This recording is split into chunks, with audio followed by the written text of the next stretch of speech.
Good morning and welcome to the September 22nd meeting of the DC Historic Preservation Review Board. Welcome back from our summer recess. My name is Marnie Keith, the chair of the board. Public notice of this WebEx meeting and instructions for participating have been provided by email to the project applicants in the HPO mailing list and also posted on the Office of Planning website. The meeting is also being live streamed and archived on the Office of Planning's YouTube channel. Please be aware that if you're watching on YouTube, you will not be able to provide testimony. Those wishing to provide testimony must register in advance and join via WebEx. We'd like to ask each board member participating in today's meeting to turn on their cameras, and I'll do a roll call to identify who's present. Good morning, Board Member Auerbach. Good morning. Board Member Auerbach is present. Good morning, Board Member Beatty. Good morning. Board Member Beatty is present. Good morning, Board Member Bell. Good morning, Matt Bell, present. I believe Board Member Green is not on yet, but I expect her later this morning. Board Member Horsey. Good morning. Board Member Horsey is present. Excellent. Board Member Jones. Don't see Board Member Jones yet, but if she joins, we will acknowledge her arrival at that time. And Board Member Pfahler. Good morning, Chair Heath. Board Member Pfahler present. Excellent. So there are 6 of us present so far. We do have a quorum. Before we begin the meeting, I'd like to go over a few procedural points. The camera function has been enabled for presenters and board members. At the beginning of each case, cameras can be turned off so that the focus is on the presentation slides. When cameras are off, each person speaking should identify themselves. I'll first ask HPO staff to present their report and evaluation of the case. Then I'll ask the applicant to present their project plans. HPO has preloaded the plans provided by the applicant and will advance the slides upon request. Following the applicant's presentation, we'll hear testimony from ANCs, community groups, and individuals that have registered to speak. The camera function is not available for those providing testimony. After all testimony has been presented and the board is ready to ask questions and deliberate, I'll ask the board members, staff, and presenters to turn on their cameras. After the board has finished deliberating and taken a vote on the project, cameras can then be turned off for the next presentation. In accordance with the ANC Act, the Historic Preservation Review Board is committed to giving careful consideration to the community and ANC comments that we receive. Our regulations require us to give great weight to properly adopted written recommendations of ANCs in the matters that come before us. To ensure that great weight is given, the board discusses and addresses each issue or concern raised in ANC resolutions as part of our deliberation and includes that discussion in the public record of the case, as recorded in the live videos of our meetings. Following the meeting, on the board's behalf, HPO archives the video recordings on the HPO website, keeping them accessible to the public.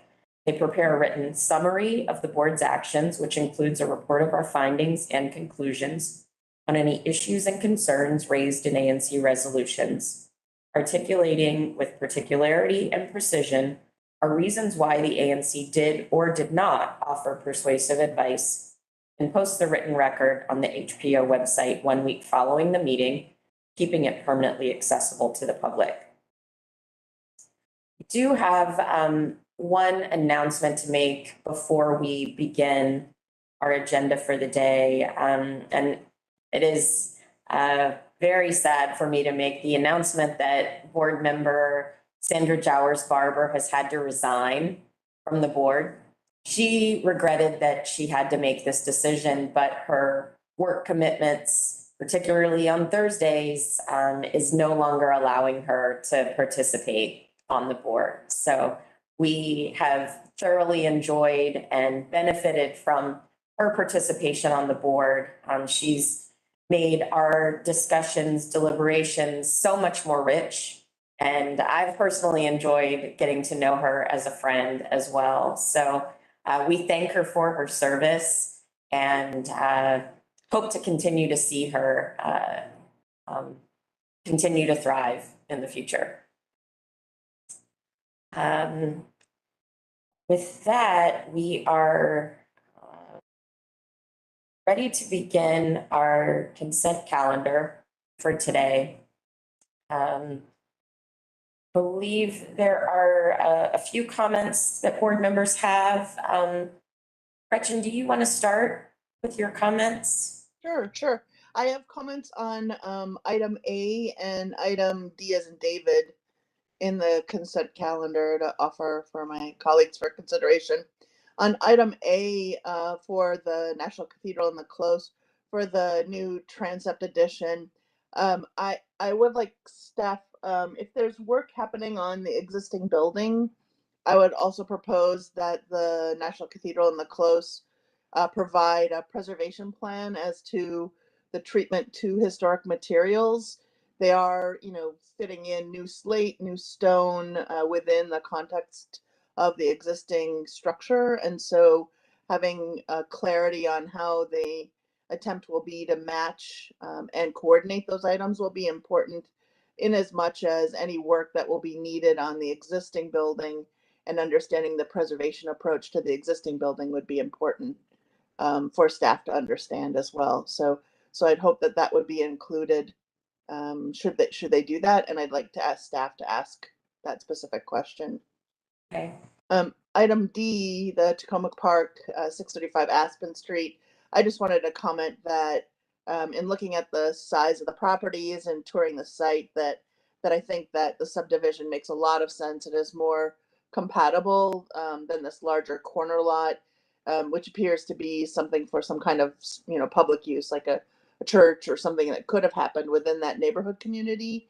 I would just ask that when they look at the subdivision, it's not completely clear to me the dimensions of all the lots, but if staff would work with the applicants to make sure that they could avoid as much as possible, because it's sort of an odd shaped lot, any unusual building conditions, or make it as compatible as possible for residential properties to be placed on the sites. That's everything. Sure. Thank you, Gretchen. I'm fine to include both of those comments as a part of our motion for these. Any other comments?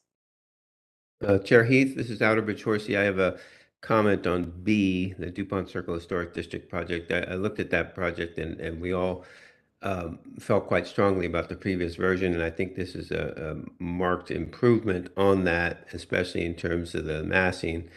I'm not going to make an issue out of it, but I find the current design not to be very satisfactory. I don't think the bay window works, but as I said, I'm willing to go along with it because I'm sure the community is very pleased with the revisions to the massing. And my other comment is I'm going to recuse myself from item C, Kalorama Historic District, Kalorama Triangle Historic District at 1918 Belmont Road, please. Thank you. Great. All right. So then if there are no other comments, I will make a motion that we approve cases A, B, D, and E with the comments noted from Board Member Phelan. Well, I'll second that. Okay. All right. Any further discussion? All those in favor signify by saying aye. Aye. Aye. All right. And then taking C separately with Outerbridge being recused, I'll make a motion that we approve case C in Kalorama Triangle Historic District. I'll second that. Perfect. Thanks, Andrew. Any further discussion? All those in favor? Aye. Aye. Right. So the motion carries for those. Our morning will begin with a series of informational presentations. The first from staff on the update to the Connecticut Avenue Development Guidelines. Steve or David, who Yeah, this is Steve. Good Okay. morning. I'm happy to give just tee this off. Great. The board will remember that back in December of 2021, we gave you all an informational presentation on this project that the Office of Planning was at that time going to be undertaking a planning study of the Rock Creek West area, which is the upper northwest portion of the city, identified in the comp plan as one of the area elements, and with particular focus on the Connecticut Avenue and Wisconsin Avenue corridors, at how we could achieve two things. One is to improve the public realm of those corridors, as well as creating more housing, and specifically affordable housing, to address sort of an inequitable distribution of affordable housing, particularly in this area of the city. At that time, we had just sort of announced that we were going to be undertaking the study. We hadn't really begun yet. We hadn't hired the consultant who was going to be working with us. And since that time, we have engaged the consultant, and you all received an email from us a couple of months ago announcing some of the public outreach that we were undertaking. And we're about midway through the planning study right now, and we wanted to give you all an update of what we've done so far, as well as announce the sort of upcoming couple of months at what's going to be done in terms of further public engagement, some design charrettes, and particularly to invite the board to consider participating in these events, because we are going to be focusing on design at this point, and we'd very much appreciate the board's input into that. Presenting the update today is Heba El-Gawish, who is the neighborhood planner and project manager for this project. You'll remember Heba was part of the presentation team back in December. On December, we also had then director Andrew Trueblood, who has since moved on to greener pastures, and then deputy director Anita Cozart, who is now our acting director. And Anita is planning on joining us. I don't know whether she has joined us quite yet, just looking through. I don't think so. She said she was going to be a little bit late, but very much wanted to join in the conversation. But I'm going to pass it off to Heba, who will walk you through a couple of slides and the update of where things stand now. Thank you, Steve. Good morning, board members. Again, my name is Heba El-Gawish, neighborhood planner with the DC Office of Planning and project manager for the Connecticut Avenue Development Guidelines. So yeah, as Steve mentioned, I just wanted to start off with a little bit of background context again, just as a reminder of why we're undertaking this study, some of the activities that have occurred over the past few months, what we've heard so far from the community, and then what to expect over the next few months. So next slide, please. So again, just starting off with just a refresher that in portions of Rock Creek West, particularly along Connecticut Avenue and Wisconsin Avenue, the comprehensive plan adopted new land use designations that allow for greater residential development to increase opportunities for affordable housing production in Rock Creek West. Particularly in Cleveland Park, the land use designation was changed from low density commercial to mixed use medium density residential and moderate density commercial, and that is the map on the top. For Woodley Park, the land use designation was changed from low density commercial to mixed use high density residential with a low density commercial. Those changes are also supported by a number of policies within the comprehensive plan, a couple of which are highlighted in this slide, such as recognizing opportunities that infill development provide in commercial areas to encourage mixed use projects that can support affordable housing production and stronger retail. And then particularly in areas such as Cleveland Park and Woodley Park, giving considerations to careful siting, massing, and design transitions where more intense development is proposed near historic resources. Next slide. And then a couple other studies are also guiding this planning process, such as the Mayor's 2019 Housing Equity Report, which set the affordable housing goal for Rock Creek West at near 2,000 units. And the Rock Creek West Roadmap, which outlines a number of approaches to produce and preserve affordable housing in Rock Creek West.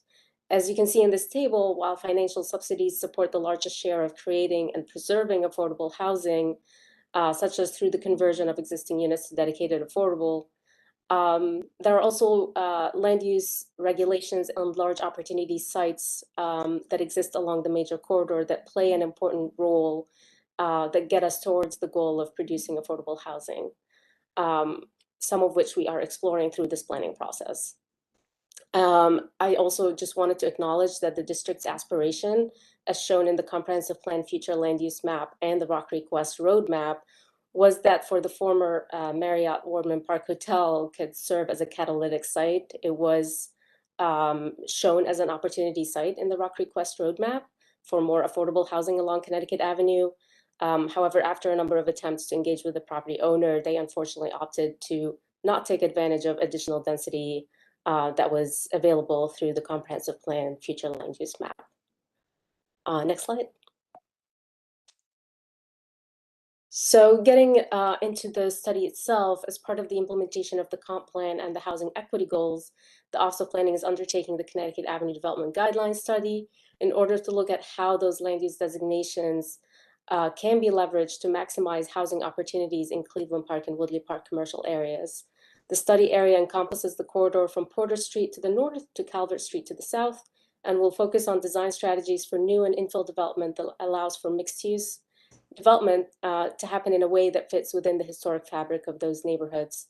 And the guidelines will build on recent studies and reports, such as the ones that I outlined, and will also be developed in coordination with DDOT, as we recognize they are undertaking a major multimodal initiative along Connecticut Avenue. Next slide. So through this planning process, we're working, as Steve mentioned, with a design consultant. We got them on board earlier this spring, and we're working with the design consultant and the community to identify sites and properties that have an opportunity to redevelop and start to model massing scenarios for new construction and additions. The modeling will help us to identify appropriate design strategies such as height transitions, setbacks, upper story step backs, building street wall design, building materials and articulation to create a visual connection between new development and historic buildings. And in addition, we will also be looking at public space and streetscape enhancements to support future mixed-use development and strengthen the corridor sense of place. The goal here is to, through these development guidelines, is to set clear expectations for future applications that would require HPRB review. Next slide. So then in terms of the project timeline and milestone, we kick things off in the summer with a number of engagement events and activities, which I will outline in the following slide. This fall, we are launching a series of engagement activities to report back on what we've heard and to start to have those design conversations with the community and explore the different development scenarios.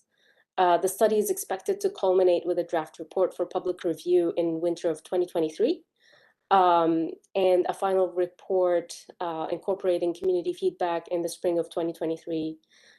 During that time, we're looking at potentially providing another briefing to HPRB with the release of the draft report and seeking HPRB approval of the final report in the spring. Next slide. So as I mentioned, we conducted a number of outreach activities in the summer to understand what the communities value about Cleveland Park and Woodley Park neighborhoods today and how they would like future development to contribute positively to the area in the future.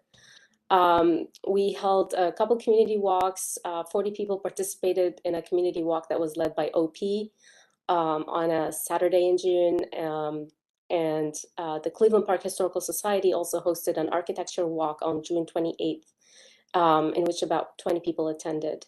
We also held a number of pop-ups, such as tabling at the Cleveland Park Farmers Market on a couple occasions, the Cleveland Park Library. This Saturday will also be at the Woodley Park Art All Night. And during that time, we also launched a visioning survey that ran from July 1st to August 11th and garnered about 1,800 participants. With the survey, we also provided the option of taking a virtual self-guided walk through an ArcGIS story map for those who weren't able to attend in person. And then in the next few slides, I was just going to quickly share some of the common themes and sentiments that we've heard through these various engagement channels. We've heard comments around streetscape priorities, such as increased public seating, more pedestrian and bike-friendly environment, more public art, and recreational areas. In terms of housing considerations, there was an emphasis on increased options for larger sized units, as well as home ownership options.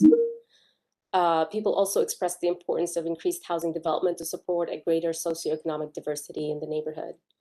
And we've also started to ask some questions and gather feedback around building design and retail options, which I will outline in the next few slides. So yeah, some of the questions we asked was how people would characterize the area today and how they would like to describe it in the future. And we use the word cloud to highlight the words that people use most frequently, describing the area today as walkable, friendly, green, historic, and convenient. And in the future, people use words such as affordable, vibrant, remaining friendly, and bikeable. Next slide. And since the focus of the study is on building design, we started asking for people to share what their favorite buildings in the neighborhood are. And one of the features that kept being repeated in the feedback that we've received were the Art Deco apartment buildings along Connecticut Avenue, such as the Kennedy Warren, as well as some of the Art Deco style commercial buildings in Cleveland Park, such as Uptown Theater and others. The Cleveland Park Library was also mentioned as a good example of a modern building that successfully integrated historical architectural elements. And we'll see that again in the next slide, and where we asked people about for examples of newer developments that successfully blended old and new features. So again, Cleveland Park Library was mentioned here as well. Old Town Alexandria was a neighborhood that was cited a number of times. 14th Street, especially near U Street, Eastern Market, and other examples in Georgetown and Boston were shared with us as well. And those pictures on the slides just show some of the more recent development that occurred in those neighborhoods that people had mentioned in the survey. Next slide. So in addition to this public outreach during the summer, we've also been gathering data around existing conditions in the study area, as well as conducting an assessment of the public life and public space along Connecticut Avenue. And those reports will be released on the project websites in the form of two reports. The existing conditions report provides an overview of the history, demographics, land use, and public space conditions in and around the study area. And it will be accompanied by a public life study, which is a data-driven assessment of social activities that take place in the public sphere. And I'll use the next couple of slides just to give some examples of the information within those reports. Part of the existing conditions report, we've looked at housing types and trends within a number of census tracts around the study area. And we found that while single-family homes make up 20% of the housing unit stock, they take up about 80% of the residential land area. So the pie chart on the left is the housing by building type, and on the right is how much that housing type occupies out of the residential land area. And then inversely, for multifamily buildings with 20 or more units, they make up the majority of the housing supply, but occupy less than 20% of the residential land area. And then in terms of the age of the housing stock, we found that only 8.5% of total housing units were built after 1990. So we think this is important background to understand why land use regulation reform is needed to increase housing supply in Rock Creek West. And then for the public life study, as I mentioned, it's a data-driven study of how people move through and use public space in order for us to make informed decisions around any potential streetscape and public space enhancements. It entails counting pedestrians at specific locations along the corridor, observing stationary people such as standing and sitting, and conducting intercept surveys to understand what brought people to the area and how they arrived. So along with community feedback, these existing conditions reports will inform development and public space design recommendations for Connecticut Avenue. And then finally, in terms of next steps, we're gearing up for a series of engagement activities in the fall. We'll be sharing more of what we've heard throughout the summer at a virtual webinar that will be taking place on Thursday, October 6th. Following the webinar, we'll be holding 2 in-person events to discuss development opportunities and design guidelines with the community. The first will take place on Saturday, October 15 at the Oyster Adams Bilingual School, the Oyster campus on Calvert Street. And then the following Saturday, October 22nd, so the first one at Oyster campus will focus on opportunity sites in Woodley Park. And then on Saturday, October 22nd at the Cleveland Park Library, we'll focus on opportunity sites in the Cleveland Park commercial area. And that will take place at the library. And registration for all of these events are open on the project website at the link shown on the bottom right-hand side here on the slide. And as Steve mentioned, we are strongly encouraging the board members' participation in these events, as it will be a great opportunity to hear directly from the community how they see growth and development happening in their neighborhoods. And I believe with that, I am happy to answer any questions. And Marnique, I see that Director Cozart has joined us now. Excellent. Welcome, Director. Is there Thank you, anything and you'd like good to morning. add? Yeah, good morning. Is there anything you'd like to add or I do not have anything to add at this time. I Okay. am interested in hearing the feedback and questions from the board. Okay, excellent. Thank you. Welcome. I also want to acknowledge that Board Member Jones has also joined us. Good morning. Do board Morning. members have any questions? Yeah, I have one, Marnie. Go ahead, Matt. Well, it's sort of a question, but maybe something to think about. So, you know, we've seen a change in the zoning in some of the commercial center areas along Connecticut Avenue. And I sort of wonder what OP is going to do to address the potential consolidation of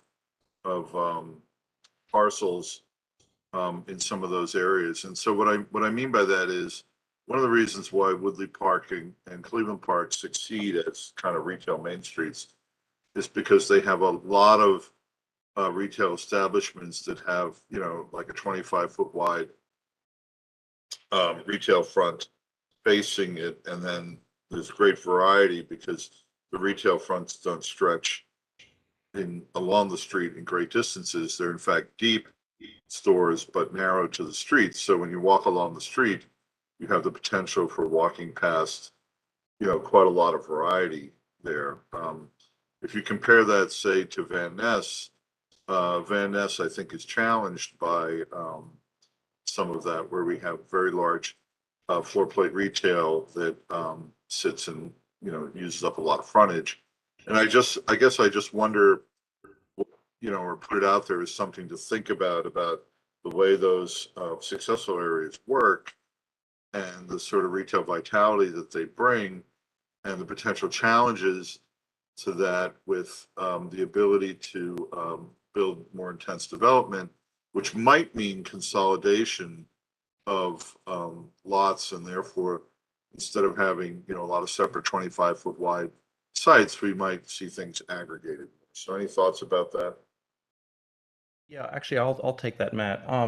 Very good point. And I remember we had some similar conversations about that when we were doing the Chevy Chase small area plan, and acknowledging the sort of character of that neighborhood and wanting to make sure that that sort of cadence and small scale character remained. And currently, OP is working on the zoning for that area.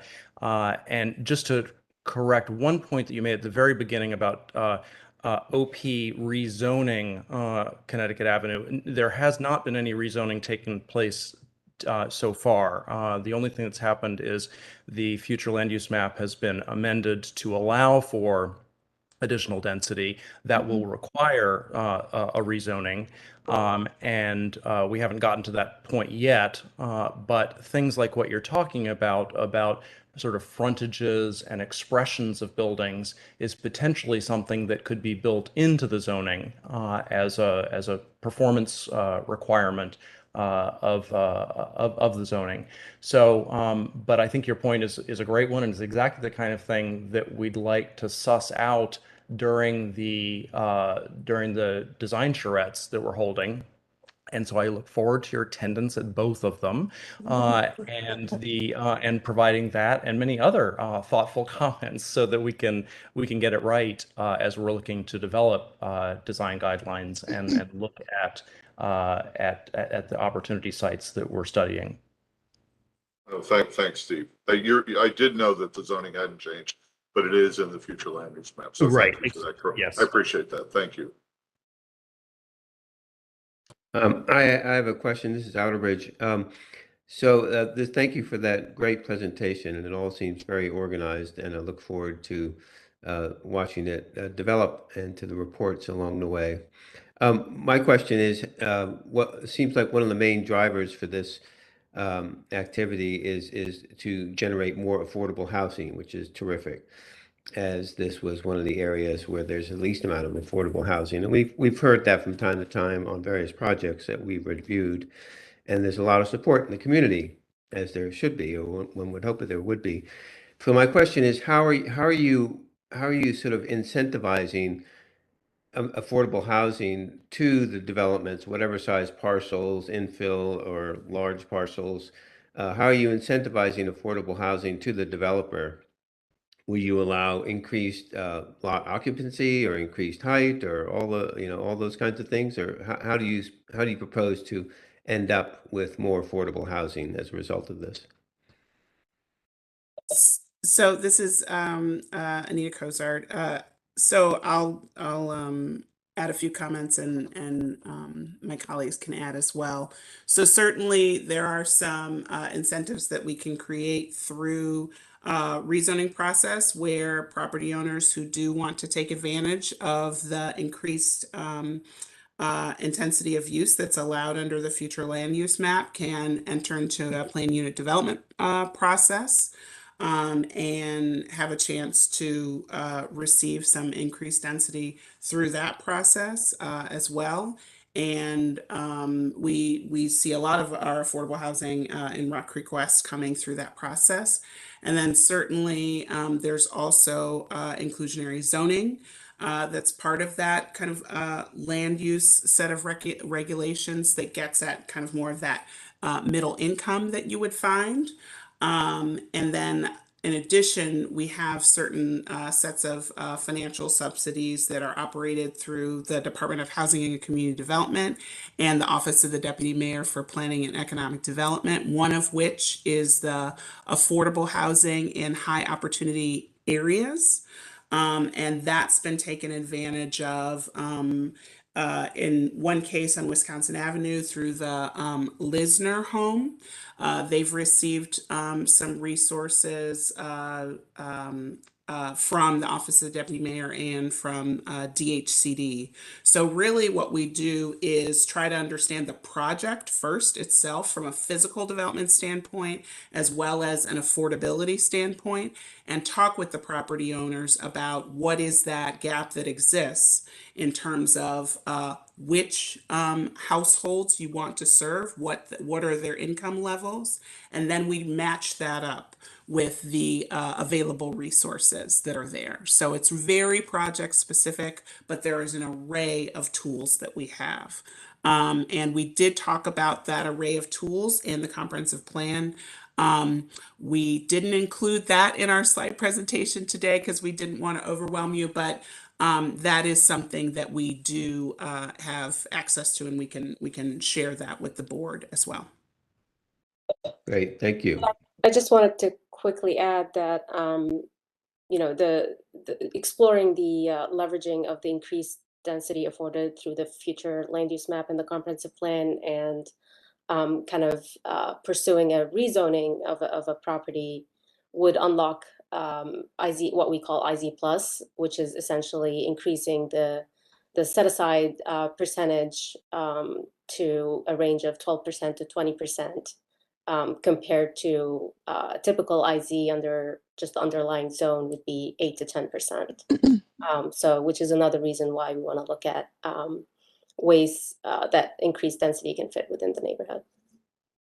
Great, thank you very much. Did the guidelines just, do they just impact Woodley and Cleveland Park, or do they extend to Van Ness? The site goes, oh, sorry. The site goes all the way up to Legation Street, doesn't it? But it doesn't go all the way to the Cleveland Park, the circle in Cleveland Park. Is that correct? Chevy Chase. Chevy Chase. Okay. Okay, so it goes all the way. Okay. But I guess that's a good question to ask Heba. Is that correct, Heba? So the current study, the Connecticut Avenue Development Guidelines, extends from Porter Street to the north to Calvert Street to the south. So it's the Cleveland Park commercial area. So it'll be between Porter and Macomb, and then the Woodley Park commercial area between Woodley Road and Calvert Street. So the focus will be on those two commercial areas. We had previously completed a Chevy Chase small area plan, and that was recently adopted by City Council in the summer. So that was a separate planning study. Okay, is Van Ness included in the Chevy Chase? I mean, it's kind of the lower end, but. Van Ness was not included in Chevy Chase. So that's separate, okay. Martinique, this is Board Member Beatty. I wanted to just make a comment as a follow-up to Board Member Horsey's question about affordable housing.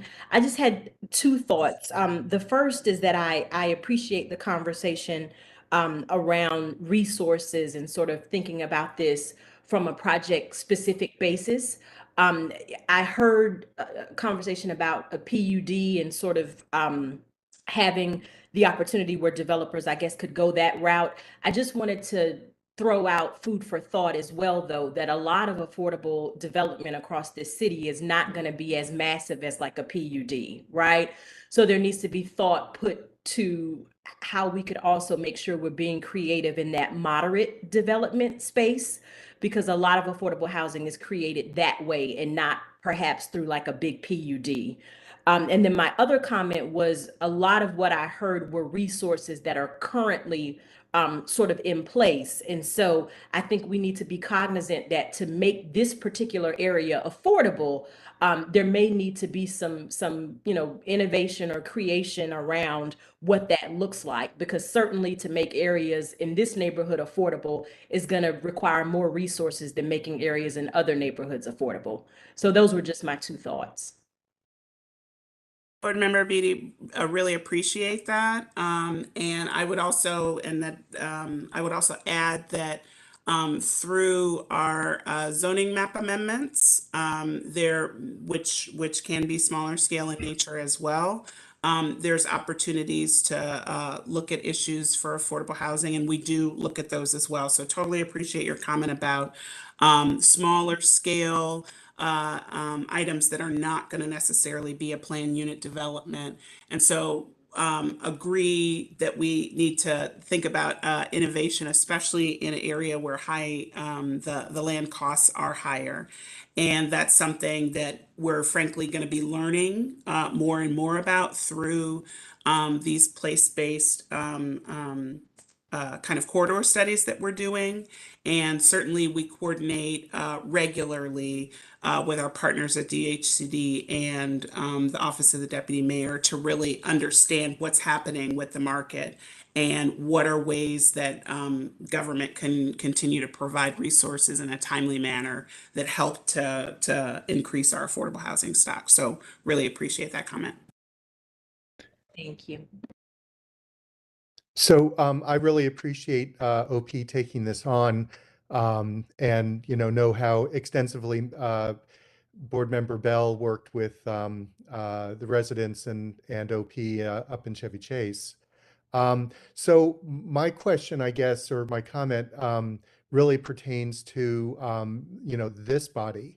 I think, all of the board members support affordable housing and trying to make allowance for affordable housing, particularly in historic neighborhoods and particularly with historic buildings. Of course, we're legally charged with, um, the protection of and adaptability of the historic resources in our city. Um, I'm sure if we had a magic wand where we could um, be more flexible for something that was going to be forever made affordable for its residents. Um, if we had that within our law and purview to do that, I'm sure we would all do it. So I guess the question is, how should the board be looking at new development when it's proposed, assuming rezoning, to ensure compatibility while also trying to maximize the mission of affordable housing? Yeah, I think this is Steve. I think excellent question, and I think that will be one of the challenges that we'll be facing when we start doing the development guidelines and looking at design principles. I mean, ideally, as you say, the board has a specific charge to find things compatible. What we're going to be doing is looking both at opportunity sites within the area as well as development models from other areas and how those development models might impact the way we look at the opportunity sites within the two historic districts that we're studying, in a way that hopefully we can find some development solutions that are compatible, or the board would find compatible, albeit with some change in height and scale to some of those buildings. So I think that's the conversation that we're gonna be starting now that we're looking more specifically at design. And that's why I think we're hoping that some of the board members, or all the board members, will participate in those public conversations and those design charrettes, so that you're hearing sort of all sides of this and participating in what hopefully we can come up with as a solution that achieves both the goals of compatibility, but also the increased density for additional affordable housing. So this is Anita. I just want to appreciate you, Board Member Arbach, for really articulating what is the North Star of this project. And I would invite all the board members to hold that question, and we should ask ourselves all together that question once we have our community design conversations and come back to the board to brief you all to see. I think that's the success measure. Did we answer that question? And to what extent did we answer that question? Or could we take it a little bit farther in a way that helps both the board make decisions, but then also OP as we're thinking about the pieces that are related to zoning. So thank you so much for that question. Excellent. Director Cozart and Heba, I'm just a few questions, because I think an important part of having a thriving community, as I think you would agree, is making sure that all the resources and everything is coordinated. And I know that DDOT recently did a study of this area, and I just want to make sure that that information and those findings are being brought to the fore. Certainly having the Woodley Park Zoo and Adams Morgan Metro stop, and the Cleveland Park Metro stop, and the retail and commercial environments, and then the transition to different residential environments around that is very different at each of the ends of this sort of study area that's put together. But I would hope that what they're finding and the future of what DDOT's planning in terms of all kinds of modal circulation, not just cars and buses and metro, but bikes and pedestrian, is being considered. And then adding on that, I'll heap all my comments into one, if you don't mind. And then thinking also about the connection into Rock Creek Park, and the relationship to the landscape, I think is important. Not only the landscape, as you noted, in front of some of the larger sort of apartment and co-op buildings that go up and down Connecticut Avenue in this area, but open space and parks and access to them. The relationship with the Smithsonian is important. But then also thinking about water management and power. Are there opportunities for, are there microgrid opportunities or opportunities for energy generation? So as this more intense development or multifamily development is put in place and opportunities arise and developers put them in place and build them, are we reducing the amount of demand on our energy grid and stormwater management? I know from this is the neighborhood I first moved into when I first moved to DC, and I know that the metro at Cleveland Park and Woodley Park deals a lot with water issues and stormwater management issues, and even to this day, I know they deal a lot with that in the metro tunnel. But I would hope that all those things are sort of folded into the dialogue so that it is a more holistic appreciation and development for a great environment for people of all income statuses and everybody that lives in that area.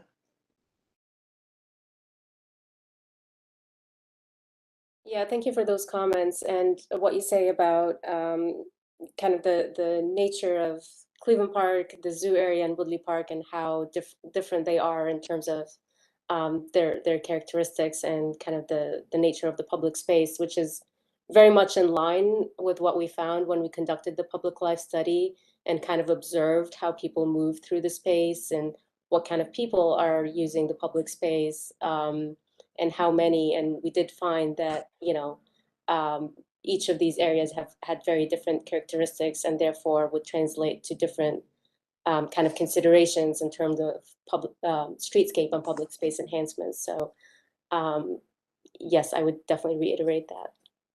And again, we'll be working closely with DDOT. In fact, I have a meeting with them later today. But they have the streetscape and drainage improvement project in Cleveland Park. I believe it's currently under construction, and that is certainly to mitigate the flooding issues that had occurred at the Cleveland Park Metro Station.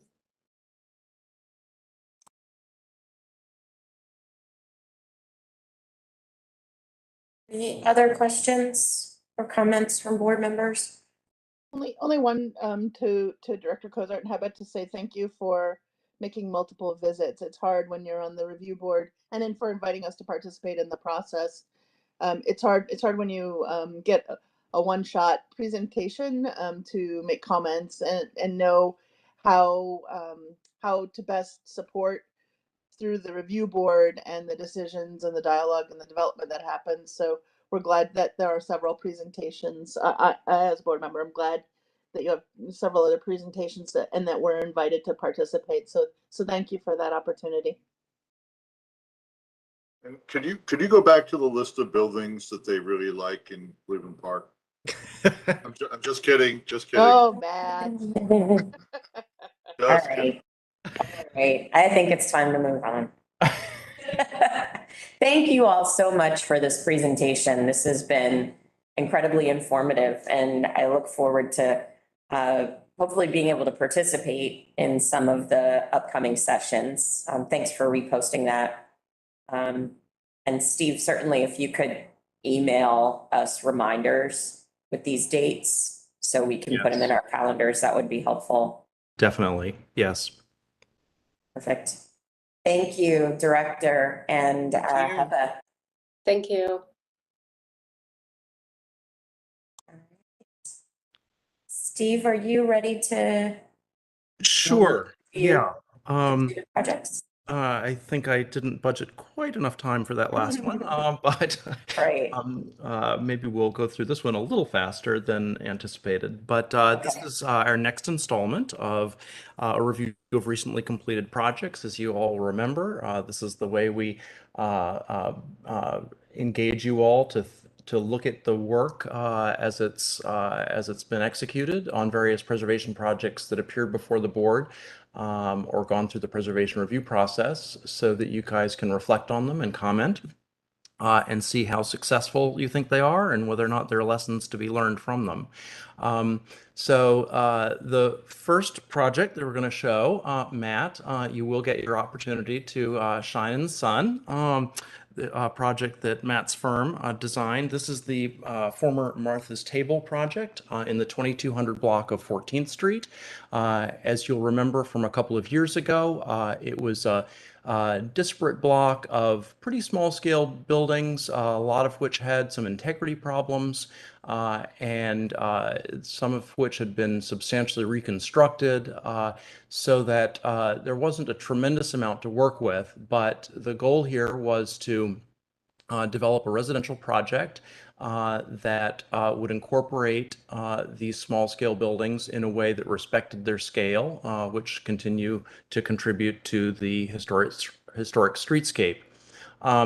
This is the recently completed project, which you see the retained buildings along the street face, as well as the new construction interspersed. I think one of the and Matt, you can certainly chime in on this, but one of the things that this project identified from the very start was what Matt was talking about in relationship to the character of Cleveland Park as well as Chevy Chase, which is that module, that sort of 20 to 25 foot module of buildings and storefronts that contribute to the scale and cadence and rhythm along many of our historic district streets, including 14th Street. And the approach here was that with the larger pieces, to not only break them down into sort of their own kind of building elements, but also to reflect that module at the streetscape, so that you didn't have the sense of, small building with then huge gaping large building adjacent to it. Just a before and after comparison. The sexy nighttime shot from the north, and then wrapping around. You'll remember having the building step down in height and mass as it wrapped around to W Street, where you have this very nice Wardman apartment buildings. This is that W Street elevation, where again you see how the massing and the modulation of building elements steps down to relate to the scale of the side street. Activating the alley, this project provides some entrances and some retail opportunities along the alley that opens up to W and V streets. And this is maybe the best shot of how the building sits on the sidewalk and how it's experienced from a pedestrian level, which again shows those not only the reconstructed historic storefronts, but the new storefronts in the new construction pieces. Steve, the only thing I would add is that center building is an old garage, which is the character of some things that, a lot of the old automobile dealerships and whatnot that were on 14th Street. And we saved a lot of the facades, but in that particular case, we actually saved almost the entire building, put a parking level underneath it.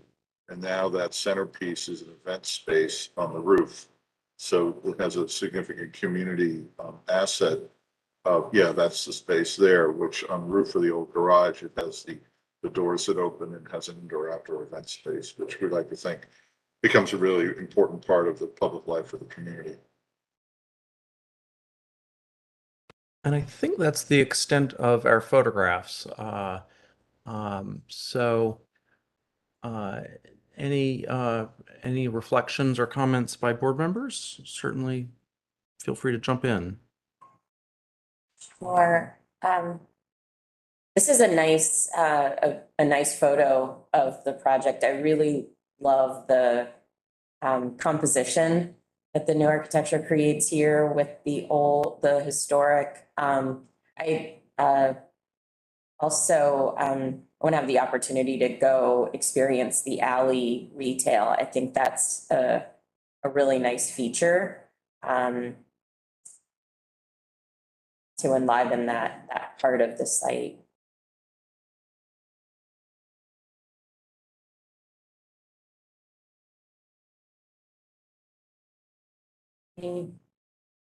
Well done, Matt. By the way, one thing I should add is, we had a really terrific group of people in our office work on it, but, you know, I know we all appreciate the hard work that the Steve and David's staff put in to review projects for us on the board. I also think that, you know, we're also the beneficiaries from time to time of their insight and guidance in projects. And I have to say, the feedback that we got from Steve and his crew on this as we developed the project was really key to a very smooth, you know, approval process and helping our client understand the ins and outs and ups and downs of the challenges of a project like this. So I really kudos to the preservation staff for really understanding both development and preservation and how the two things can go together. From the design side, their participation is really quite impactful. Well, thank you for that. Appreciate it. The next two projects are relatively small scale projects, but we wanted to show you two recently constructed. One's a new building and one's a new building that incorporates portions of an older building, but they're infill alley buildings. We're currently working on design guidelines for the treatment of both historic existing alley buildings as well as new construction. This is a project in the Logan Circle Historic District. You see a very nice alley context with some historic buildings as well as some new construction. This is a new residential building that was constructed in the alley that's just off of Kingman Place, which is the street that you see in the distance. Included the opportunity for a little outdoor space, both with this recessed balcony as well as a roof terrace. And the roof terrace was integrated into the massing of the building as opposed to feeling like something sort of parked on top of the building. And as you see, a relatively contemporary expression, but achieving compatibility primarily just through the use of red brick, which is the standard material both of the other alley buildings as well as the rear elevations of many of the houses in the area. And then just looking back the other direction. Again, sort of an important opportunity area for us in which we have a lot of alleys that historically were activated with buildings and including residential buildings. And so we're eager to promote the infill of alley lots with compatible new development. This is a project on Capitol Hill in Adolph Klus Court, which is a large 30-foot wide 30-foot alley that allows for residential development. This was a relatively nondescript alley building. I actually don't remember what it was. Not built just as a garage. There was a different use, and I'm sorry, I sort of forget what it was. But as you can see, it's a very large building. This was expanded with the addition on the left, which you see incorporates both sort of modern siding as well as a new brick frontispiece that faces the cross alley there. And you know, obviously some alteration to existing openings, but really sort of a reinvention of this as a two-unit building. And just some images of that. Generally, the board has applied a little bit more of a flexible standard for alley buildings, particularly given their pretty modest architectural character, and looked at things like materials and form as perhaps the most important design characteristics to relate to, while allowing maybe a little more flexibility in terms of fenestration for those buildings. I think that's all I've got for those. So, Any comments? Yeah, that is a very handsome project. Really nice.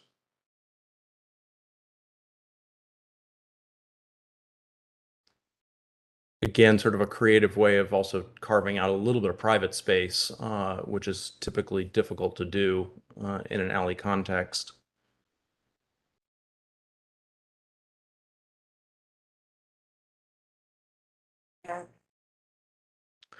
So our next project is the old Federal American National Bank at 14th and G, which is both a landmark building as well as located within the Financial Historic District. This was a building that has sat vacant for about 30 years since it was designated. It includes an unusual interior designation of the two-story grand banking hall. These are some photographs of it prior to the rehabilitation. I'm sure you all will remember the Hans Schuh storefront, which kind of marred the base of the building. Was not a very successful way for the building to be grounded. What's unusual about this building is the primary banking hall was raised up on the second and third floors so that it allowed for the ground level to be devoted to retail. This was an original aspect of the design so that the bank could get revenue from those retail storefronts. Here's a before and after showing the restored building on the right. And then the new construction, which was part of the project, which is on G Street behind the building, and which you see partially cantilevers over a portion of the roof. That sort of glass box that's over top of the building projects out about 20 feet over the roof. It doesn't connect to it, but it uses a little bit of the airspace above the building to get some additional density as well as windows on the new building. And there's also an internal connection between the buildings. The primary lobby of the office building is in the G Street building, and the historic building was renovated to allow for retail uses. And recently, a restaurant consortium has entered into a long-term lease to put in 3 different restaurants in the building, one on the ground floor and basement, and 2 different ones up on the banking hall floor, as well as on a 4th floor that's kind of behind the parapet here. As you see in these closer images, very nice cleaning of the stone.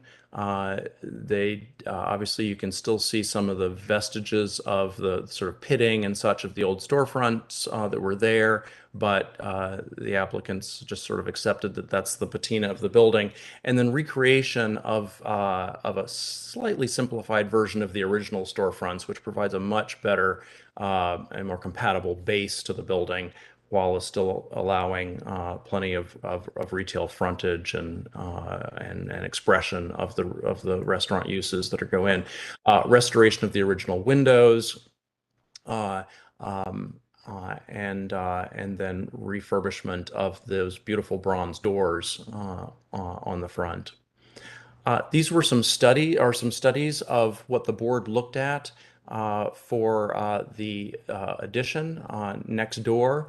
The 2 primary focuses were to ensure that the scale of the building was broken down so that it didn't feel like an overwhelming mass adjacent to the historic building. And so you can see between the 2015 study and the sort of generations of the September and November 2016 studies, the introduction of projecting bays, glass bays on the building to break down its scale, and also a reduction in that cantilevered element over top of the building. It was originally a much, much larger piece, which the board said was way too heavy and felt too much like an extension of the on the roof of the building, and pulling that back to where it sort of blended more to the building it's attached to and didn't feel like it was imposing on the historic building. And then just some straight on images down below. And this is what it looks like straight on. Another image in which again you see the cantilever in the background, but again we felt we thought this was relatively non-obtrusive.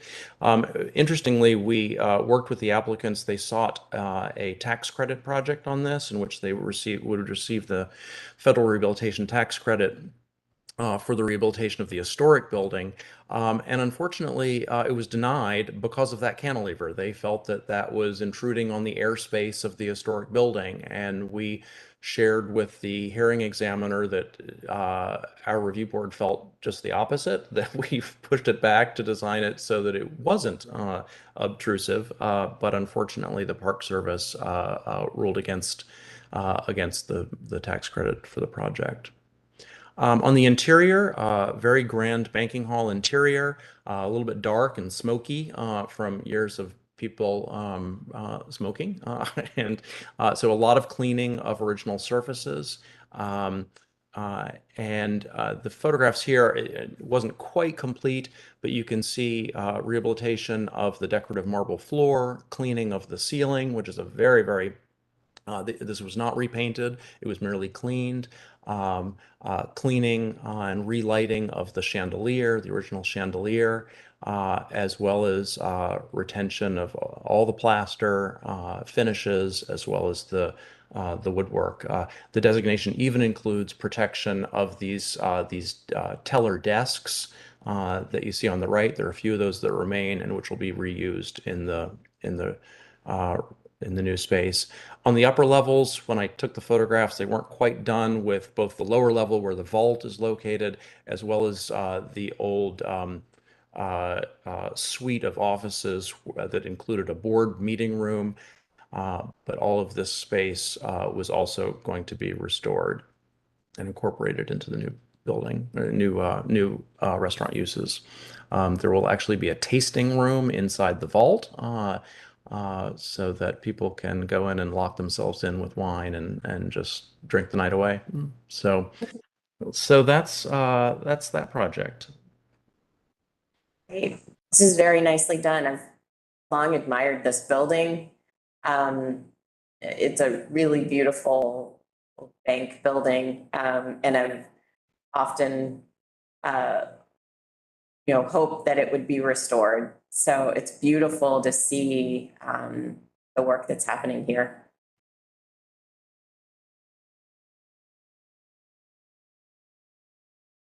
I think it'll be very exciting also that the banking hall will be a public space, something that many people will be able to experience as opposed to just a private lobby to an office building or something. Completely agree. I do have a question about the designation process with the National Register. I'm curious if you ever do preliminary reviews with National Register in order to, as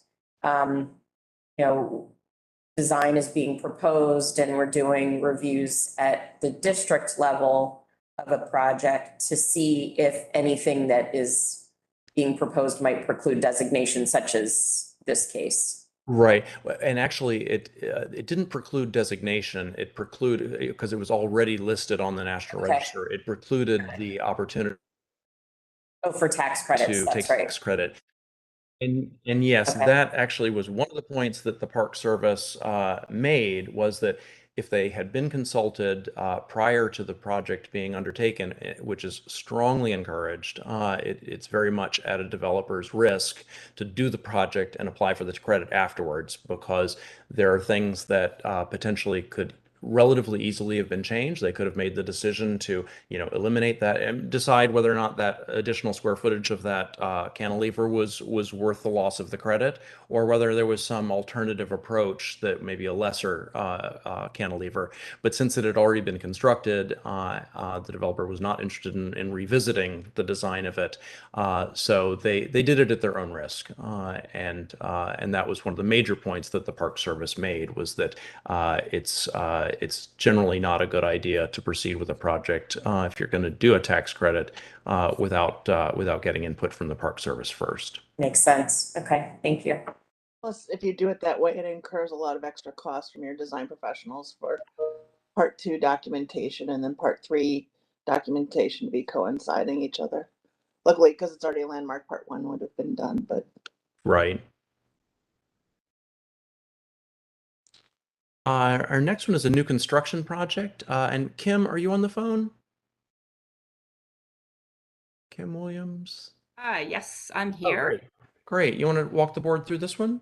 Well, sure. Wasn't totally prepared for this and think you might do a better job at it. Well, you want me to, I can tee it up. This was a new Sure. construction project that's in the Meridian Hill Historic District. And technically was on the same lot as the Scottish Rite Temple, which fronts onto 16th Street. And you can see in the very center upper portion of the photograph here, and also kind of behind the church that's the prominent church that's located at the corner of 16th and Columbia Road. So the primary frontage of the building, or actually the only frontage of the building, is on Columbia Road and Mozart Place. And so it was, but it was really being, it's really a part of the Meridian Hill Historic District. So one of the primary focuses of the project was how this was going to be seen kind of between those historic buildings on 16th Street, which was relatively minimal. But then also just developing a nice infill apartment building that related to the character of Columbia Road, even though this portion of Columbia Road isn't specifically designated as part of an historic district. So these are just some context shots. You can see on the upper photograph the Italian embassy prior to its rehabilitation and addition behind it. The Scottish, the Masonic Temple, and then the church on the right. And you see a massing diagram on the lower left of how the new building fits behind the Masonic Temple. This is the new building, which you see is a very contemporary expression that uses a Kim, was it a porcelain panel or it was a cementitious panel of some sort that's sort of it has the look of limestone, but it's not a true stone. That's correct. Yeah, it was some sort of cementitious material. But it was obviously designed to sort of relate to the character of the limestone buildings that front onto 16th Street. I think that's proposed. It was supposed to be a porcelain. I think it is actually. I don't think it's a cementitious. I think it was a porcelain tile.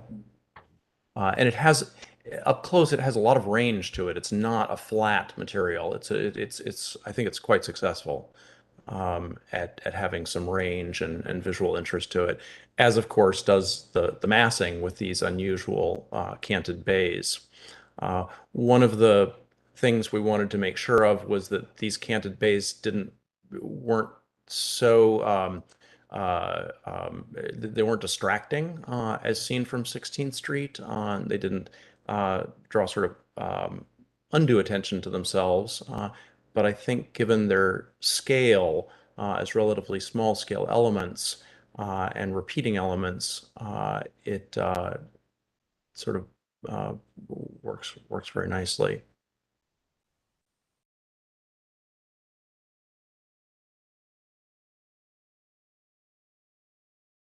There was a lot of attention to the ground level to make sure that there's a variety of community spaces and I think a little gym to make sure that those had a nice expression on the street, that it wasn't just too closed up, as well as introducing some landscaping, because there's a lot of hardscaping in this immediate area.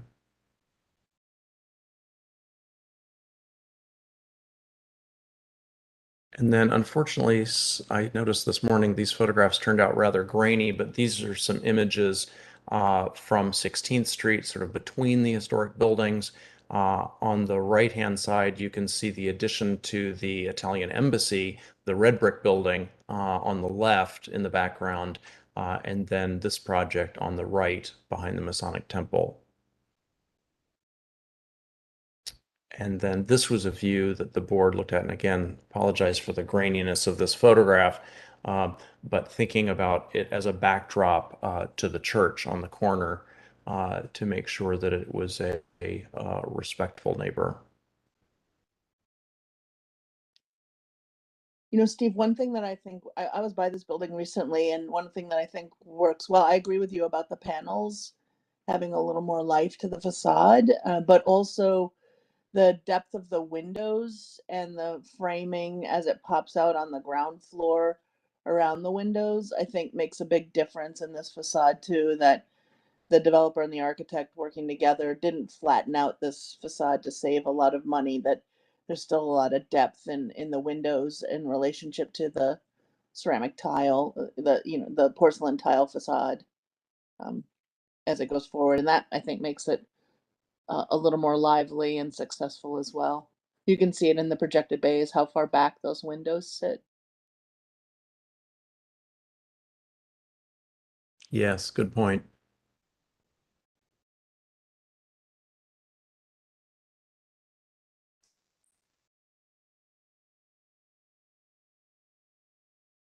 Any other comments?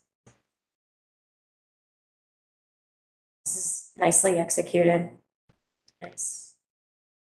And then the next to last series of or study that I wanted to share was sort of an update on the Union Market Historic District. As you'll remember, Union Market was designated about 9 years ago now. And this is the market that's just off Florida Avenue that was built in the 1930s to replace the Central Market that was downtown that was demolished for the construction of the National Archives, and includes a series of these unified two-story buildings that were characterized by, at the time, projecting open loading docks. And then a very modest sort of classical revival expression of blonde brick buildings behind, with a series of steel windows, and then decorated with bas-relief panels and repeating flagpoles. The sort of background on the creation of this historic district was that the Office of Planning did a small area plan back in 2009, which established a vision for how this area could be redeveloped, both to achieve additional density, but also to preserve and protect not just the architecture, but but what is still, an active marketplace, both for wholesale and retail operations. And the general idea of the small area plan was to encourage additional density around the perimeter of the site and transfer that density off of the historic core so that those buildings could either continue to be used for wholesale and retail operations or be converted to new retail and restaurant uses.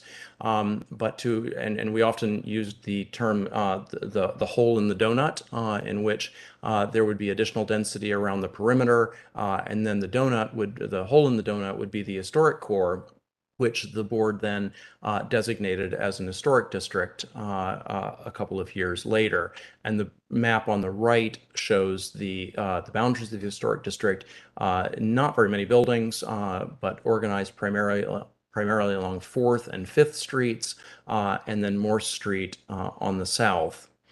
At the time that the designation was done, there was a design guideline that was prepared, and fortunately, given both the sort of planning approach of discouraging additional density within the historic district, and then establishing treatments for the historic buildings through the design guidelines, you all have been blissfully sort of kept out of the renovation and redevelopment that's been taking place in this area, because you adopted the guideline in draft and said as long as treatments are consistent with the guidelines, the projects didn't have to appear before the board. The guidelines do a good job of evaluating what the characteristics of the buildings are, as you see here. And over time, these are just some before and after images of some of the buildings that have been cleaned up. There's actually still a lot of work to be done. Many of the buildings have not substantially changed, but here's an example of a row that has gotten both some restored, but mostly new steel windows to replicate the historic condition. Another before and after of a building in which you can see this involved pretty substantial reconstruction of that side brick wall, which was unsound, new windows, and then visually opening up the loading dock for a restaurant use.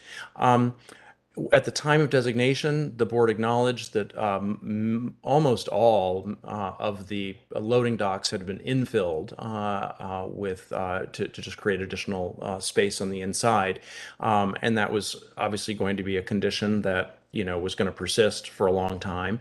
And the design guidelines allow for a very, very flexible treatment for these enclosures. People can keep them enclosed. First of all, people don't have to do anything, but allowing for a variety of expressions of the loading docks to either open them up visually by putting in glass, or by keeping them enclosed and expressing sort of the individuality of the businesses through the expressions of the storefronts, while encouraging the upper floors to remain uniform and restore those without altering their character.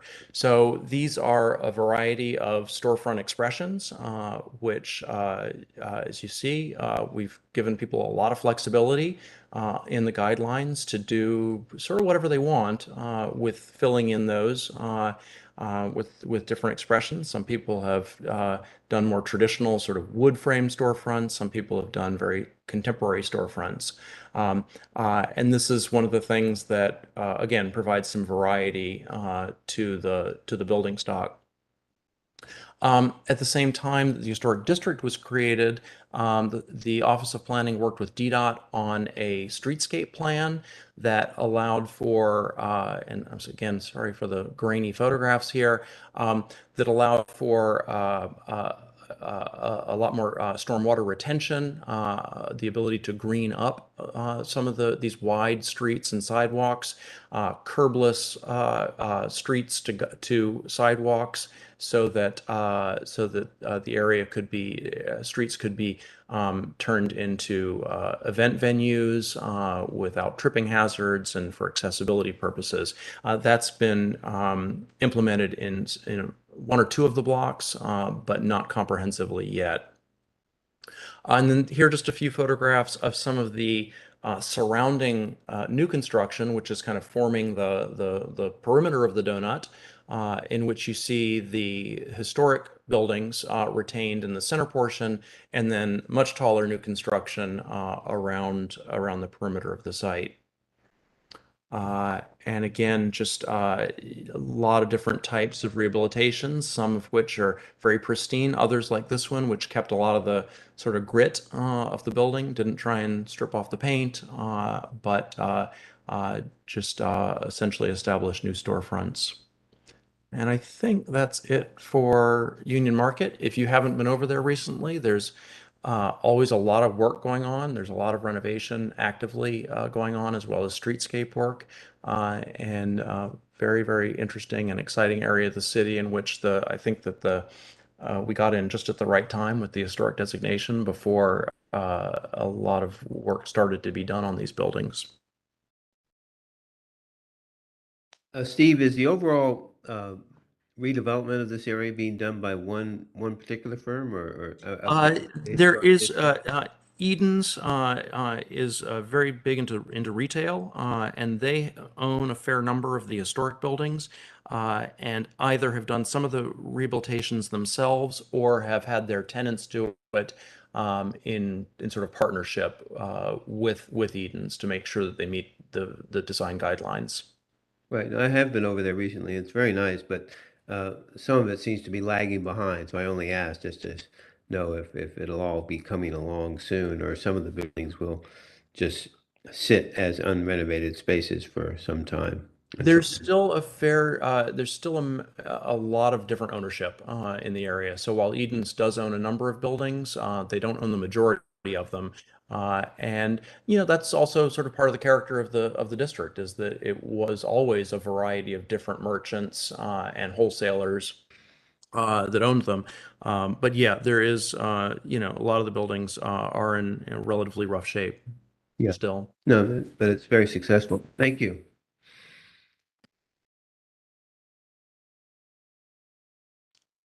Okay, and our last project is the Logan School. And Andy, are you on the phone? Yes, good morning, everyone. Can you hear me? Yes. Okay. All right, yeah, this is Logan School. It was reviewed by HPRB 3 times back in 2019. The school was constructed in 2 phases. The wing on the right-hand side of the image was constructed in 1934. The central block in the left-hand wing constructed in 1949. This follows the design of municipal architect Albert Harris, for his extensible school. All of this was designed by Nathan Wyeth. One somewhat unique feature is that rather than having a central gable and a cupola, this just has a hip roof, the central block, perhaps as a cost saving measure. I'm not sure, but next slide, please. This is a view from the northeast corner. You can see that the ADA ramp was addressed here. And being a Montessori school, there's a great deal of focus put on outdoor space. So the team wanted to design some useful space rather than just having a plain courtyard between the two. I think this is fairly successful. One concern that both HPRB and HBO had was about the trees that were proposed in this area. They were originally rendered as being full height, as tall as the roofs. So these trees are not supposed to get any much bigger than the first level. So when you drive by, please let us know if you see them getting too large. Next slide, please. This is just a map showing the chronology of the building, what I was talking about earlier, how the yellow building was the first wing constructed. You might also worth noting that the original Logan School, which dates to 1891, was in the upper right-hand corner. It's still in place there and is now, I think it's apartments or condominiums of some sort. And I will point out that the new construction sort of echoed this design, with a new wing being constructed on the west, which is the left-hand side of this photograph. So we sort of had that rhythm continue. And if you go to the next slide, that's a view from the northwest corner where that new bar was constructed. A great deal of time was spent on trying to refine the materials and the design, especially on this being the front elevation on G Street. The front bay is a very contemporary expression of the porticos that you see on the historic wings to the left. The sides of that bay originally extended all the way to the ground. So there was a concern that was reading too much as an entry. So through the board's review, that was revised so that you just have a projecting bay on the upper level. And that knee wall was introduced as well, to clarify that is not an entrance. That's actually just classroom space behind it. Next slide. Also, another view from the northwest corner. One of the primary concerns was that the new addition was too differentiated from the historic school. The original concept showed an all-white building, and then later renderings proposed a very dark gray brick for the base. So there was just too much contrast. So working carefully with the team, a multicolored brick that had a great deal of reddish hue was selected. And these sort of beige panels, which I think are called tactile panels, is the brand name. If you notice that they echo the color of the coins of the historic building. And then it's called knotwood, K-N-O-T, this artificial wood panel. The reddish hues and the warm tones in there were selected also to create a greater visual connection to the historic school. Should also point out that the HPRB approved school sign is an example of it, is shown in the corner there of the image, including the electronic screen. Next slide, please. This is the western elevation. The massing of this was broken down. You can see it's pretty long elevation through the outdoor patio spaces and through windows. We'll see another example of that. Don't think we have a photograph of it, but I will point out, you'll see the screen on the roof. That is a playing field. I was very impressed. You go up there, it's a really large field with artificial turf. It was a really great use of space. Kids don't have to worry about traffic problems or anything, and it provides a lot of extra space for recreational purposes. Next slide. This shows the southwest corner. This is the gymnasium. You'll note how the surface treatment in the windows break down that mass. And the next slide moves us around to the east elevation, where the old and new sections of the school meet. If you'll notice, the fenestration, the horizontal banding was carried over by solid and brick below. And then this close-up shows one of the hyphens between the old and new. Just inside here is a pedimented door that we'll see in another photo in a few moments. Tried to save as many interior features as possible. Next slide. Moving back around to the front, this is G Street.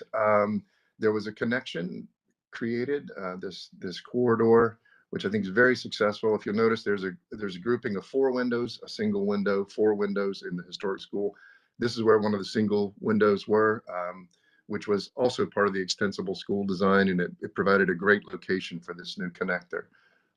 Next slide is another photograph, I think, just looking back to the south of the new connector.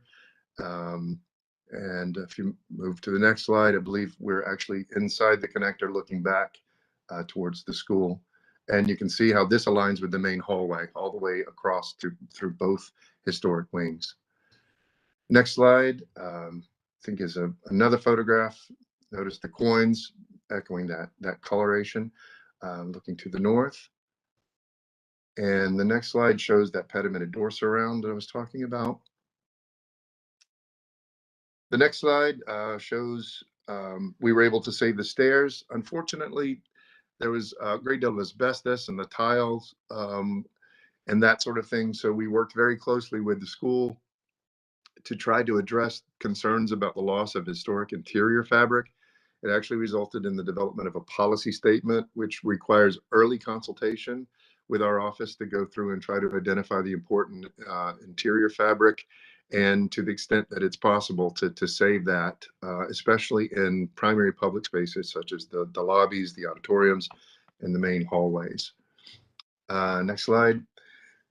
This shows some historic signage that was put in. I don't think this was part of our review. It was actually a separate program, but you'll see some of the original drawings or copies of the original drawings of the school there at the top. The next slide shows the auditorium before. You'll notice there was a lot of natural light because the separation of the auditorium wing from the 2 classroom wings. And so we tried to protect that as much as possible. The next slide shows that the after looks quite a bit different. The one of the lessons learned, I think the rendering suggested that the roofs of the enclosures on either side of the auditorium wing were all glazed, but it turns out that they're mostly solid with some glazed panels. So I was a little disappointed in that the natural light we were looking to protect wasn't as prominent as it originally was. So that's sort of a lesson learned. I think we need to pay a bit more close attention on how those sorts of things occur. But it's still a very successful space. It's obviously used and creates a bright space that you can see, at least through artificial light, once you enter right through the main lobby. And I think the next slide is just a piece of artwork from the front. Overall, I think the project was very successful, with a few minor, perhaps, improvements, but would be happy to address any questions or comments.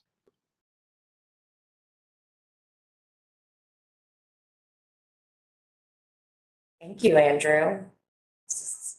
Very nice project. Anybody have questions or comments?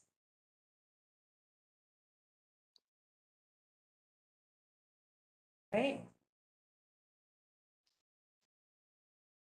Very well done. Thank you.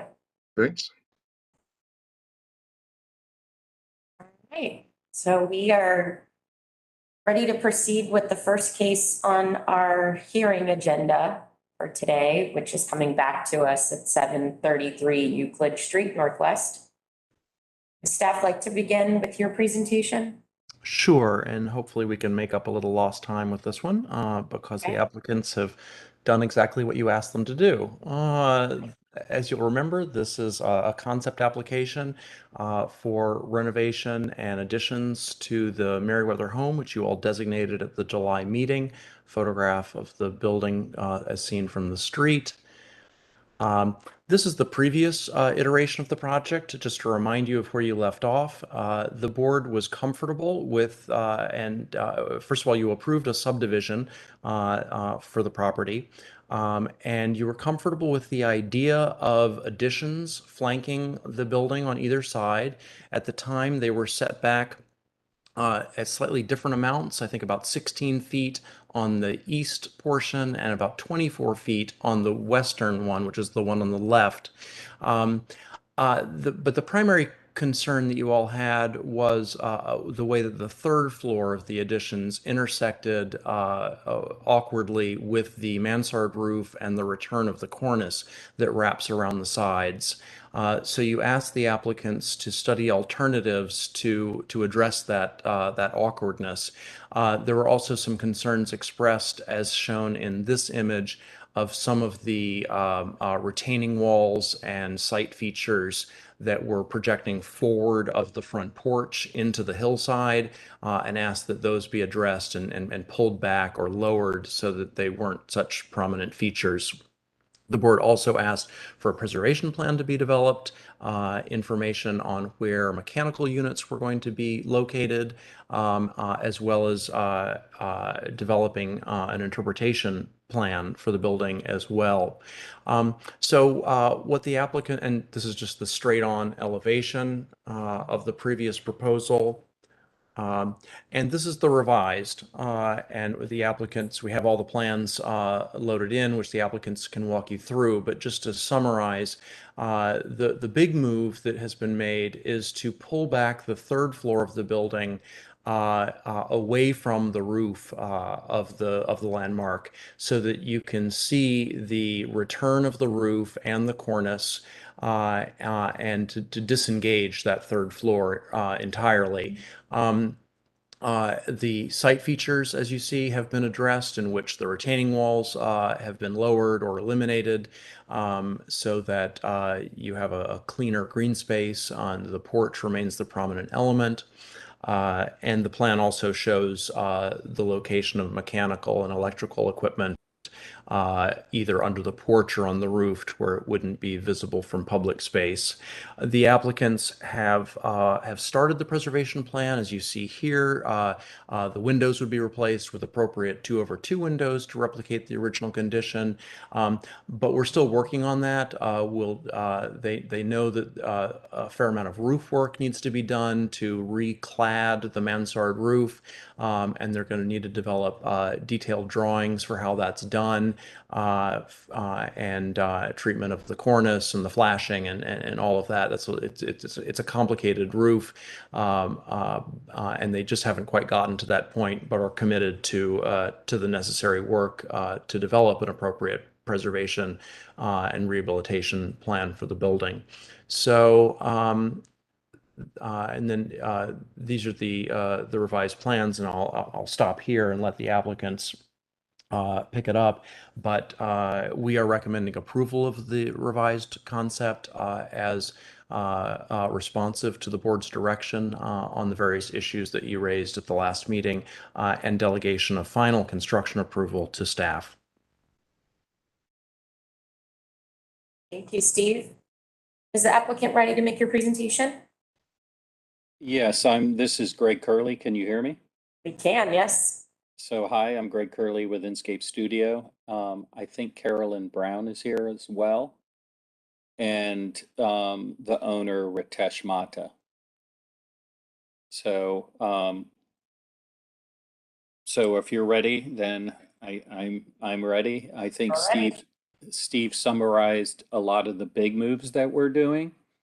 We're offsetting the wings on the sides by 3 feet, so they do not engage in the existing mansard roof, and you can see that by the elevation, the rendering that Steve shared with us. I apologize if I'm making you guys jump around. But that was one of the big moves. And by pulling it off 3 feet and setting it back even farther than the 16 feet, we're able to have that mansard roof stay intact. We also align the additions. There was a number of comments in our last hearing that they didn't like the 2 different offsets. So now we're offsetting everything the same at 16 feet, which helps, I think, balance this. There's a symmetry to the existing building, which then we're mimicking with the additional wings. So we have, so when you look at the massing, we think the massing, I don't know if we can go back to the image of the rendering. Or even this, that helps to start, but let's go here. I think the massing is much improved in how it engages the building and gives the existing building some breathing room, especially at the mansard roof. So that was the big approach. You can see that the retaining walls that you need for the stairs going up and down, because there's such a the setback, the slope of the grade it moves up as you go into the property. All the retaining walls are now, they only come up about 6 inches past grade. So we just need to have that to hold the grade, but they become really secondary. So you don't really see that the existing, the porch and structure of the main building is still predominant when you look at this building. We've located the utilities, the meters under the front porch, and all the condensing units are either in the rear or at the roof, so not visible from the street. And so I think we've worked with Steve pretty extensively. As Steve mentioned, we're showing in the rendering that he had mentioned that he'd like to see 2/2 because he thinks that's probably what was original for the windows.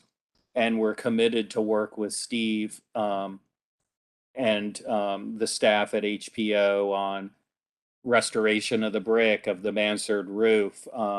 We're still waiting for our BZA hearing, which is scheduled for October 5th. So once that, hopefully we get approved with that, then we will start into construction documents and start working with HPO staff to have a restoration plan for the existing building. So that's really it. I think if there's questions, I can talk about some more specifics.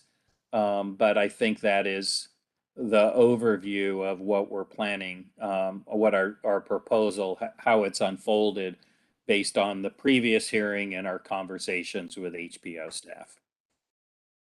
Great. Thank you so much. Thank you for listening to the comments of the board. It's clear you took all of what we said into consideration. This is much improved. Do board members have questions?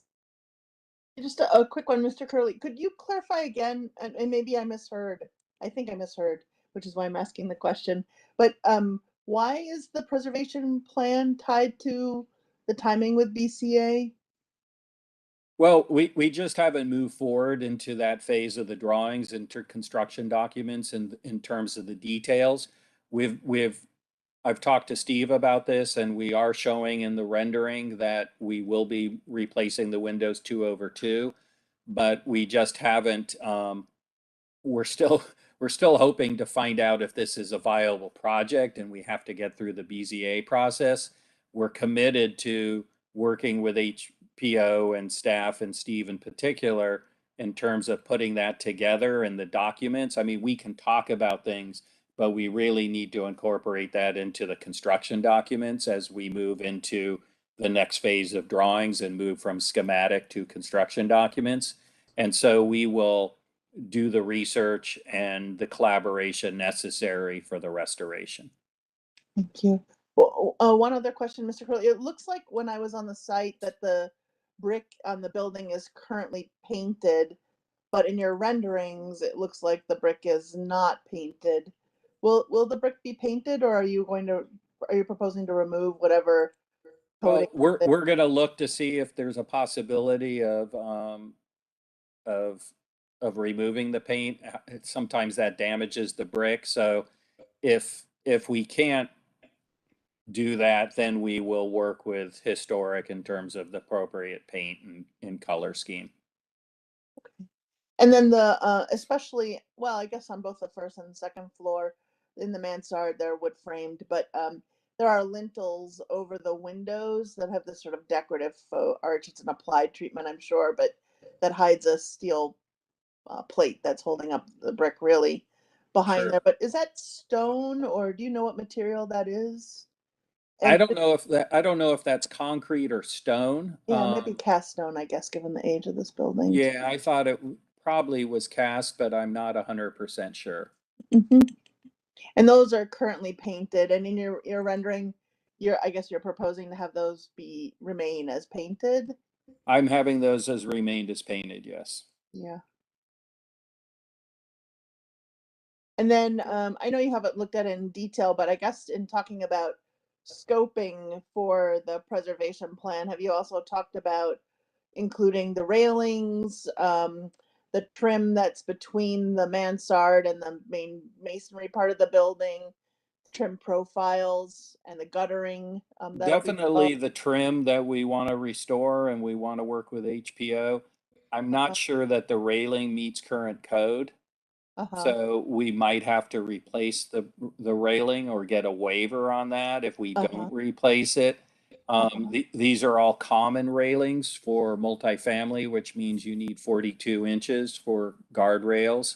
Yeah. Yeah. And so it's not going to meet that standard. So we would work with, again, HPO in terms of finding the appropriate design for any new railings that are replacing anything existing. Yeah. And not that I was trespassing, but maybe some of those handrails were a little bit wiggly too. Yeah. I don't think they meet the code in terms of holding the force. No, I'm sure they don't. And just so, a hypothetical. Yeah. But It looked wiggly, right? Yeah. Other questions? So can you, this is Outerbridge Horsey, thank you for these changes. I think the project is much improved. I'm still not clear. This view gives me more hope than the view from the other side as to what the relationship is of the addition to the mansard. This looks to be what you or Steve described as being sort of the mansard's not really touched at all, because you can see blue sky all the way through. But the other side, the other view that we started out with, did not seem to show that, and it wasn't quite clear. Maybe it's the angle. There is a little bit you can see between it, but I think it's the angle of the massing and the view. But we are setting it back on both sides to the back of the mansard roof, so it's consistent with from both the east and the west. Got it. Can you go to the elevation? No, I think the massing on either side is quite successful too. Right. So that the top side, and then there's that setback, and then there's a tall portion that's maybe, I don't know, 3 or 4 feet wide right next to the mansard. You see Yeah. what I'm talking about? Right. So is that the staircase behind it? Yeah, that's at the top. So that's the stair comes up, and then you have, if you go to the plan, I can show you that on the plan. you can So see you that's need- the right, so- staircase. You're going down. And as Right, you're right. going down, you're able to set it back that distance because the stairs are going now under that. Right, so does that little portion of wall at the end of the south end of the staircase, does that need to be that high, or could you lower that a little bit too and further, liberate the mansard, as it were? I You see haven't what I'm saying? studied that to be, transparent with you. It's something that we could study, but we haven't. Okay. Well, As the that's- stair go, I understand what you're saying. As the stair goes down, the head height goes down, the Right. required head height goes down with it. We can look at that. And as you look at that elevation, or even the render, well, right here, the elevation, you see at the top, there's some penthouses that are not visible from the street. Right, right. So when you look at the rendering, that's actually consistent with the massing of the building on the renderings, that you don't see it. What you do see is a little chimney coming up in the center that's existing. But because the penthouses only house a stair for the roof deck, but they're set back and they're relatively small. They're actually a matter of right when we're dealing with BZA, but you don't see those from the street. Great. And how many units are you doing again? There's 12 units.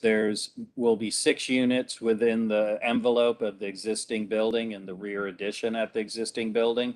And then there'll be 3 units on each side for a total of 12 units, 6 within the existing envelope and then 3 on each side, so 12 in total. So some of those are presumably affordable housing? Yes, we'll be having IZ. We'll have a requirement for IZ. We just got a determination letter from Matt LeGrant, and so we'll need to have 10% of the units to be IZ.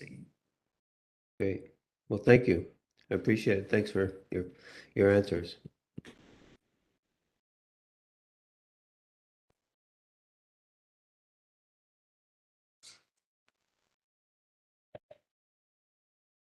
All And right. thank you for taking a look at lowering that wall if it's possible. But you've done a great deal already, so that's good. Mhm. Absolutely. Any other comments or questions? Madam Chair, this is Board Member Beatty. I don't have questions, but I did have a couple comments I wanted to make in deliberation, if that's okay. Okay, all right. I think unless there are other questions, we can probably shift into deliberation. Since we acknowledged the ANC's letter at the last hearing, we didn't receive a new one. And we don't have anyone registered to speak. With no additional questions, the board is ready to deliberate. Do you want to go ahead, Carissa? Sure.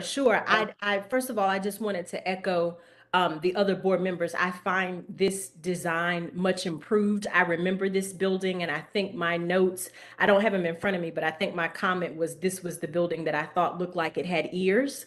And so it is much improved in this design where the historic element I feel like is truly celebrated. And so I wanted to commend the developer for that.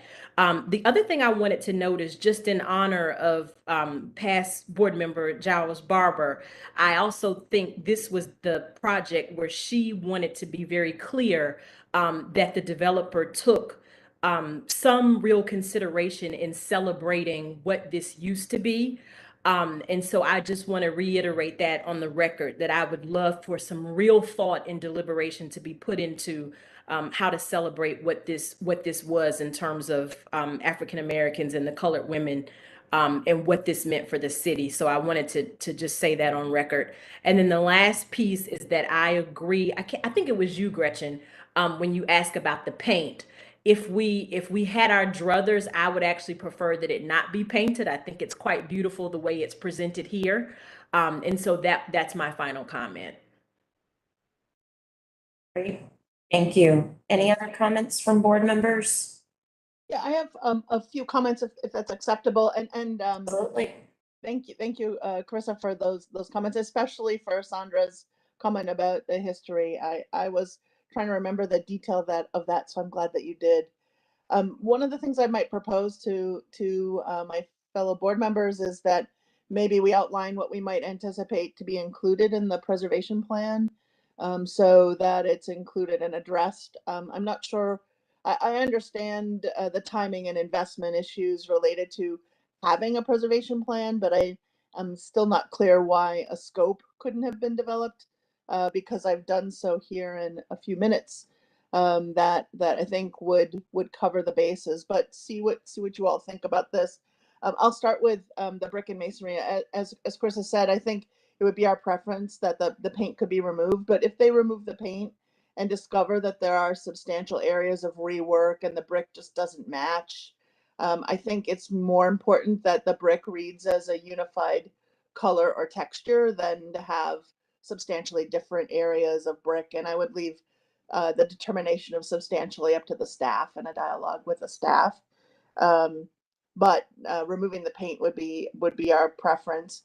That the preservation plan should include an understanding by the staff of how the mansard roof will be finished, the surface, the slope surface, the top trim at the top where it transitions to the flat roof, and then at the bottom, and how that works with the guttering.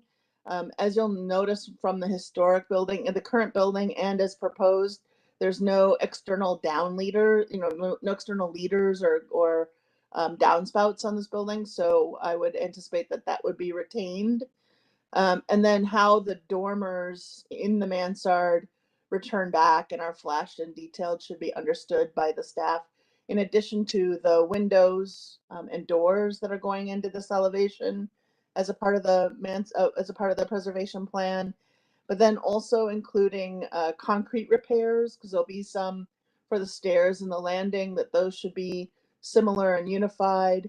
And then for the railings, even with the new guard and the handrail, that they have the same appearance as a more transparent and simple metal structure that's painted.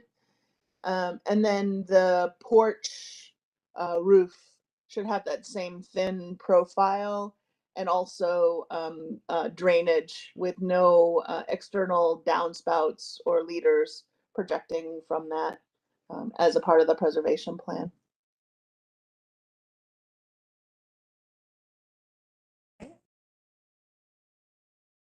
Thank you, Gretchen. Yeah. Other comments? Yes, thank you, Gretchen. I don't have anything more other than what I've already said, but I'd be happy to make a motion to approve the current submission, subject to the board's comments, especially Gretchen's. All right, I'll second that. Is there any further discussion? And all those in favor signify by saying aye. Aye. Aye. Anyone opposed? All right, the motion carries. Thank you. And I don't think I acknowledged Linda Green joining us. Good morning, Linda. Good morning. I'm really happy that I could join today, but that was a great presentation. Thank you so much. Great, thank you and welcome. All right, right. thank you everyone for your time and consideration, and we'll work with HPO as we move forward. Thank you, Mr. Curley. Excellent, thank you. All right, we're ready to shift to the Walter Reed Historic District. This is a concept application that's coming back to us after revisions. Tim, are you ready to make your presentation? Yes, Madam Chairman. Like Steve, I will try to make things short, partly because the board has already reviewed this project in June.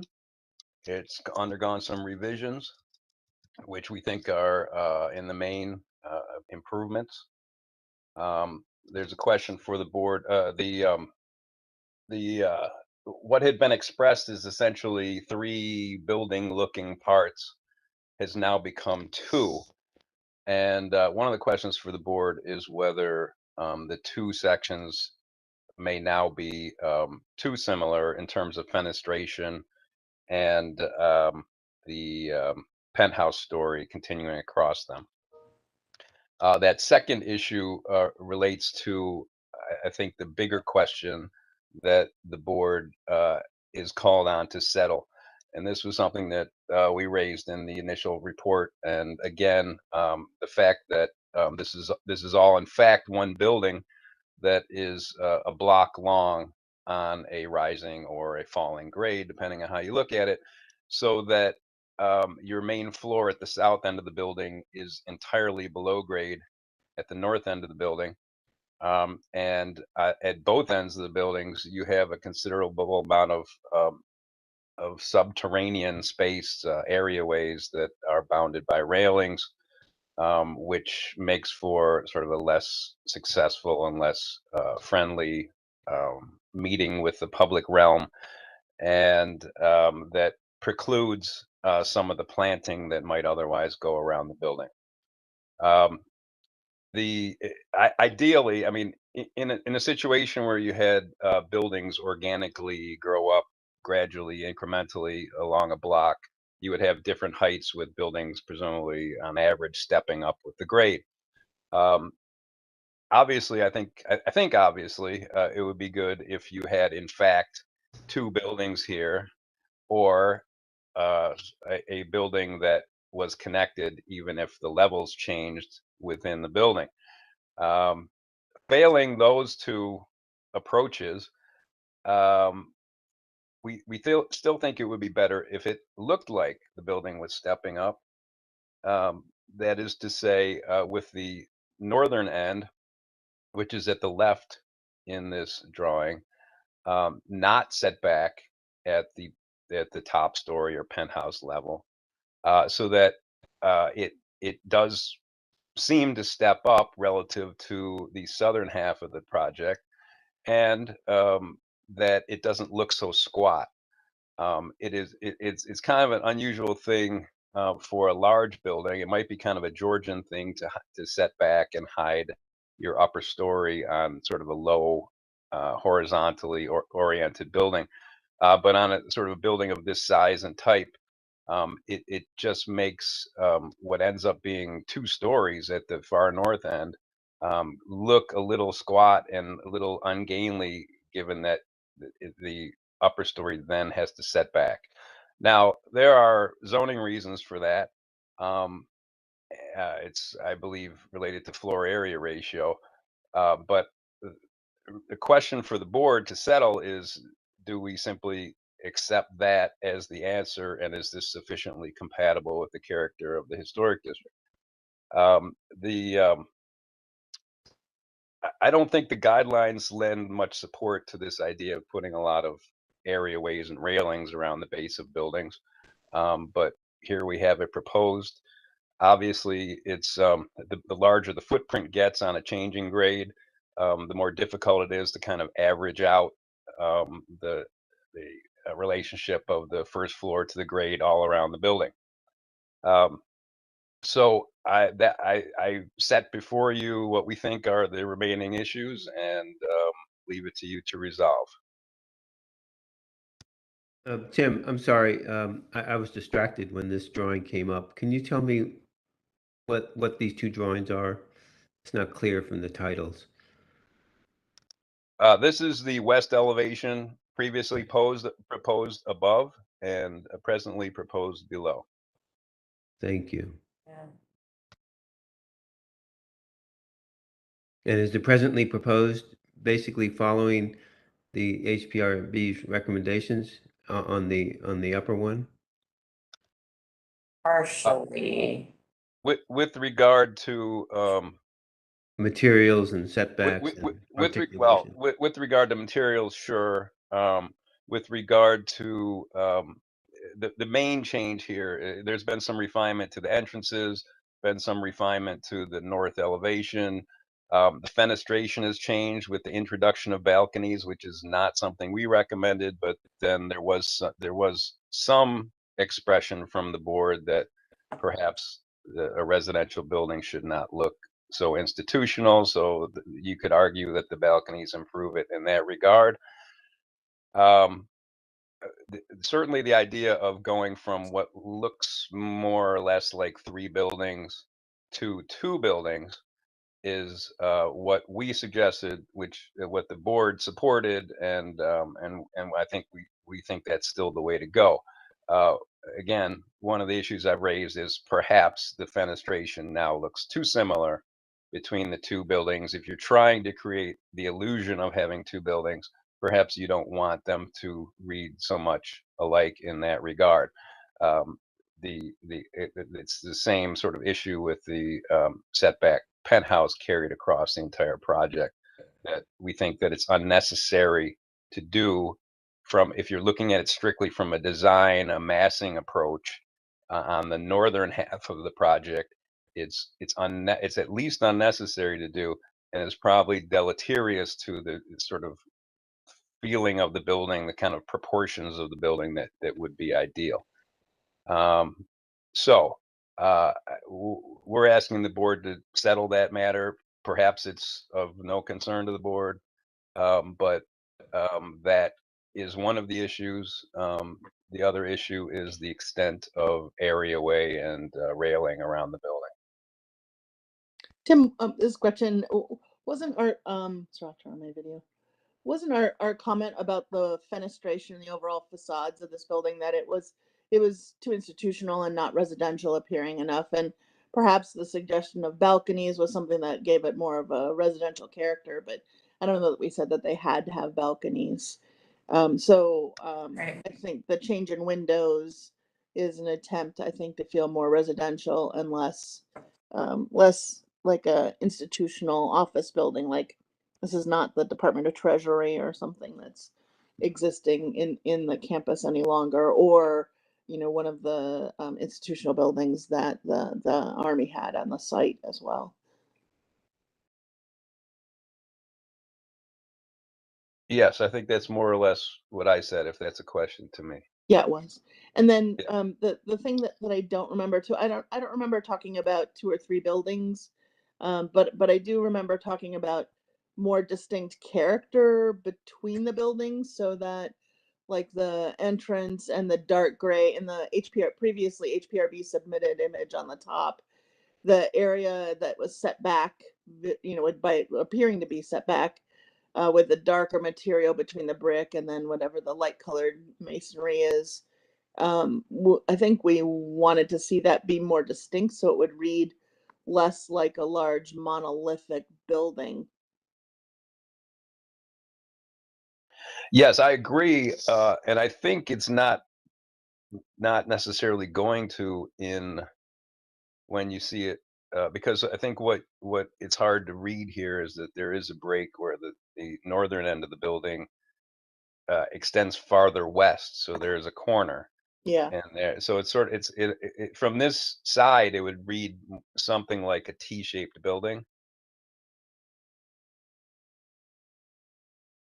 but one of the things that and you'll see in this rendering, there's sort of the suggestion of more vegetation there, which is something that I suggested, because if you imagine it as a T-shaped building, you could also imagine vegetation being within the recessed part, Mhm. and sort of softening that and making it read sort of as this is the side yard, this is the rear yard, and so you kind of understand it as a north facing building. The thing that undercuts that, of course, is the fact that the subterranean first floor is still there, which means that you still need the areaway and you still need the railings, and that pushes out the constructed area and reduces the amount of landscaped area. Yeah. Hey, Tim, this is Matt Bell. So I seem to recall one of the sort of dilemmas that this presented last time was this question of, if this was a building that the upper building that was submitted last time, if this was a building that was not on the historic Walter Reed site, it would seem as though it's trying to create a streetscape of the sort you would find in the city where you had, different buildings, even though it may be the same developer, you have different buildings that have different materials and colors and attitudes about fenestration and things like that.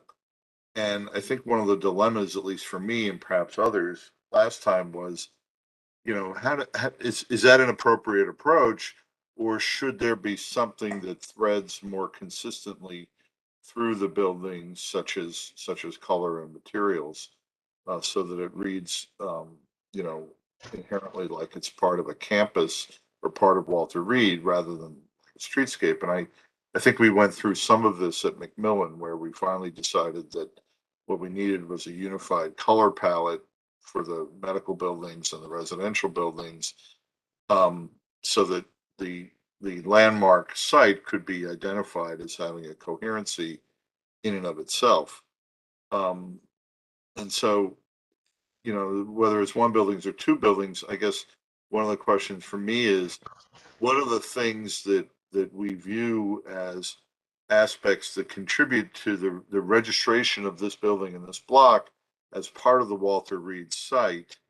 And what are the things that maybe don't do that? I mean, I think, for example, we saw some townhouses that came through here, you know, several months ago, and the original submission had every townhouse a different color and a different style of architecture and things. And I think what we were trying to do was to encourage a more unity of an approach, not a change in typology, but a unity of approach that would make it more distinctly like a building you might find at Walter Reed as compared to something a couple of blocks away in the city fabric.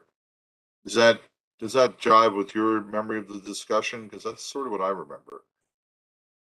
Well, yes, yeah, but I think it was an issue that we had raised, and that I think the board supported, was that um, when you have what is in fact one building, and it has sort of one major entrance and perhaps a couple of minor entrances or exits, um, you're somewhat constrained in how you can break it up. And so if you look at the top drawing, where we started was, you know, what is this kind of in between light colored building? It doesn't quite read as its own, as sort of an independent building, which is kind of undercutting its you know, its reason for being. Um, and I think the present is more successful in that you have two sort of roughly equal things that kind of feel like they have different orientations. Um, there is only one, you know, there was historically only one block long building on the campus, which is Building 1. The board has since approved others, but they've been divided up into three, but somewhat more evenly, and with kind of a different sense of hierarchy. And they didn't have quite the same issue with the changing grade. And so I think, in a way, you know, it simplifies the grade to the building relationship issue the smaller the pieces get, except when those pieces are not independent and they're all sort of one floor plate, and then that just aggravates the problem.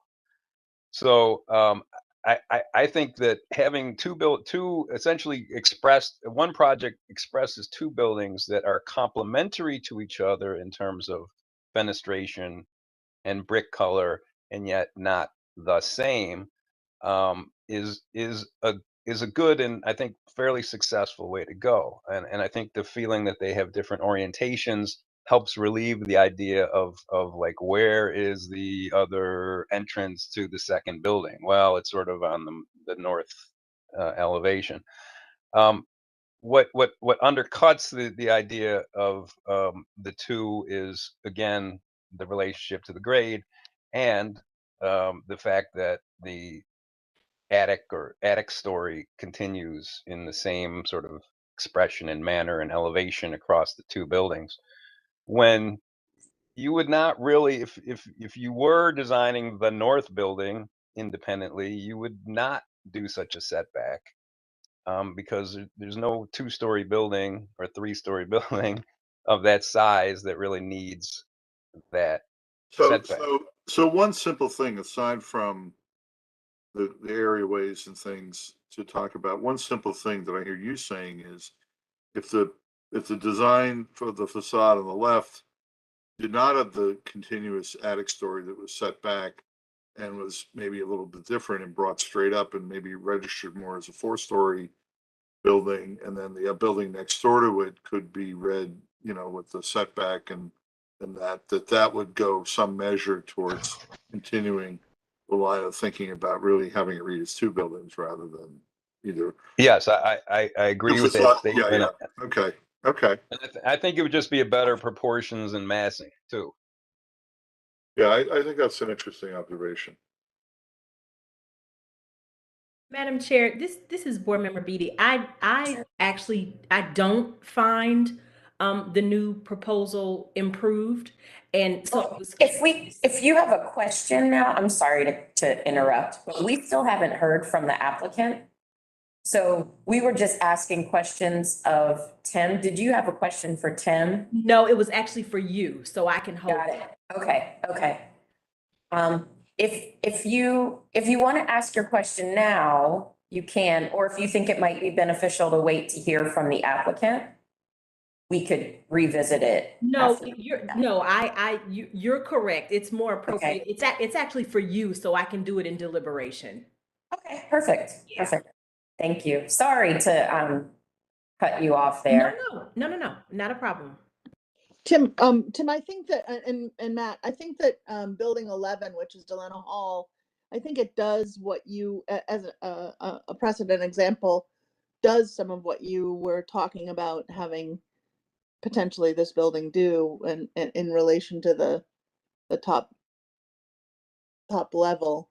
But it does it organically, of course, because of the 3 periods of construction for Delano Hall that happened, right? Yeah, Delano Hall is is one of the early buildings. It was nurses' quarters down in the southwestern portion of the campus. Yeah, It was added to. It is a long building. twice. Yeah. It does have sort of pavilions at either end. This is the challenges come out of the plan. So if you're going to have your major entrance sort of at one end of the building, then you have to figure out how does that relate to the rest of the building. And I think just sort of disengaging the two, having them complementary but sort of next to each other, having it feel like you're stepping up the way a building would kind of naturally do as the grade steps up is a good way to go. I recognize that there are zoning issues with it, but and well, I mean that's what the board has to. One of the things the board has to consider. Is that such an important question? How this building is massed and what its proportions are, and how distinct should it be from the pieces be distinct from each other. I think you've heard our sense of it, and um, how much it needs to respond to such things in order to be considered to be sufficiently compatible with the character of the campus is really the question. If we could hear from the applicant now, I don't think we need a full presentation, but you've heard the issues brought up by Tim and the board. So if you could focus on those and any thoughts you might have on how to address those comments, that would be helpful. Sure. All right. Well, hello, everyone. I'm Matt Anderson with Toll Brothers Apartment Living. So first, I guess, thank you for having us back for our second meeting. Similar to the last meeting, Bob Keane with WDG Architecture and Sarah Vanish with EHG Traceries will be talking through all of these issues with me. We've done our best to take the collective feedback of staff and the board from our first meeting and some subsequent feedback from Tim to update the concept that we're showing to you today. On the zoning question, to kind of define this better, we are required to have a 1-to-1 setback at the penthouse level of the building. So unfortunately, there's not a way to get around this. We've largely been hemmed in by zoning and building code to define the massing of this building from the get-go. And on the other items, I think it's better to kind of talk through those as we show you our updated design concept. So with that, I'm going to hand it over to Bob Keane with WDG, and he'll talk you through the updates we've made.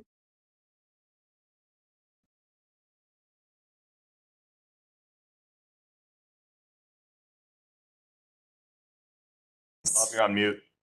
Okay.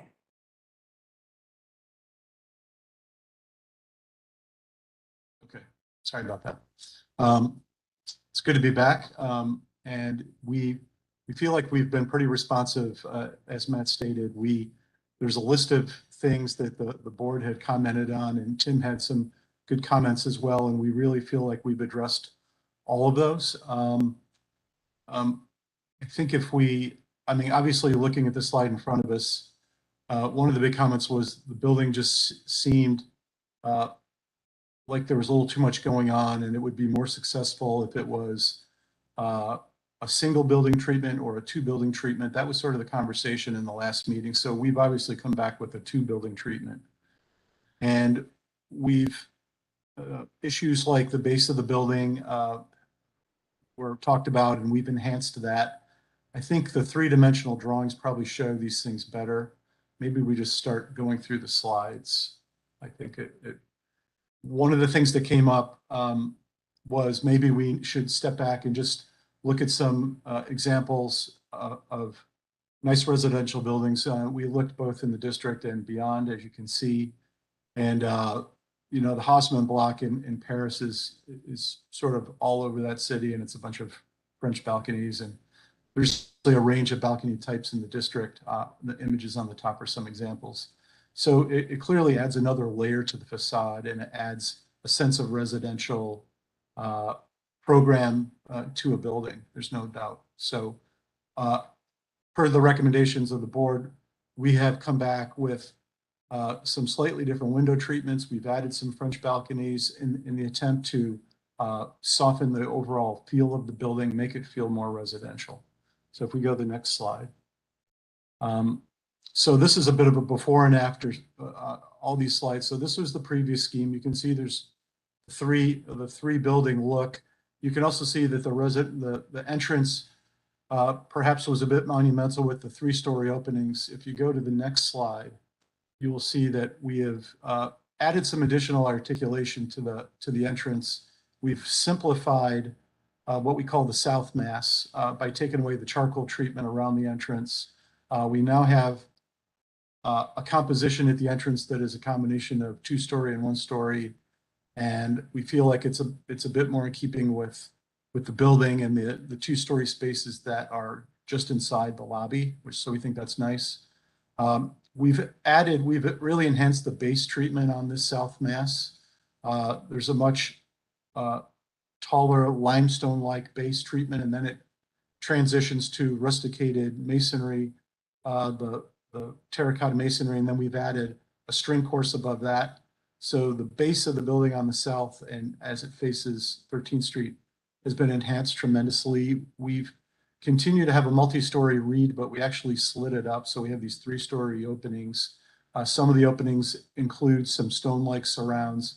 And then you can see the addition of the French balconies, again, to soften it and to create a more residential feel. You can go to the next slide. Again, a little before and after, 3 treatments. If you go to the next slide, you see the 2 treatments. And again, there's an overall simplification. One thing we're doing on what we call the North Building now is we've taken this approach of introducing this burgundy colored masonry.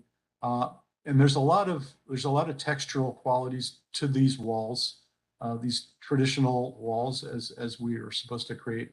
So there's a lot of detailing around each of the openings, around the cornice areas. We've created some belt courses to separate the ground level from the upper 2 levels of the building. And, you know, the elevations are pretty deceiving, as elevations always are. There's a lot of plane changes going on. And as Tim was mentioning, the North Building is somewhat like a T-shape. There's a significant plane change, as you can see here.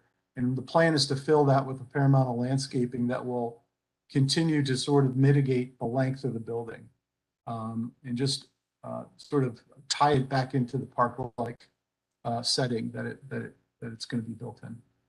Go to the next slide. This is again a little before and after. Our initial intent was to be somewhat, to behave somewhat like townhouses, which are going to be across the street. So we had a series of these reveals. If you go to the next slide, You can see that it's been greatly simplified. There is, again, this sort of tone-on-tone approach with a lot of texture and detailing. So we've got some cast stone detailing at sills and at entrances. And then we've got these French balconies that are set into these deeper openings. So wherever you see a balcony here, those entrances are set into the wall, I believe a foot or possibly slightly more than a foot. So there's some additional depth at the balcony areas, which will create a nicer cadence to the wall, we think. You go to the next slide. We're now down on Dahlia Street. This is the south end. This is the before. And again, if you look at the base of the building, it was pretty much the terracotta masonry coming to the ground in a single regulating line band course. And you can see the 3-story openings are sort of lower on the building. If you go to the next slide, you can see the base treatment is enhanced quite a bit. The other thing that sort of stood out on the previous slide was the railings at the window wells were were sort of calling a lot of attention to themselves. They were heavy and dark. And so we've made them as thin as we can make them. We're actually making them to match the color of the wall behind it. So the hoping is that it really just fades away. And we've also added additional landscape. You'll see some plan diagrams in a moment where you'll see that we've started to break up those areaways and insert little landscape elements to, again, soften the pedestrian experience. Go to the next slide. And this is where you start to see up close sort of the detailing and the intent of the areaways, sort of matching the material that's behind them. You see the landscaped elements sort of in between, sort of breaking up the length of those areaways. You can see the texture of the limestone-like wall having some rusticated texturing, and then the masonry having, the terracotta masonry having a similar sort of texturing going on. And so that gives you a good sense of sort of the quality at the base. And, you know, we looked around DC a bit. We looked at other cities. Obviously, areaways are in all cities. London is famous for areaways all over the place.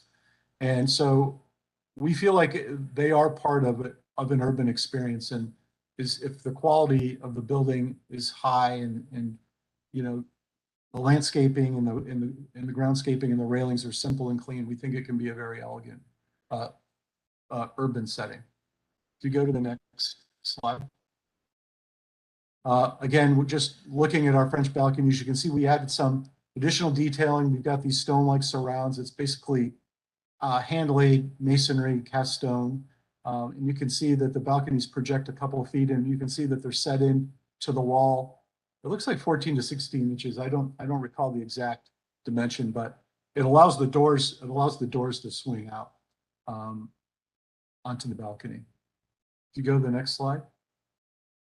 This again is just speaking to the materials. I think you all recognize it, and it also speaks to there's additional brick detailing. There's you know, stack courses and some other like patterning going on, both at the cornice with the dental detail and almost like a checkerboard brick detail between some of the windows, stack courses and things like that. And then we've got the dark standing seam metal roof at the top and cementitious panels at the attic. You can go to the next slide. And this starts to show how we've updated the entrance to have a 2-story reed, sort of a dual 2-story reed and a 3-story reed. And then we've got these dark metal panels which clad the sort of the spaces set into the portico. And go to the next slide. And this starts to show really, I think, a lot of rich, what I call tone-on-tone brick detailing along Elder Street. And so we've got these beautiful surrounds and these rotated brick details up at the top of the building, rotated soldier courses, which will be very nice. And then just the added soldier band sort of separating the upper two from the lower one. And then we've got this cast stone entrance that is intended to be like a shade, basically a shade darker than the brick, but it's intended to be, again, sort of this tone on tone. quality. So the sills and the entrance are going to have this similar cast stone detailing. Go to the next slide. Tim and Matt both kind of talked about this a little bit. And one thing, you know, it is a single building, of course, and we're trying to make it look like two buildings that have two different characters. And this idea of trying to mitigate this sort of relentless attic story, one thing that we can do and still be sort of playing within the rules of the zoning is to perhaps add a complementary color, a color that would match the actual burgundy masonry. So as you're looking at the building, as a pedestrian walking down the street, you will not have this continuous attic treatment. But you'll see that the treatment sort of complements and extends the verticality of the north wing of the building. Next slide, please. The areaways, so the image on the left, you see these longer strips of light blue. Those are the areaways on the left. On the right, and it's a little hard to see, but you can see that these areaways are broken up. If you look at Dahlia Street, they're broken with these like little inserts of landscaping. And then there's this idea of, you see it also on Elder Street. You see it a little bit on 13th. And as others have noted, we do really plan on sort of pumping up the landscaping in between what we call the south building and the wing of the north building, again, to sort of to veil that portion of the building and to really help soften and break the length of the building. We go to the next slide. This is just a little bit of a before and after with respect to the railings. I think we were literally showing a different shape picket, and we were showing a dark picket, and so we've tried to really skinny it up, if you will, and modify the color so that, again, it just sort of blends in, calls less attention to itself. Next slide. And then I think yeah, Bob, I can, yep. Yeah. This is Sarah Vonish with Traceries. We thought we'd end our presentation with a quick review of the major changes that were made in response to your comments from the last meeting. You can see on the left a summary of what we heard from you during that June meeting. But first, we want to emphasize Walter Reed is a historic institutional campus. The design guidelines we prepared as part of the master planning process specifically call for new buildings that are compatible with and harmonious with the adjacent or new historic buildings, expressed through materials, colors, architectural elements, massing, and facade articulation, with the ultimate goal of retaining the historic district's institutional campus character. So unlike the previous residential buildings that you've reviewed so far, which are located primarily in the north part of the campus and the south part of the campus away from the historic buildings, Building L is located just to the north of Building 1, the original building on the campus, the main hospital, and the most important building on the campus. And you can kind of see it in white in the lower right-hand side of the images on the bottom. So in following the design guidelines and to enhance the building's compatibility with the historic hospital, as well as to the newer developments, specifically the townhomes to the north, the building does have a quieter institutional character, but we still did try to respond to all the board's comments with this updated concept. And we think we have succeeded responding to most of these comments, but as we've discussed, the FAR and zoning restrictions really limit our ability to respond to all of the comments. And as part of your discussion, we are really hoping for your input on whether or not we've resolved some of these issues. I think you've already started that discussion. And we would like some guidance related to staff's outstanding concerns, which Tim has presented and is summarized on the right-hand side of the screen. And if you go to the next slide, this image, Bob's really talked through all of these changes that have been made from the previous concept. So I'm not going to read each one of them, but This summarizes those changes that were made in response to the comments that we heard from you. And if you go to the next slide, we'll end here and take any questions that the board has.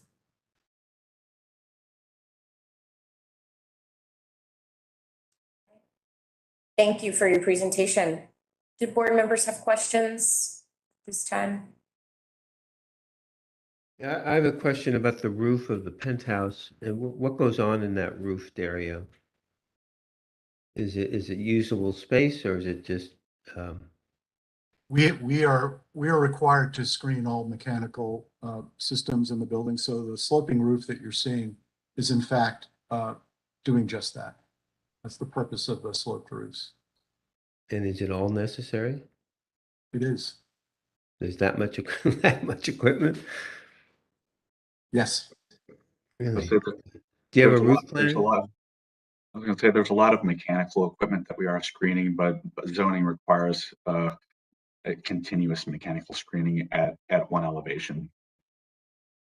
Even if there's no equipment? Can you show us a roof plan just so we can understand? I mean, it seems like this is a gigantic building.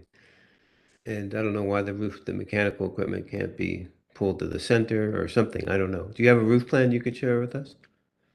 Well, we only have what we submitted. I We don't. do have a slide if you want to Is go there down one? 2 slides. Thank you.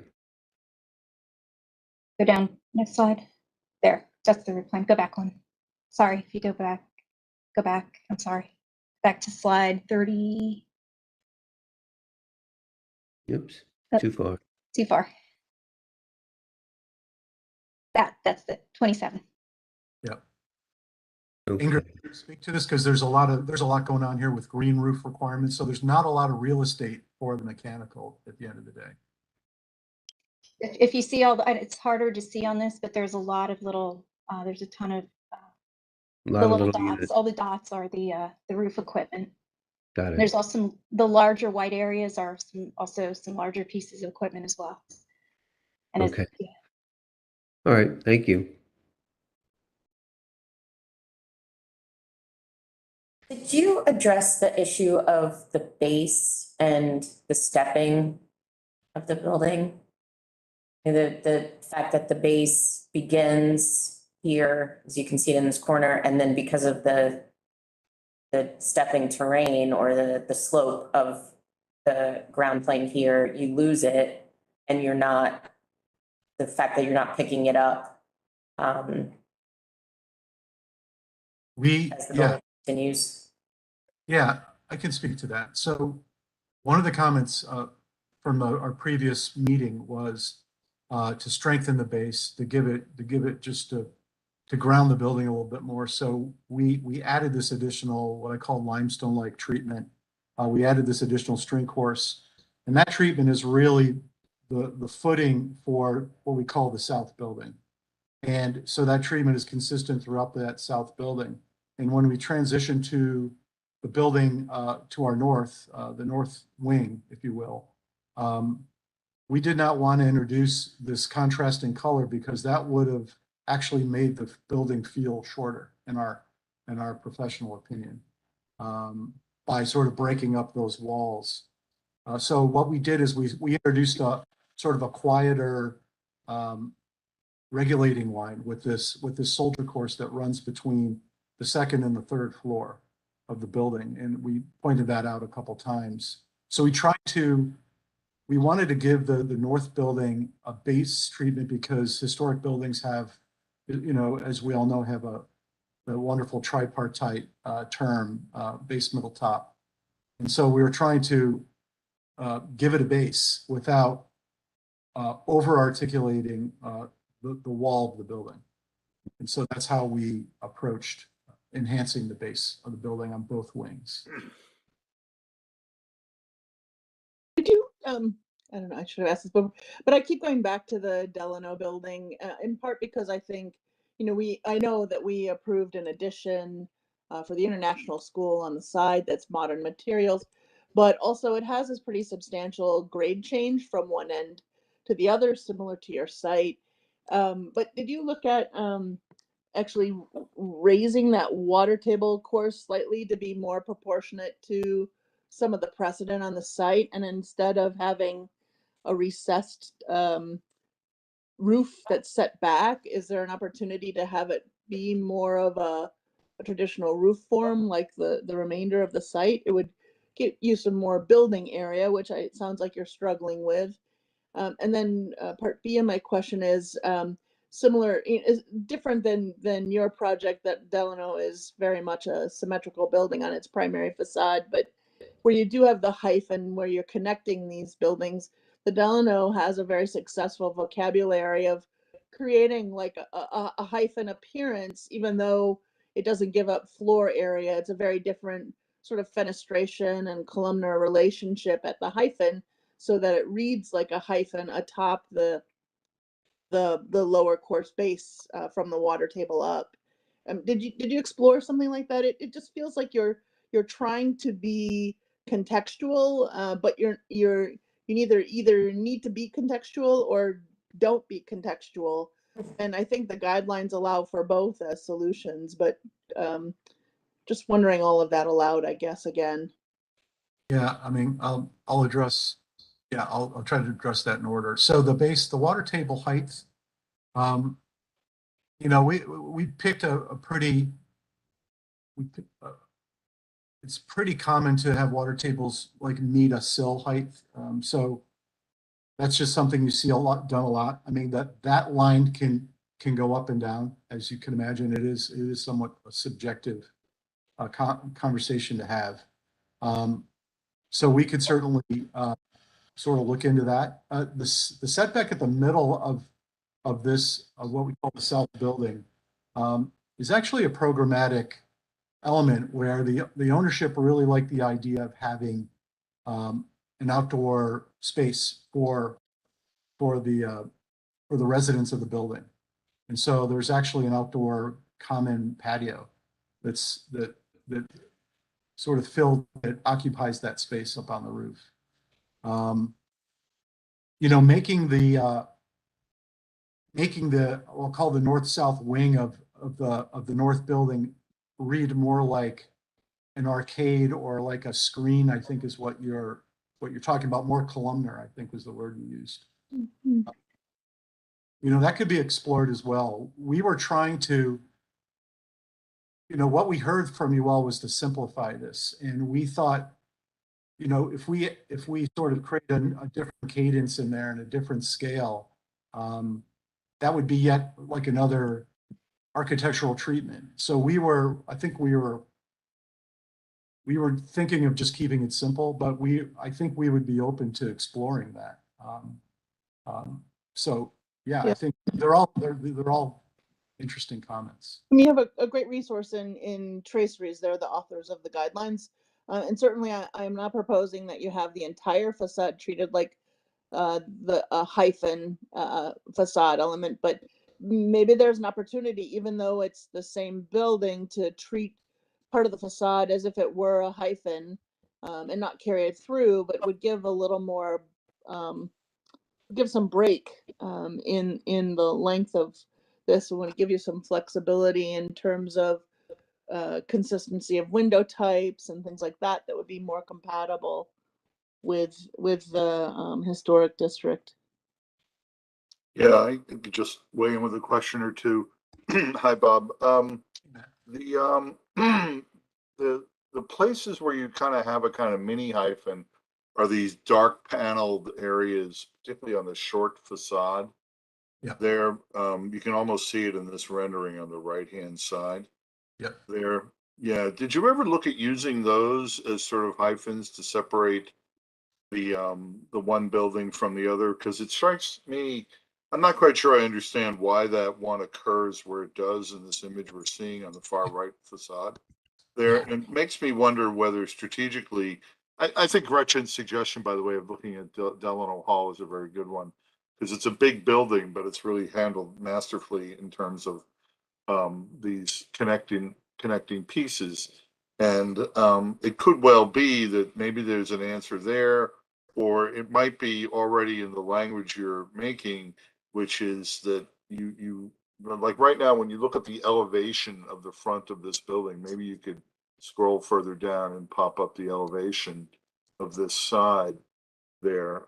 Yeah, it does make me wonder whether, you know, the top strategy, I know you've simplified it and that's good. It makes me wonder whether something, if you really want to make those things read as two buildings, whether there ought to be something intervening between the two, like you've done in other places in the top drawing between the white facade and the brick facade, whether something like that would allow for this sort of separation in a very simple way. Yeah. And so you would read the unity of the building on the south, the big, you know, with the entrance there, and then maybe even looking at a different material or color of the roof of the building on the left as compared to the building on the right would also help to give it some distinction there. That would be something that I would think to look at. Seems like the elements you have and the sort of kit of parts you have would allow you to do some of those things. No, it's a good comment. It's yeah, I think that would obviously create a bit of an architectural pause, right, between the two. So which you know, I think it wouldn't introduce it as a whole nother facade, right? And it may in fact be absorbed into the building on the left in part of that language, but I think it might go some measure to and it wouldn't make it more complex in my view. You know, it just where it occurs on that short facade, I end up looking at that and think, well, why does it occur there? You know, why does it happen there? And Yeah. I think it could be deployed more strategically to make a distinction between these two building elements. it's great. It's a good idea. The other question I have is there a reason why you're using GFRC as compared to real limestone? Cost. You know, we've got you know, the owner can speak to this better than I can, but we, you know, we have a task. You have a budget. Ability to build a building that sort of meets a lot of different criteria, you know, from the historic board to feasibility, right? So we're sort of doing a big balancing act. So we're actually proposing masonry down lower at the first 10 feet or so, and then transitioning to GFRC on the entrance piece. And you can get 100% color match on that. I can't say, you never say 100%, right? Selling fair enough. Fair enough. Okay, fair enough. And I would just like to say that we are doing our best to make this a very nice facade to adhere to the historic context of the campus. But you may be aware of this already. We're in the middle of unprecedented hard cost inflation. Yeah, it's like a virus going around. I totally appreciate that. Yeah, more I than understand. 2% this year.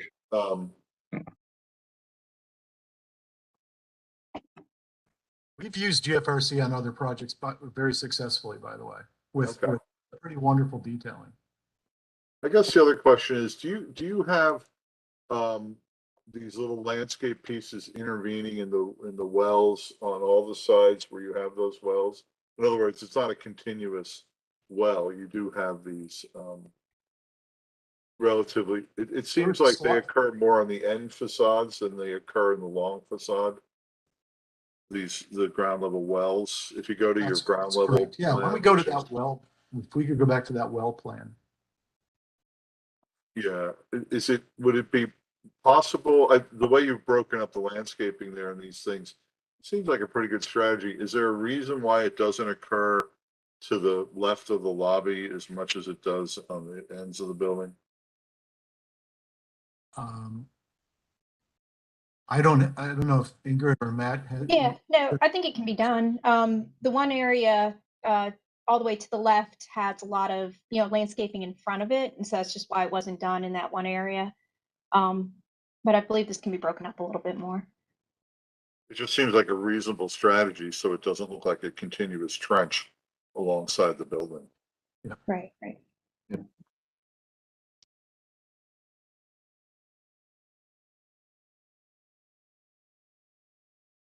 Okay, I think that's most of the questions I have. I do think the building has gotten simpler, and that's good. I do have one preference in the old submission. I rather liked the townhouse look on the one facade there, those bays. There might have been maybe too many or something there, but it just seemed like a nice idea as that turned the corner. But, you know, I don't think it looks any less residential. I think it looked perhaps even more residential at that scale. On page, I guess I'm looking at page, I don't know what pages. You guys didn't put, Bob, you guys didn't put page numbers on this. What's going on with that? There's numbers in the lower right. I didn't see them. The copy I have. They're hard to see. Yeah. Yeah, you know, I think this is a more successful facade than the one submitted, to tell you the truth. But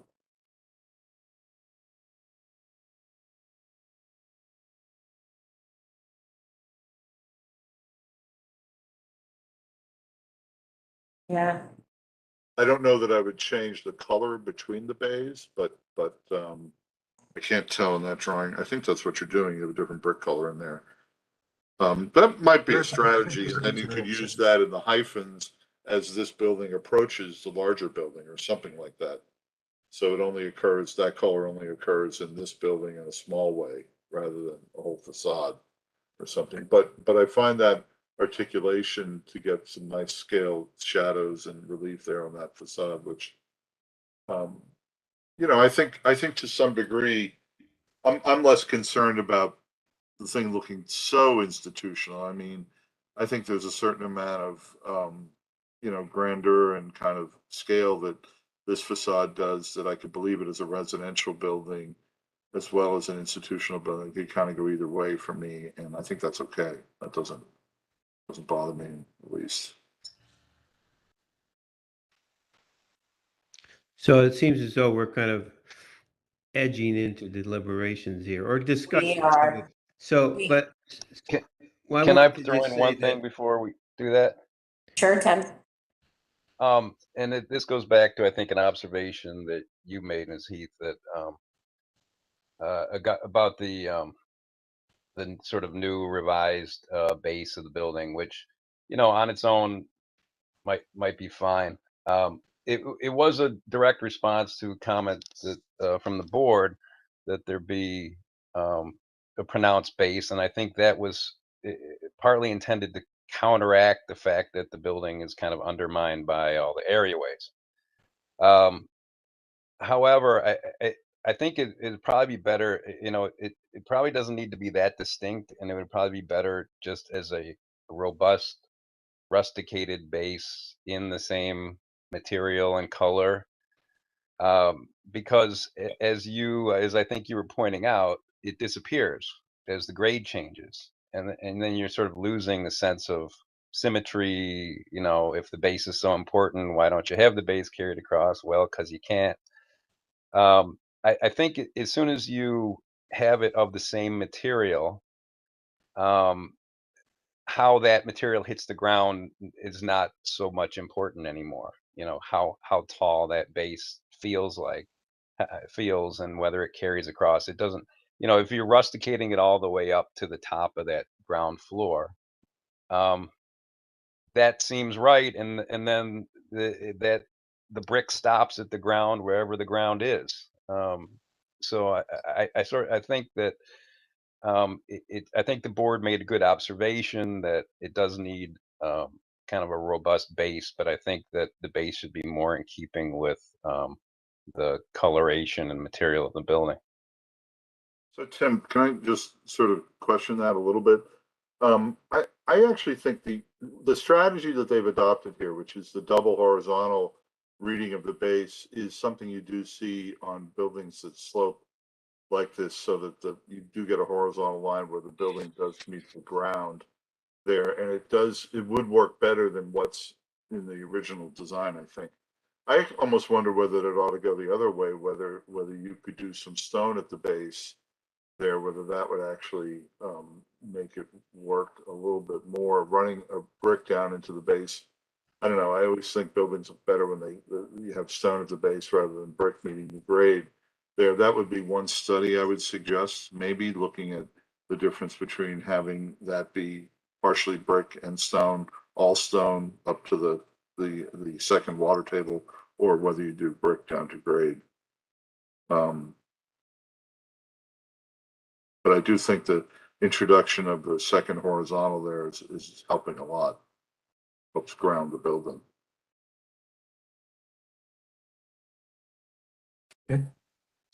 You're talking about the limestone or the line there that disappears as the building. Well, they've introduced a higher one that doesn't disappear, I think. I think that's the idea, right? That you still get the reading of a base, but it sort of sits higher. If you look at it as compared to the previous design, that's a new thing. And I think that could work. I think to ground the building. It's always tough when you have a sloped site, you know. Ideally you wouldn't want to, it's a challenge, but I think that could go some measure to addressing that. Understand. Then if I could make just one more comment on the areaways or window wells, just to provide a little more context. We do have residential units that line those window wells, and that is what is providing natural light into those units.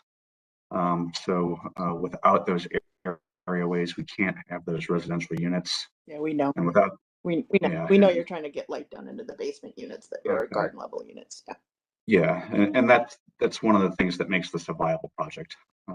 So without them, we can't build it. So we are doing everything we can to maintain them, but minimize them. There are things you see in the city. I mean, I think the landscaping would help. Yep. I think you should talk to Sarah too at Traceries, because there are examples on the campus where you have this, but you have yet to, I think, have that conversation with her.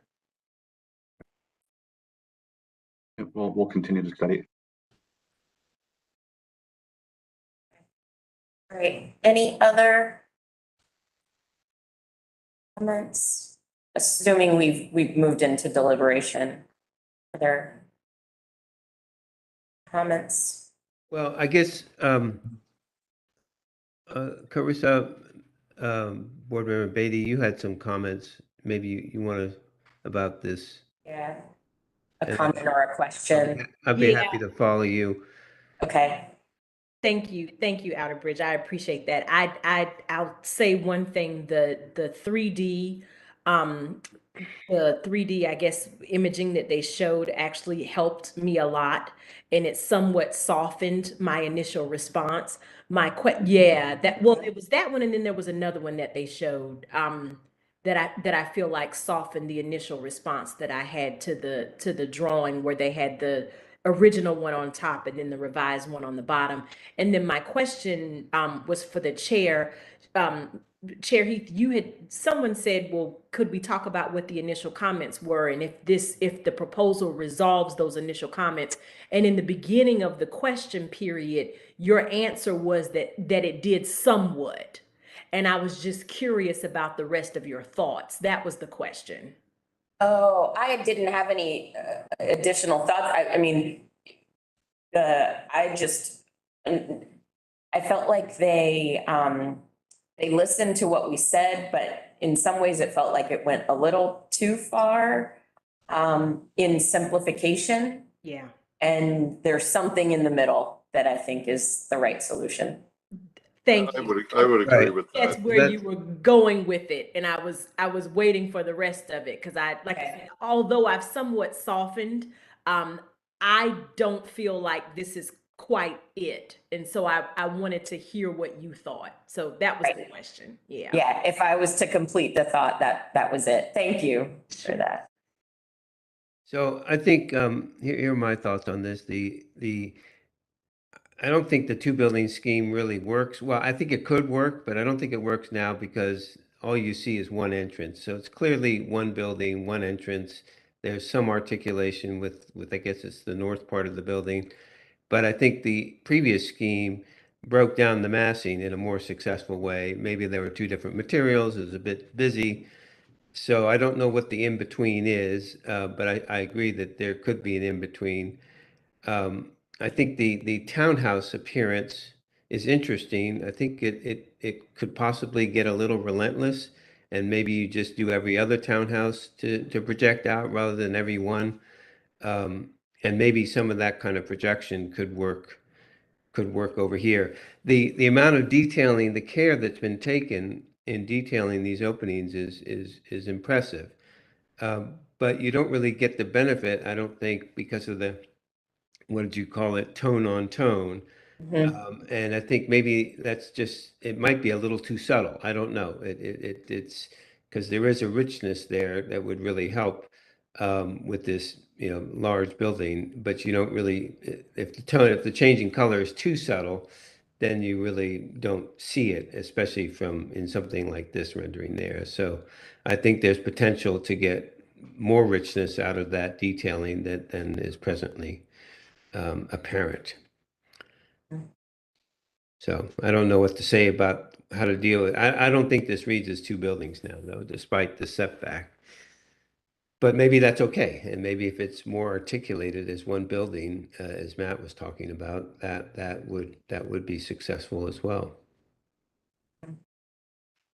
Yeah, I agree with you, Outerbridge. Go ahead, Matt. No, I was going to say, I think those are great thoughts. I appreciate, the team here addressing us perhaps a little bit too well there in some respects, pushing it in one direction. I'm more comfortable with the design of the building that we see in front of us here, and the sort of, I guess it's the south building. There, I think that's pretty nice. I think the question now is, how does the rest of this relate to that building? And, I'd almost leave this building alone for a while and come up with some ideas about how I could relate to this, or whether I make something completely different, or whether Gretchen's suggestion of Delano Hall, I think, is a good one to look at. The continuity of the stuff at the cornice line, above the cornice line, does tend to make it look like one building, which sends kind of a confused signal to the pieces down below. So that's something to address. I'm not particularly bothered by the areaways. There are things that you do see in the city there, and it's not uncommon. I do think landscaping will help those things quite a bit. I think the DNA, out of all the sort of kit parts that the architect had shown us, there's a lot that they can do to kind of both make it simpler and easier to understand, whether it's one building or two, and the language that they've deployed in some of the pieces they could use to do that. So I'm optimistic the problem can be solved. I think I would agree that it's not quite there yet, and I'd like to see it one more time. Any other thoughts or direction? I'm in agreement with you, Matt. I don't think it's there yet, and I'd like to see it again, allowing the applicant time to take some of these comments and the staff's comments into consideration as they make revisions.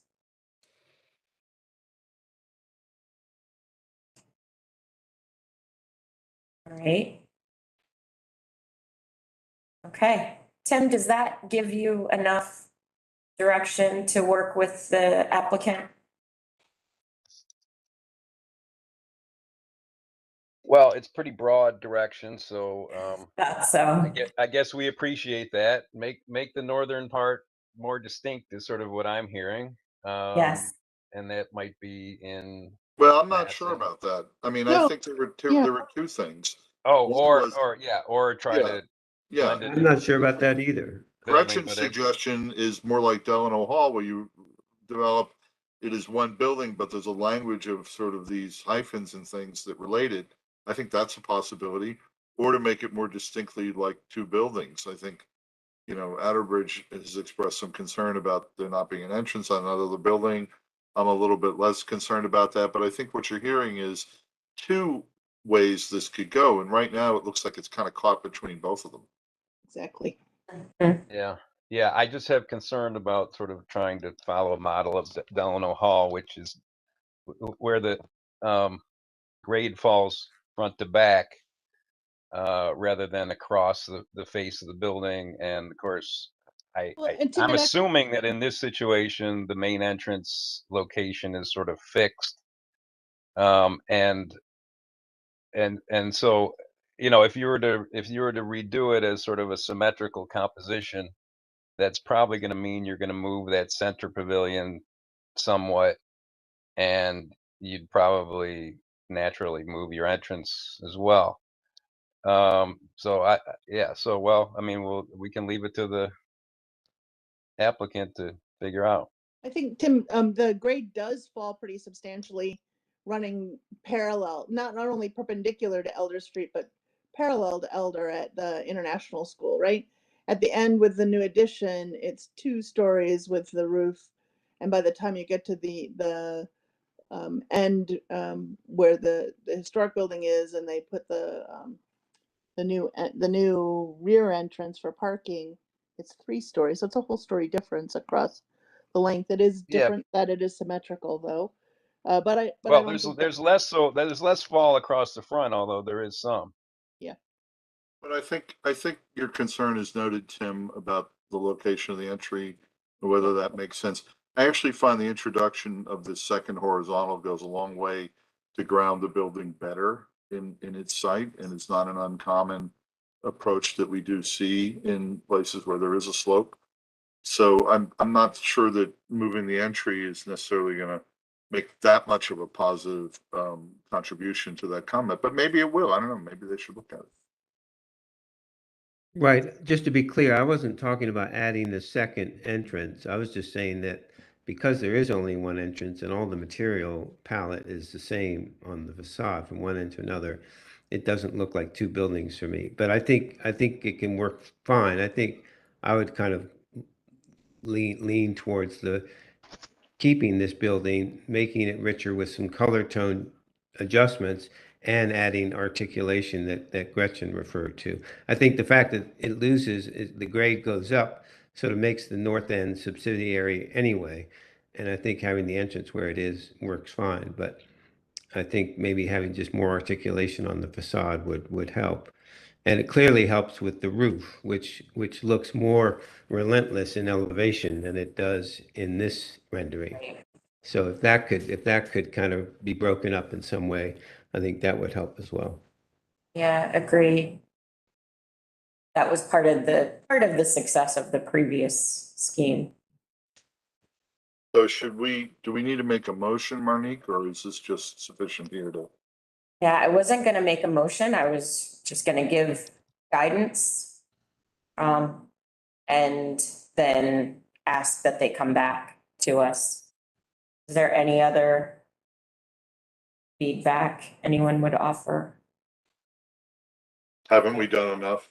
So should they pursue going back to sort of? Didn't want to cut anyone off prematurely, but yes, all right.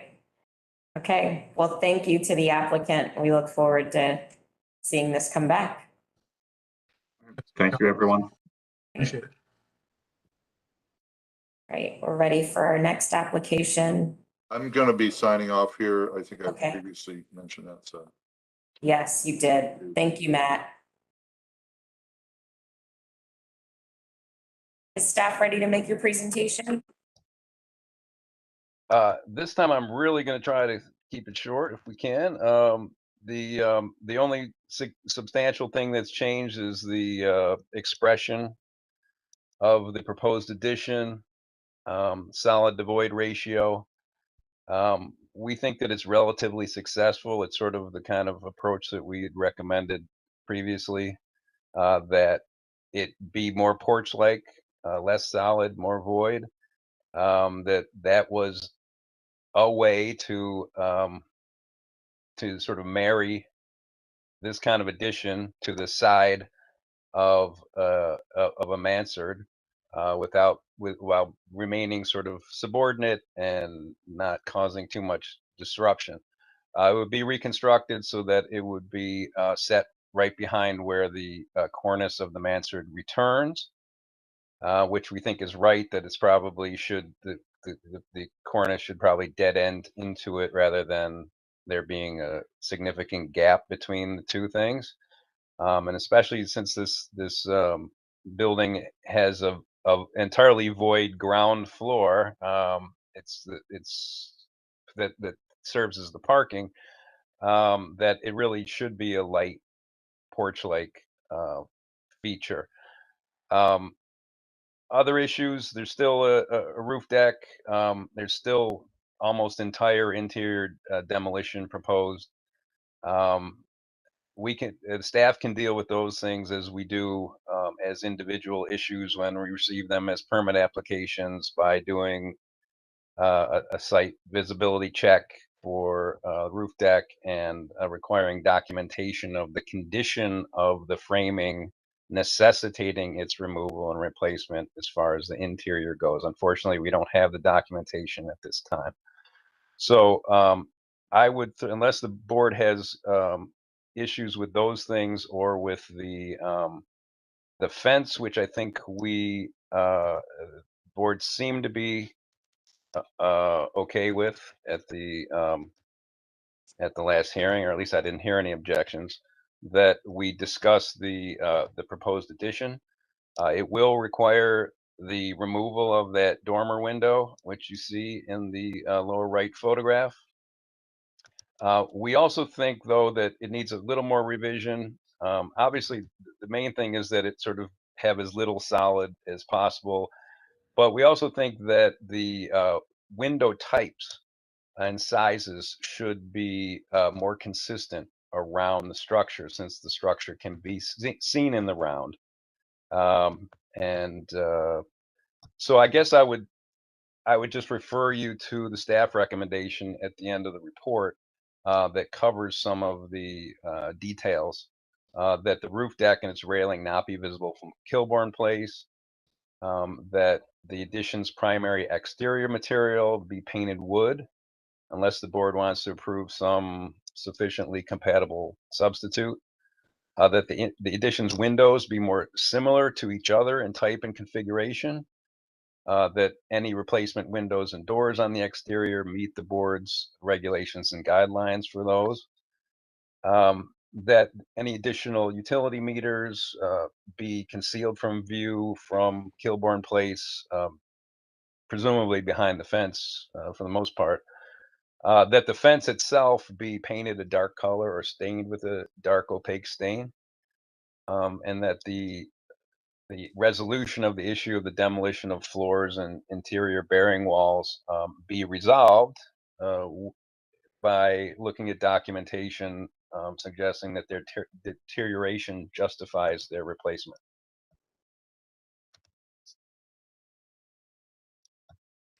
Tim, does your window comment include recommending that the 6/6 windows in the addition be changed to 2/2? I'm not recommending one thing or another. But I am recommending one thing. That is to say, they could be several different things. You'll see on other elevations they have divided like casements. What I'm suggesting is that choose a window and go with it, so that we get sort of a module and we get a configuration that can be sort of carried consistently around the structure. I don't think it's imperative that infill in a porch necessarily match what the original configuration of a window would be on the building. So I think just anything that sort of seems reasonably compatible and reasonably consistent would be good. Okay, thank you. I don't disagree with that. So I thought and correct me if I'm wrong, but I thought when we last saw that, we were pretty clear about not wanting the third story of the addition, and that if the applicant wanted to use the first floor for parking and not use it for program space, that was their choice. But I thought that we were fairly clear about the third floor. Does anybody else remember that? Yeah, I have a similar recalling. So here we are again. Well, maybe Outerbridge, we let the applicants say why they feel.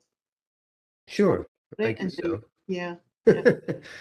Yeah, we could. Jump in. And they know certainly our concerns and our comments from the previous about the fourth floor and why, that hasn't changed, I guess, is what you're saying, Outerbridge, right?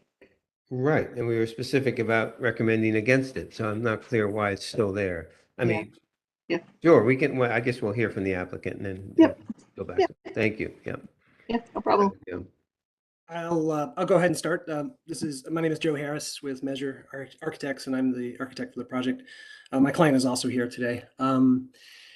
Just to kind of address that particular comment, if we turn to sheet, let's see, A201, I'd like to kind of focus the attention on the bottom left here of the existing photo and then the proposed image directly above it. There are certainly financial reasons for why we need to have an additional area, and certainly the parking space. There's such limited yard area for this property relative to the houses in the neighborhood and really across the city. We can show you one diagram in a minute. We'll go there. So there is a financial argument that the house is sitting there in disrepair, and it really is difficult to imagine it selling as a one unit large house in Mount Pleasant with no parking or what have you. So on to maybe the architecture though for a moment. If we zoom in again to the bottom left, the existing condition of that mansard is something that we really focused on even more intently after the last meeting. The way that it turns, this is a single slope roof at the very top, and you can see the gutter line if you focus on the photograph here. That's the only gutter for the entire roof, and the drainage line leader coming down from that. So what the original architect had to do basically was end the mansard, or at least the sort of pure expression of the mansard across the entire primary facade. And in so doing, there's a bit of an unresolved, I would say, from an architecture point of view, condition. So generally what I'm saying is that the mansard, while it's certainly beautiful from the front facade, as it turns that corner, it becomes more of a sort of flashing and drainage exercise that really isn't particularly beautiful. And I think what we're proposing, if you zoom into the rendering directly above it, that's black and white, is actually to continue the historic condition of the primary facade of the mansard, turn it back so that the eye actually is seeing a better and more resolved condition for both the mansard itself as well as its cornice below. And I think that the addition itself helps to cover basically what is a significant sort of drainage solution behind it. So with a flat roofed addition, and so that's the main. That was, I think, the driving sort of functional, technical, as well as aesthetic, behind this move. Again, I'm not going to sort of deny that there is a lot of financial pressure to just get a little bit more area here. If we could also turn maybe to, there are two PDFs. I don't know if they're all kind of spliced together here. The sheet number is HPRB 3-3, and it's a diagram. Here it is. Yeah. So basically what we were trying to sort of compare maybe our site, which is the one that appears with the orange yard, to the other single family yards just kind of in the adjacent area. And you can see if you just sort of squint that most of the yards in this zone are you have something in the front as well as a decent yard in the back. This house was sort of wedged in right at the transition between a very commercial zone of Mount Pleasant Street and a very residential zone with the rest of sort of residential Mount Pleasant. And there's a little bit of leftover front yard, but not very much. And there's no rear yard. There's no side yard. There's about a foot of side yard on the left side, the west side. So that that is a constraint and a hardship for this house to be redeveloped. I'd also point out just the zone configuration itself. If you look at the sort of magenta line that sort of starts as a clean vertical and then turns upward up Kilbourne, and then it's almost like it sort of draws itself around this property. And it's understandable because it's certainly a residential property. It's a single family house. Whereas you can see that the context just to the east of that is, as we all know, Mount Pleasant. It's a more commercial, residential mixed use, but commercial zone. It's an MU4 zone. And I think that's something else that, given this lot geometry and given the absence of yard, that, you certainly, the board, are the judge of what is a hardship. But I can tell you from an architect's point of view, it's created a lot of hardship for us to try to redevelop and bring life back to this beautiful property. So I hope I answered at least somewhat what the question there on the mansard.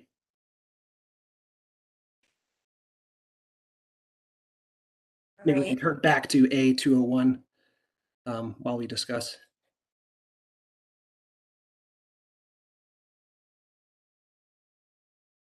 All right, was that the end of your presentation or any final points you want to make before the? Well, I guess one other thing, and maybe in the staff report I should mention is Tim did mention in the staff report that we neglected to follow up with the demolition drawings in the interior. That's something that I'm we've got a lot of documentation on. I just being so focused on the addition and working with Historic Mount Pleasant, with the ANC and with HPO.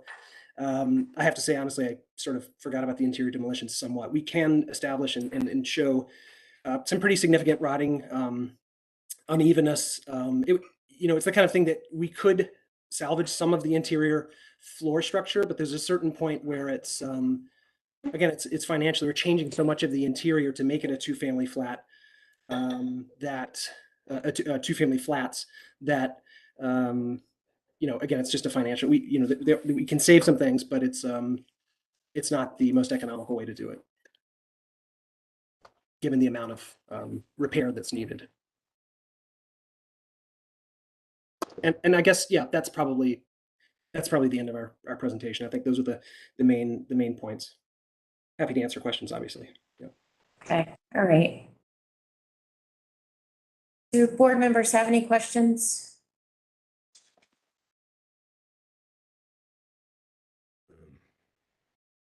Any questions? I do have a question. This is Board Member Jones. So in looking at, I certainly understand that the yard is very small, but it does look like there's still area, and I get that your vision, I guess, totally is to make this a two-family home. But there's still, to me, there's still, to me, even though it's a very small yard, it seems that your argument for trying to expand is the lack of area for parking and the lack of yard space. Am I correct on that? Yes, those are both correct. I would say one of the recommendations from the previous meeting specifically was to simply make a two-story addition, but start it at the ground level. And because there's so little yard, that in order to make this a feasible project, we need to provide on-site parking. And in order to do that, we would just mimic the existing condition, which is, again, this addition actually sits up on columns, so there's space underneath. And I think we would just like to keep that condition and build up one story in what I think is a compatible way, if that answers the question. Okay, now I just want a clarification on that. Mm-hmm. Thank you. Okay. Other questions from board members? I'm sorry, this is Carl Nasser. If I may add a couple more comments. I don't know if this is the right procedures to do this. You can now. Sure. Okay, I appreciate that. Thank you. My name is Carl Nasser. We have, since the last meeting, went back and spent quite a bit of time to address the issues that were brought up. And I think that the constraints that we have are very difficult because we have to provide some parking for this. We don't have any other spaces. And to address the additional floor, my recollection of the previous meeting was not to eliminate or not have the top floor. It was more of the intent of maintaining the porch-like appearance. By going down to the ground level, it would not do that per se. It was just a matter of, if you need more space, why don't you put it on the first floor? Unfortunately, putting it on the first floor does not help us with making the upper flat viable. That's the issue. We don't need additional space just for the sake of having additional space. We need to have additional space to provide to the upper level and to continue providing the parking.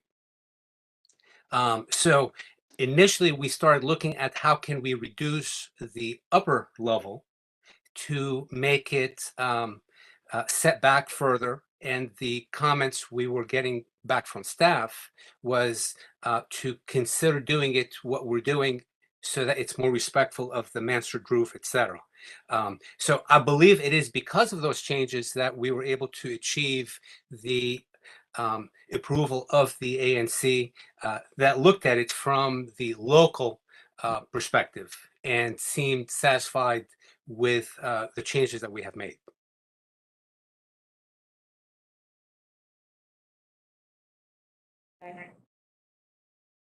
Can you talk about the ANC, what their, I'm sorry, just bring us up to date on what their Sure, opinion sure. was? Joe, if I may turn that back to you, since you had the direct communication with them as to what the feedback was.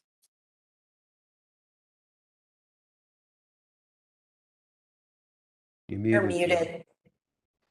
ANC recommended in favor of approval. Right, we do have their letter of support. All I right. don't know if there was anything else you were going to add. Nope, that was essentially it. Thanks. Okay, all right. Okay. Did you talk about, or could you talk about the extent of demolition that you've proposed? And Sure. if there is if you've done the investigation to determine if any more could be kept? Sure. Yeah, I can elaborate on that. Maybe let's divide that discussion into two. One is the sleeping porch itself. First, I'll just say on that essentially we're trying to keep the spirit of that sleeping porch on the first floor, but there's going to be so much of it that it's in such disrepair. We're essentially going to have to sort of, in some ways, just mimic that and then build on top, the addition. So that's the sleeping porch itself. As far as the rest of the interior of the home, if we could turn to sheet, let's see, A101, for example. Yes, thank you. In the lower portion, we have the existing floor plan. Dashed walls are indicated to be removed, dashed elements, that is. So the extent of our demolition is on the interior. It's not, there's nothing obviously to the primary facade that we're changing, with the exception of 2 window wells at the basement level, the ground floor level for egress out of the basement. But if you look at the floor plan directly above, this is what, in order to turn a house of this size and shape and geometry into a 2-family house, we basically have to use the historic entrance porch and stoop as a common entrance. So when you first walk in, if you look at the stairs are at the top of the plan. If you look at the plan above, well, at either plan, you walk into a common foyer, and then you have 2 options basically: to hang a left to go into the unit to the right. I'm sorry, your unit to the right, which is a basement and first floor unit, or to immediately take the stairs up to the unit that is on the 2nd and 3rd floor. So in order to do that, it's a significant change to the overall layout of a somewhat grand single family house from the early 20th century. So you can see in general, there is some similarity in that the stairs are sort of in the central bay, but they're just simply in the sort of the wrong place. The stairs are probably the element that's falling apart the most. And then there are, and the floors as well. It's possible we could keep some of the interior partitions, except that if anything, they would sort of reduce the overall functionality of the new design. So again, I can work closely with staff on this and document with photos, and we can work through and find where is that sweet spot of saving and yet still redeveloping. And from the owner's perspective, if I may add, I'm not Toll Brothers or anything like that. It is more expensive to demolish something and rebuild it than to keep what we have and work with what's there. It is a very obvious path that I would rather save as much as possible and only remove what is necessary. If it's rotted, then we obviously can't use it. If it's in the wrong place, we may have to adjust some. But my outlook on any of this work is always to maintain as much as possible, because of the strong reason that it is less costly that way. So it was always going to be something that Joe would work with staff as to the specific elements that may need to be redone. We're not coming to gut everything and start from scratch. No. Yeah, the staff comments have been to advise the applicant that the standard we apply. I mean, obviously you can do some demolition in any project. The question is when it becomes demolition in substantial part of a historic building, and removing all interior bearing walls and all floors, I think would rise to that level. To date, we have, what we're going on is that it is the plan that necessitates the demolition, and we don't have information that it's the condition that necessitates the demolition. Thank you, Tim.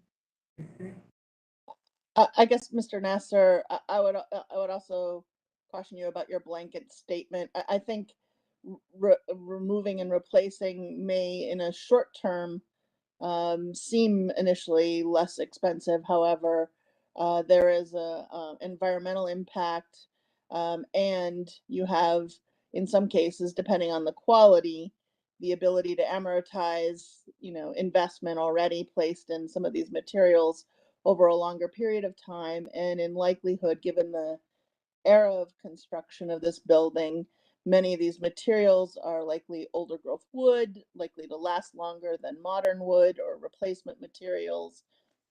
And so please be sure to consider that as you're looking at these materials. And I'm sure staff is well versed in that and will work with you on that as well. Sure. Yeah, I mean, I do agree with everything you just said. We do support maintaining as much as possible. That is a blanket statement that I will make. We're better off maintaining it to the extent that it can be reused. Absolutely. Okay. Any other questions for the applicant and board members? Yes, I have. I've been looking at the plans and listening to the discussion. Is the parking space go with Unit B? It seems to belong to Unit B. Is that correct? To the ground floor unit. That's right. Right. Okay. All right. And so Unit A, as beautiful as it is, doesn't have a parking space. That's correct. But it has a roof deck. Okay, very good. I have some, okay. That's all I have right now. Thank you. I do have one last question. Looking at the plans, and are you extending the roof over the addition? The roof is being extended further out. Am I understanding that correctly? Well, there's an existing addition that's right, but you're extending it out further. Essentially, we're just, yeah, that's right. We're adding a story, and that roof is just going up a story. So no, I got that part, but you're also going out as far as to well. cover the addition. Yes, we are. In fact, there's a roof plan if we want to look at that. It's A. Let's see if you could just go forward. A103, 104, I guess it is. Okay, so I'm on A202, and it just looks like the new roof dotted line is coming out further than what the current roof dotted line over the addition is. So you're adding on to the addition. Well, the addition is essentially the same footprint as the current addition. It's just up one story. Okay. The roof is actually smaller, I would say, in overall projection because it's not a pitched roof, it's a flat roof. So it's more of a parapet. So it's actually a smaller roof than the existing. It's just up one story. Okay. I just wanted to make sure I understood you weren't going out further than the current area that already exists. It just looked like there's added space being added to the additions. So I just wanted to clarify you weren't adding, okay. Got you. Maybe it's a graphics. Sometimes these elevations are hard to read, but yeah, no. Okay. No problem. Okay. And whatever garden space, little though it is, remains also goes to Unit B. Is that correct? Yes, that I think is the understanding, Carl. I mean, you can if you have other plans there, but that's my understanding because it's all mostly the fence, that stays is hiding the new mechanical equipment, the new meter, a window well, and the parking space. What's left of the yard is, and I think you said it just right. There's not much of it left, but it does seem that it would go with that unit, with the lower unit. Right. So the owner of Unit B could make the decision whether to Maybe they don't even have a car. You know, more and more people don't have cars these days, I find. And they might have a nice outdoor space down below, thereby not needing access to the roof, perhaps. True. So I'm trying to find a way forward for you in my own mind and some sort of resolution, because right now I don't think the third story addition works, but maybe there's a way. But we can talk about that in deliberations. Is there anything else before you begin to deliberate? Is there anything else I can answer about the mansard strategy? I guess it was sheet A201. Not really. It's just not successful. That's all. I mean, there's no way for it to be. Well, I don't want to. I'll save myself for this. All right. Any other questions? All right. Then, given where we are in the hearing, I think we are ready for deliberation. So, Outerbridge, do you want to continue your thought? Well, sure. So I'm trying to find a way to make this work, because I think this is an important building, and I can imagine, I can see the pressure. But so my suggestion is I don't think the third story to the porch works at all. I think it goes crashing into the mansard. I think we've seen another project earlier today, our first project, that they resolved that, but there's no way to do that here. Well, there is. So my suggestion is to eliminate the access to the roof deck, which gets rid of the spiral staircase in the addition from Unit B. They've got a nice ground floor area. Maybe they won't have a car, and they can have a nice open porch there, and push the third floor back sufficiently 4 or 5 feet from the roof, so that the corner, and put a railing in front of the, that would match the cornice height, and allow the mansard roof. One thing about this property is it's very three-dimensional. And the way you view it from the street is three-dimensional. You view it down the alley, for better or for worse. I mean, that's a disadvantage for you, but there it is. It's very pretty now, and it's too bad the existing porch is so deteriorated. But I think the way, allowing that mansard roof to return, it'd be nice if you could leave that dormer, but maybe you can move the dormer and get another window into the front part of the third floor. I don't know. But I just think the third story, and I'm not sure how it resolves on the east elevation, but I think in terms of the three-dimensionality, allowing the mansard to return and say at least 5 feet back from the north side of the second story, and having your little deck there for the third, for the A unit, might even preclude needing to go up to the roof. And we discussed this last time about having, we're not super, supportive of roof decks, but in this location, adjacent to commercial district, where there's no impact on adjacent residential properties, I think we didn't have a problem with it last time, when we suggested making the whole third floor roof deck. But so I don't think there's an issue in terms of privacy with the commercial properties next door. So that's my suggestion. This is Jones. Yeah, I completely have a problem with the third floor addition. To me, even though you have the piece that's already there, it takes away too much. And so, I mean, again, I'm not, it's not my strong suit to come up with suggestions. I think what Outerbridge said was pretty good, but yeah, I'm definitely against the addition. So.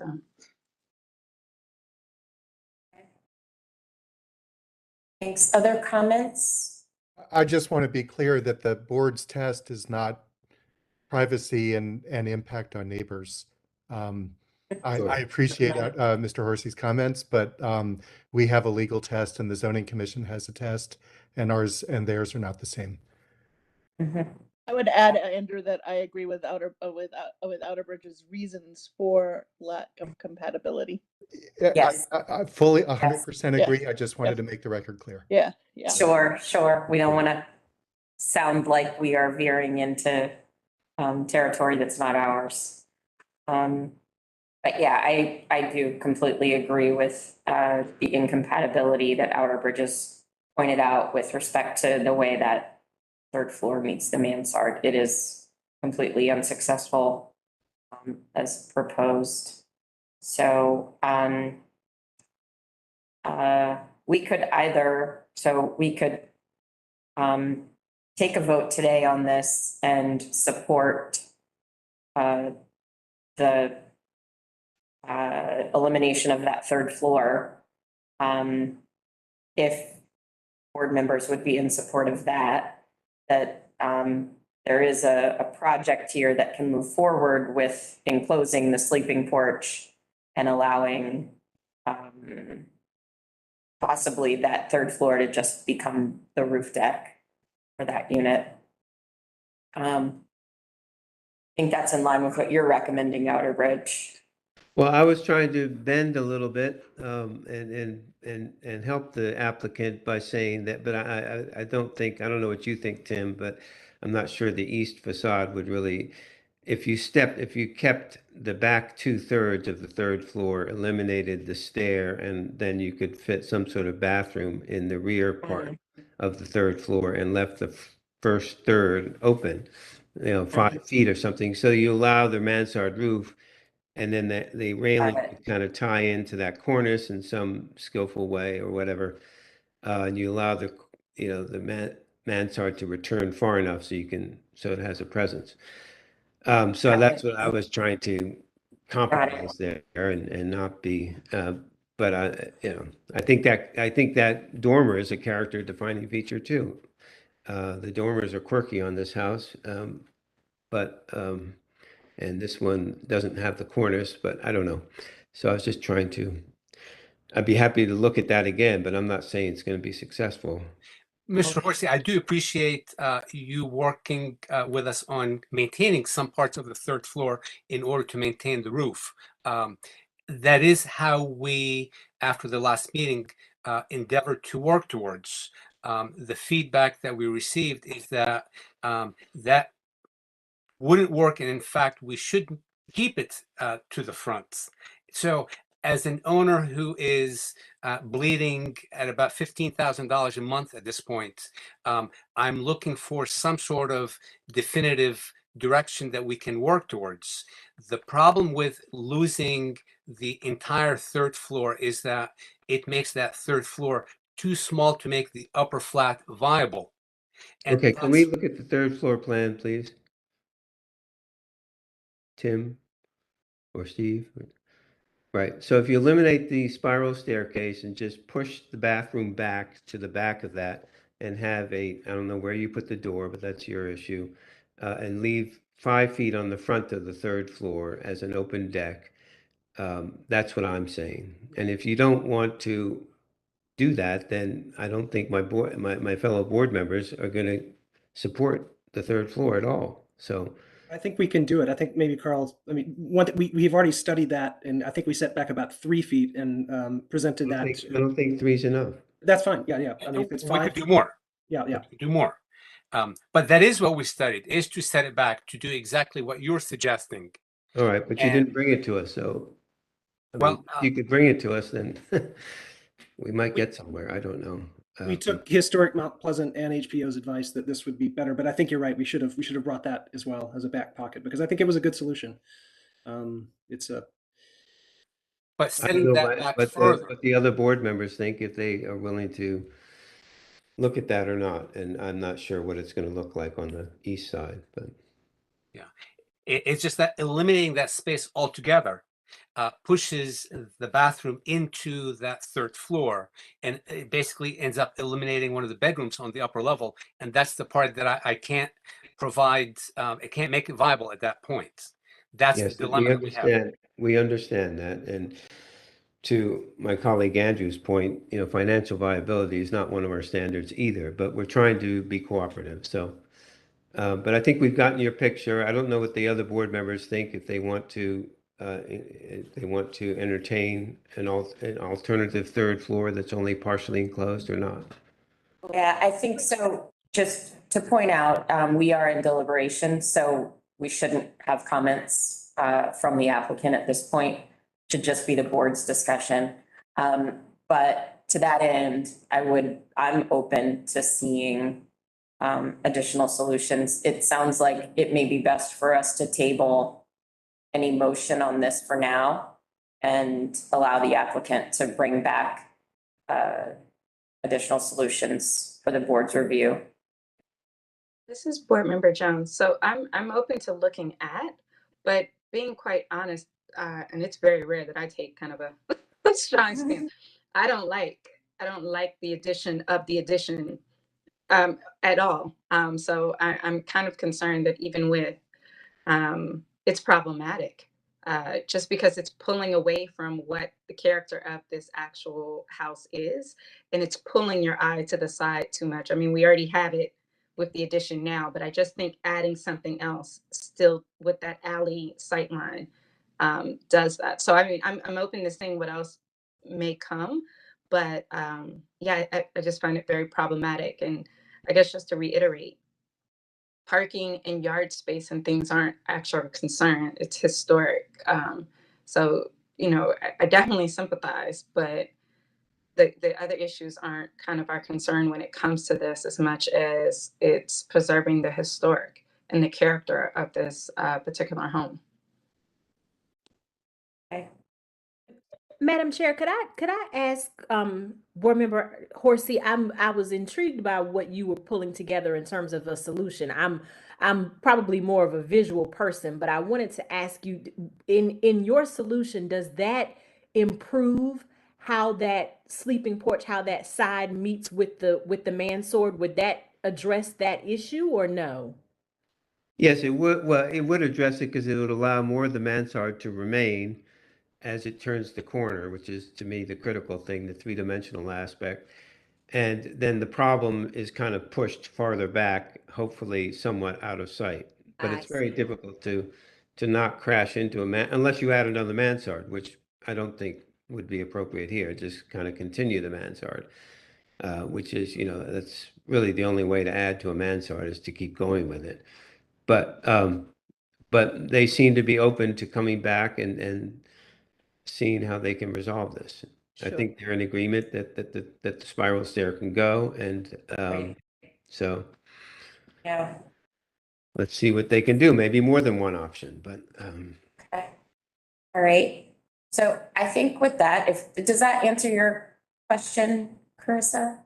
Oh, yes, yes. No, Okay, thank you. perfect. It basically gets it at the corner, but you still have the same issue when you look towards the back. So I Yeah, agree with that's Board right. Member Jones. Yeah. Thank you. Thank you. Okay. Yeah, it doesn't Yeah. go away. Right, it doesn't.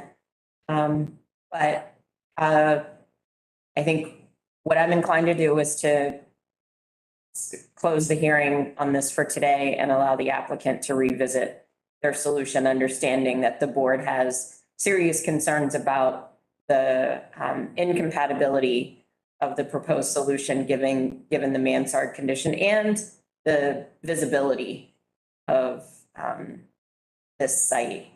I think both are Right, and also when they come back, they'd have full information on the interior demolition and all that. right. That would be helpful as well. All right. Thank you all. Okay, thank you very much. We've reached the point in our agenda where we take a lunch break.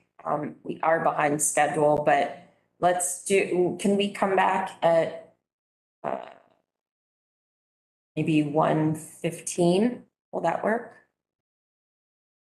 It's now 12:50. Okay. Sure. All right, we'll see you then.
Good afternoon. It's actually now 1:16 and we're ready to resume our afternoon agenda for the HPRB. Our next case is in the Georgetown Historic District. Is staff ready to make your presentation first? Yes, Madam Chair. Excellent. This project is the conversion of an office building into a hotel. The applicant wishes to expand the building in order to accommodate more space for the new use. But the new addition, which would be 5 stories, would extend into the rear yards, I should say, of 2 abutting 2-story masonry circa 1900 houses immediately to the north. This project has been reviewed by the U.S. Commission of Fine Arts. Typically, the board does not take up cases that the CFA is reviewing in Georgetown because it normally does not have to. In this instance, though, the addition extending into the yards of the 2 houses requires a subdivision to consolidate the 3 lots. And subdivisions of that sort are not delegated to staff, nor are they subject to the jurisdiction of the Commission of Fine Arts pursuant to the old Georgetown Act. So that's what brings this before the board. Obviously, the board can look at all aspects of the project that's within its jurisdiction. The lots are relatively deep. The rear is bounded by a private alley. There's a very large non-contributing building behind. The subject office building is also non-contributing, dating to about 1980, 1981. The board has, in other instances, in other historic districts, frequently, and perhaps not typically, but frequently approved larger construction behind smaller historic buildings. Some of the considerations were how much demolition occurs, how far apart are the new and the old buildings, and when they in fact are not far apart, how far back is the new construction. I think we would be loath to see a pattern in this National Historic Landmark District where you see much taller construction behind more modest historic buildings as a rule.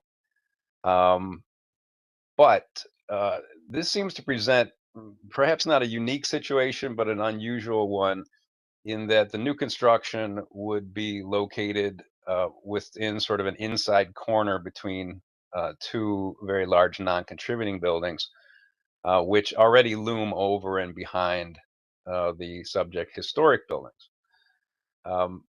The actual addition would be set back so that there'd be a court separating it from the historic buildings.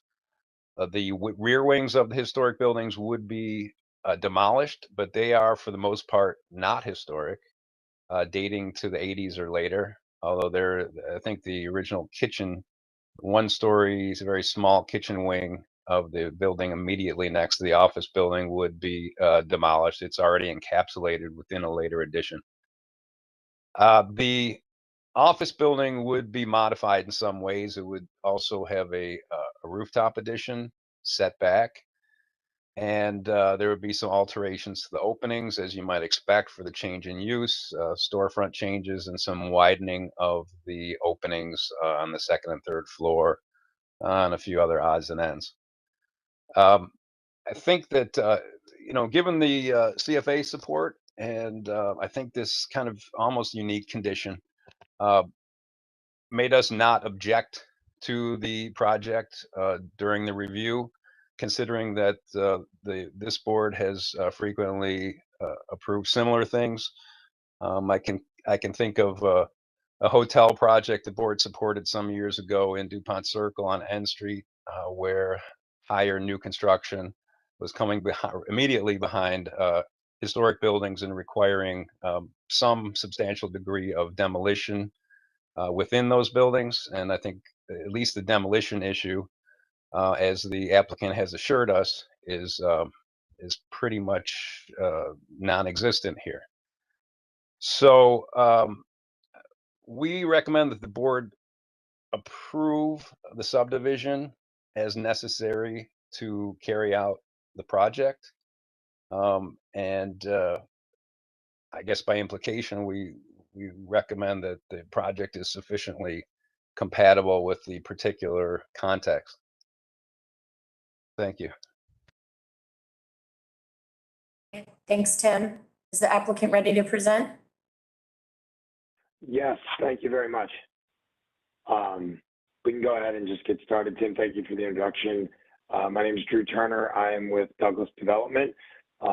We are the owner of the office building that you see right here. We've owned it for the better part of 30 years. And we recently had the main anchor tenant of the building move out about 6 months ago. And, you know, this is an example of, you know, what I'm sure this board has seen or perhaps worked on, but the really need to find new uses for these aged office buildings that are, you know, in some cases borderline obsolete with the transition and how people are working today and more remote work.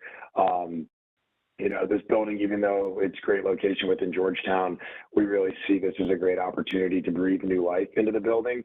And what we're proposing here is a conversion from an office use to a 106-key hotel. And as Tim mentioned, the project does include the existing office building, but then also includes the 2 adjacent historic townhomes next to us. And so as part of that, you know, we are here requesting the board support for the subdivision required for the project to move forward. We've been working very, very closely with OGB and CFA staff, as well as the actual board, on refinements to this design, and have, you know, made several changes throughout that process over the better part of 6 months. And we're really excited about, you know, the opportunity to breathe new life in the office building and also take 2 historic buildings that we'll show you throughout the presentation that have had several different modifications and additions done to them over the years. I think many of them were, you know, not brought before this board or OGB. They were just done over the years. We don't own them. We're under contract for them right now. But as this board knows, you know, Douglas Development, we pride ourselves in bringing old buildings back to life, and we look at doing that here at this site and with these buildings. So I'll pass it on to Ariel Westmark from Fallat Architects to walk you through the design, and we'll try to keep it short to be able to answer questions from the board. Thank you. Hello, my name is Ariel Westmark. I'm with Fallat Plus Architecture, as Drew stated, and we are working on the design of the project. Is everyone able to hear me all right? Yes, everyone's Yeah. muted, but yes. Okay. So I think we can go ahead to the next slide. So the project is located in the Georgetown area off of 31st Street between the C&O Canal and the Whitehurst Freeway, as you see here. And we're sort of at the start of these larger office buildings towards the south side of the block. Next slide. As mentioned, these are the 3 lots that we're looking to combine here. So the 2 townhouse lots to the north and the office building lot to the south. All of the lots are the same depth, and that's approximately 116 feet.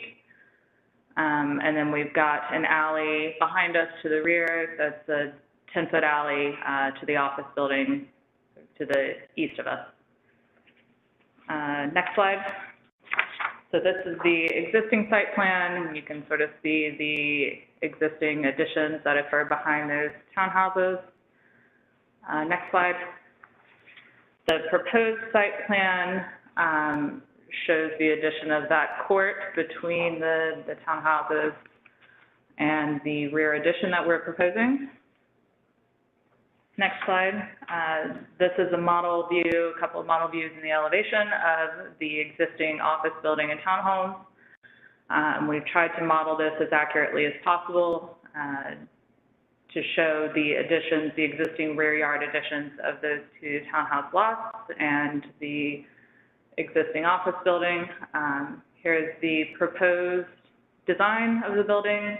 The addition that you see on the townhouse lots is set back approximately 67 feet from the street frontage, and the courtyard that it creates between the townhouses and that rear addition is approximately 35 feet in width.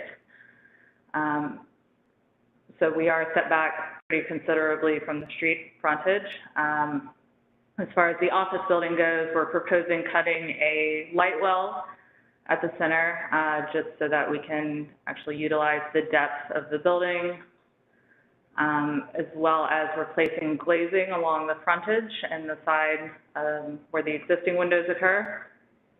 We are not widening any of the window openings along the front, but we would be replacing those with deeper inset windows that would be operable, whereas right now they're in plane with the brick on the facade, as well as bringing the storefront forward and closing the existing arcade that occurs at the ground level of the building.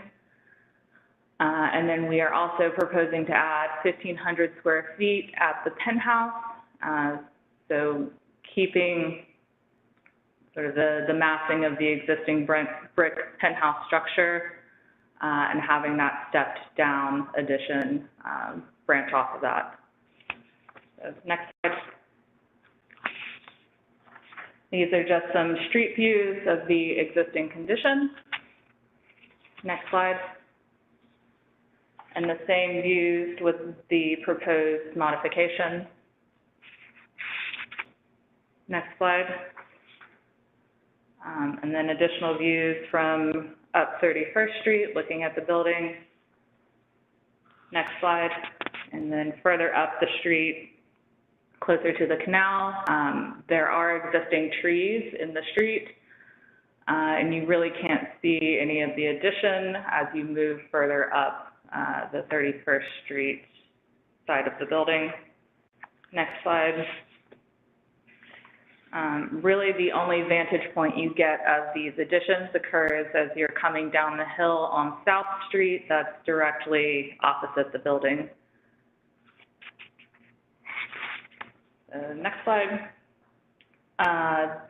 So we did do quite an extensive survey of the existing conditions of these two townhomes. So the next few slides are going to be talking or speaking to that. So what you see is the frontages of both townhomes, as well as an overview shot or an overhead shot that we took from the roof of the office building showing all of the rear additions. This is the northmost lot. So you can see the condition that the interior is in, as well as the additions on the rear. The next slide.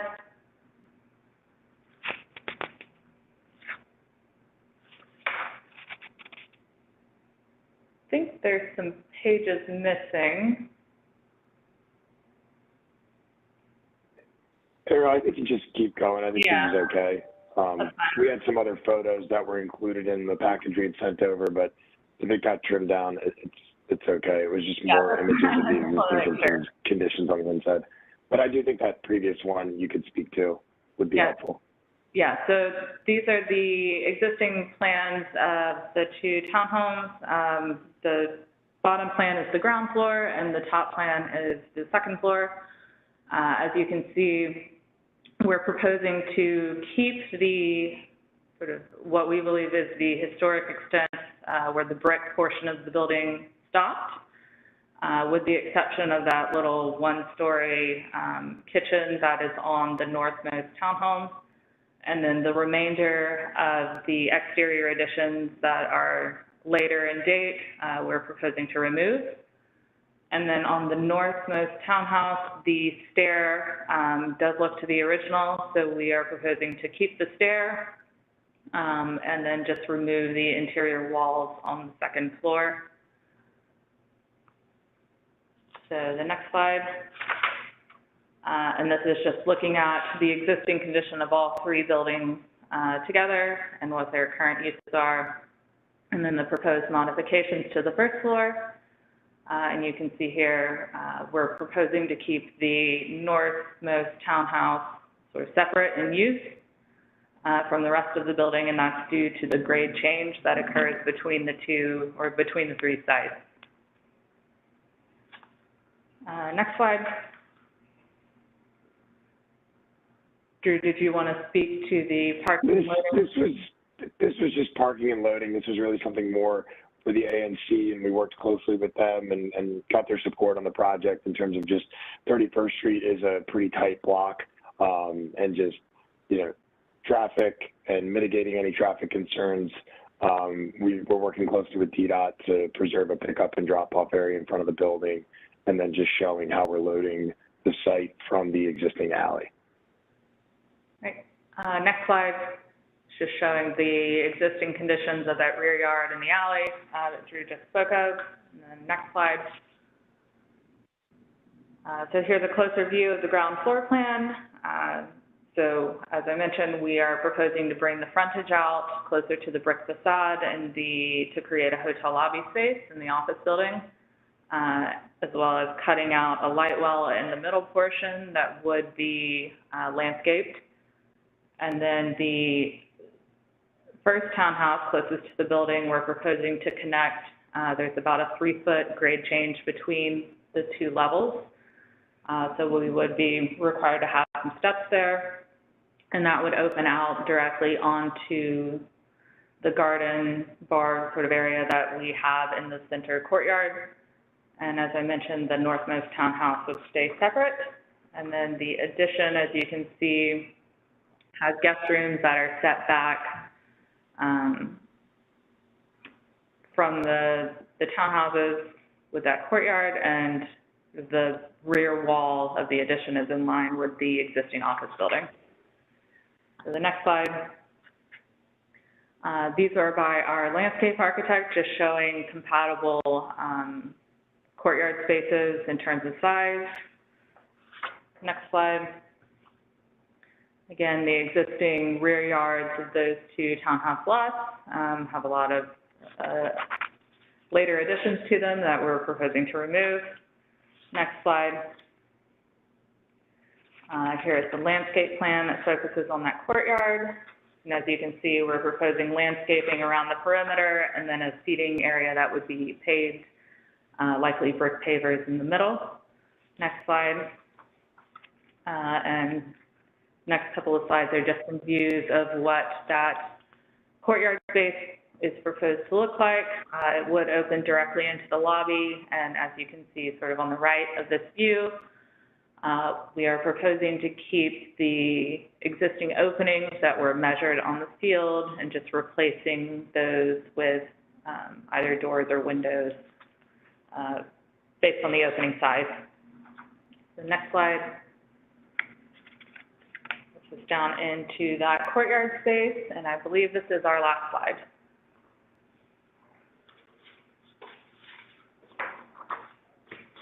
Okay, great, thank you. Any questions from board members?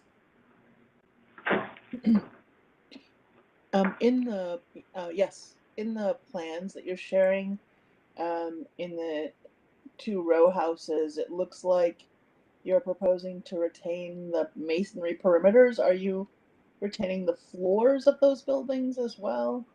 Yes, which is why we are keeping the northmost townhouse separate, because the first one has a grade change of approximately 3 feet from the office building on the first floors, and then the second one is up another 3 to 3.5 feet, and that's why we're proposing that to remain separate, while we think we can still connect to the first one, but the floor structures we would leave as is. And have you had a chance to look at the foundations? I'm assuming they look to be of 2 different eras. I don't know if you know a specific period of construction for each of these, but the northern one looks to be almost mid-1900s, but the one closest to the building looks to be a little bit earlier than 1900s. We don't know the exact date. Drew, correct me if I'm wrong, but we are planning to sort of excavate to where the crawl space is. We believe both of those are built on top of crawl spaces and would shore up those foundations as needed.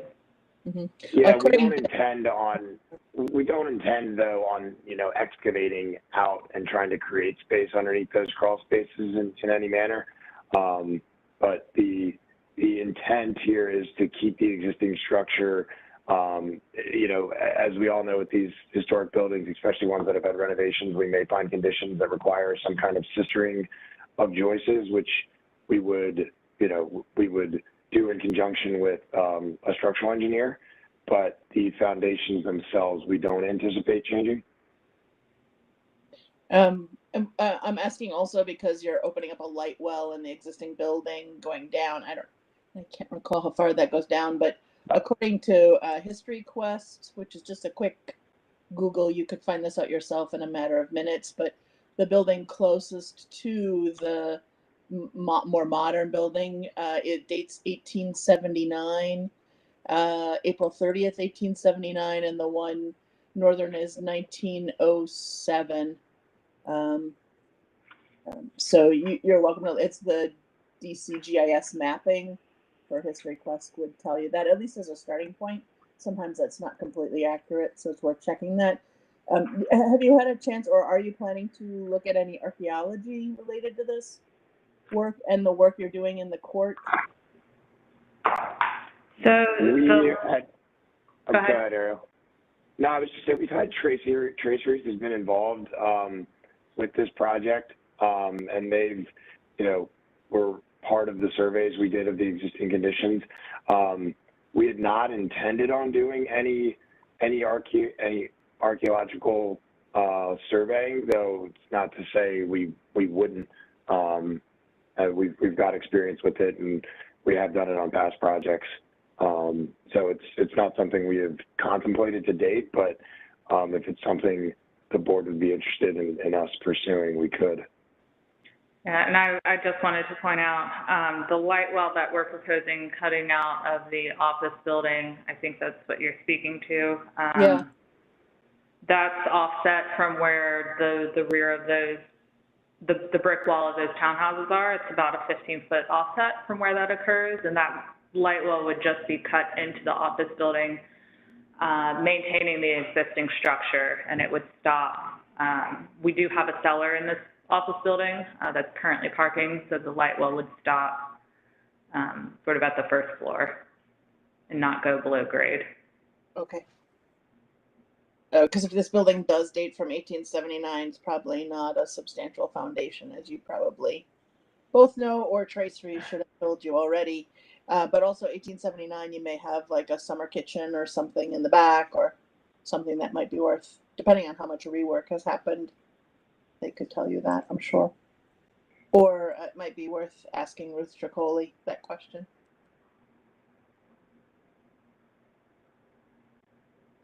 Just to chime in on this one, depending on the work that they're doing, period. I mean, if anything is going to cut and break into ground, that would come into play almost instantly, depending on whether or not you're privately funding this or using any government funds, in which in any area, if at any point of the funding that you're using comes in from the federal government, it would trigger Section 106 automatically. So it wouldn't even be a choice for that. So it just depends on how this is being done and if they are going below grade for any aspect of this.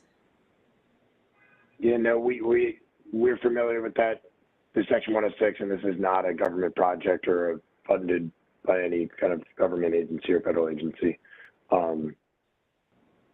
But once again, if we are going to be excavating, to get a foundation in for the rear addition, that we're proposing behind the townhouses up against the alley. We're not proposing digging down a basement level there. It'll just be a slab on grade, but there will be, a need for footings and a foundation to support that building. So, and then I think given where this courtyard's shown right here in this image, there'll be some, demolition of that existing concrete slab that's there. which I can't imagine that is original. But it's not to say there isn't potential to find something back here. Okay, well then with that new information, I would highly recommend that you need to explore talking with and referring to Ruth first before that's done. Because at that point, yes, I agree with Gretchen. You're definitely going to run into something archaeological.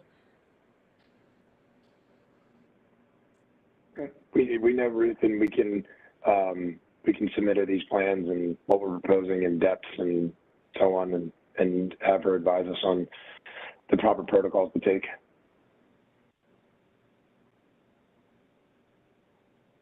All right.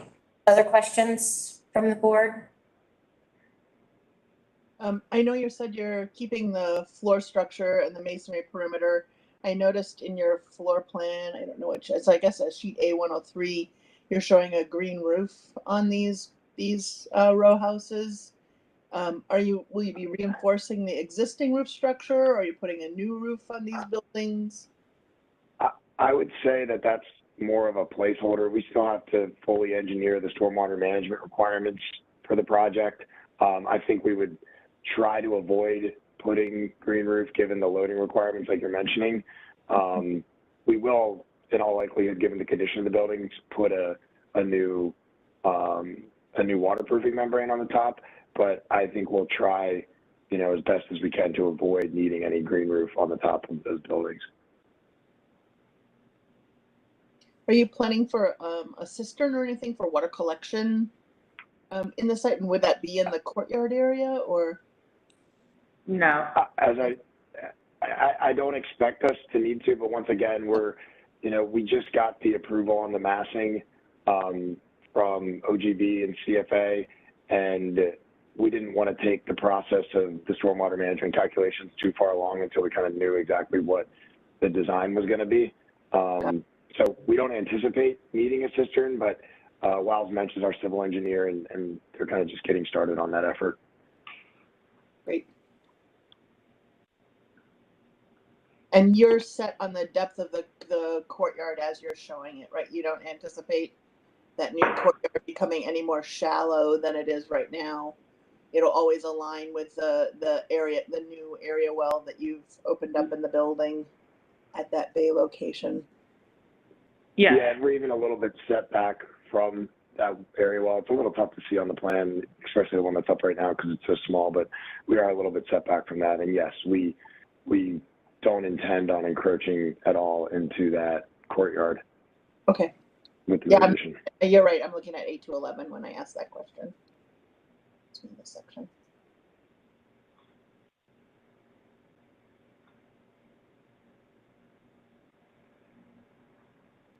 Is that it for your questions, Gretchen, or did you? Yep, thanks. Yep, thank you. Okay. All right, perfect. Anyone else have questions? Okay. Then if we don't have any further questions or comments, I will make a motion that we support the staff report, which approves the concept and the subdivision.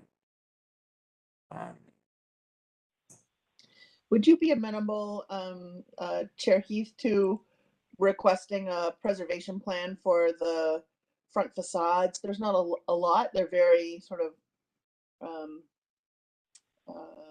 they're not, high design buildings from those eras, but certainly understanding what they're proposing to do to the brick, the windows, the lintels, and the cornice treatments, as well as the stairs and the railings might be helpful for HPO, and maybe OGB would be interested in this too if they haven't had already that conversation about what the preservation treatment would be, because it's different than what they're proposing to do to the modern building.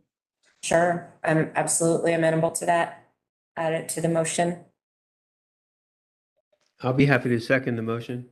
Thanks, Outerbridge. Any further discussion? All right, then all those in favor signify by saying aye. Aye. Aye. Anyone opposed? Motion carries. Thank you all. Thank you. Have a good day. You too. All right, we're ready to move on to Burroughs House. Is staff ready to make your presentation? And we'll hear Yes, from Madam Deb. Chair. Can you hear me? Yes, we can. Hi, Todd. Okay. Hi. So this is Todd Jones with HPO. So this project involves work to the Samuel and Harriet Burroughs House, which was individually landmarked in 2011 for being a rare existing example of a Washington farmhouse. The farmhouse was built around 1850 off River Road near Ellicott Street. During the Civil War, the government built a fort upon parts of the family's land, and Samuel and Harriet hosted Union soldiers and even President Abraham Lincoln at the home on multiple occasions. Typical of other farmers in rural D.C., Samuel Burroughs sold much of his land to suburban developers in 1896 and died not too long after. His wife, Harriet, lived in the house until her death in 1923. In 1928, also typical of D.C.'s rural structures, Burroughs' house was relocated. The house was moved about 9 blocks to its current location. It was after that move that most of the houses, neighboring structures, and subdivisions such as American University Park were built.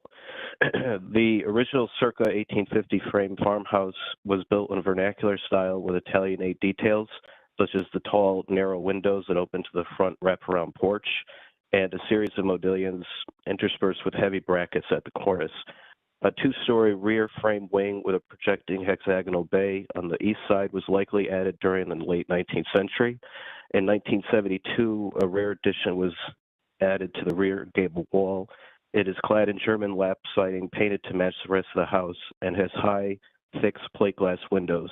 The addition's pitched roof is sheathed with standing seam metal. For the proposed project, the applicant is seeking concept review to demolish the 1972 addition and replace it with a new flat-roofed addition roughly within the same footprint. A new deck with seating and a hot tub will be constructed on the exterior outside the original footprint and be reached by stairs from a rear door in the new addition. The proposed addition features a series of tall, narrow windows below transom lights. Above the addition and the gable wall of the historic house, 2 new single windows are planned. The entire addition has an approximate height of 15 feet 9 inches and is expected to be clad in stucco tinted to match the original house. HBO believes that the proposed project offers an opportunity to enhance the existing relationship between the historic building and its 1972 addition, which is visible from the public alley. The introduction of a flat roof can be an improvement over the sloped roof of the 1972 addition by revealing more of the landmark's original massing. The 1972 addition, with its varied roof lines of different heights, awkwardly grips the rear of the landmark and blocks much of the historic gable wall. The proposed flat roof of the new addition will stand at a more consistent height of approximately 15 feet, which will present a more simplified appearance. That improved change in roof form, however, will increase the overall massing of the proposed addition in ways that will not enhance landmark. Though the proposed roof will be about 8 feet shorter than the highest point of the 1972 roof, it will also be about 5 feet taller than the lowest point of the 1972 roof.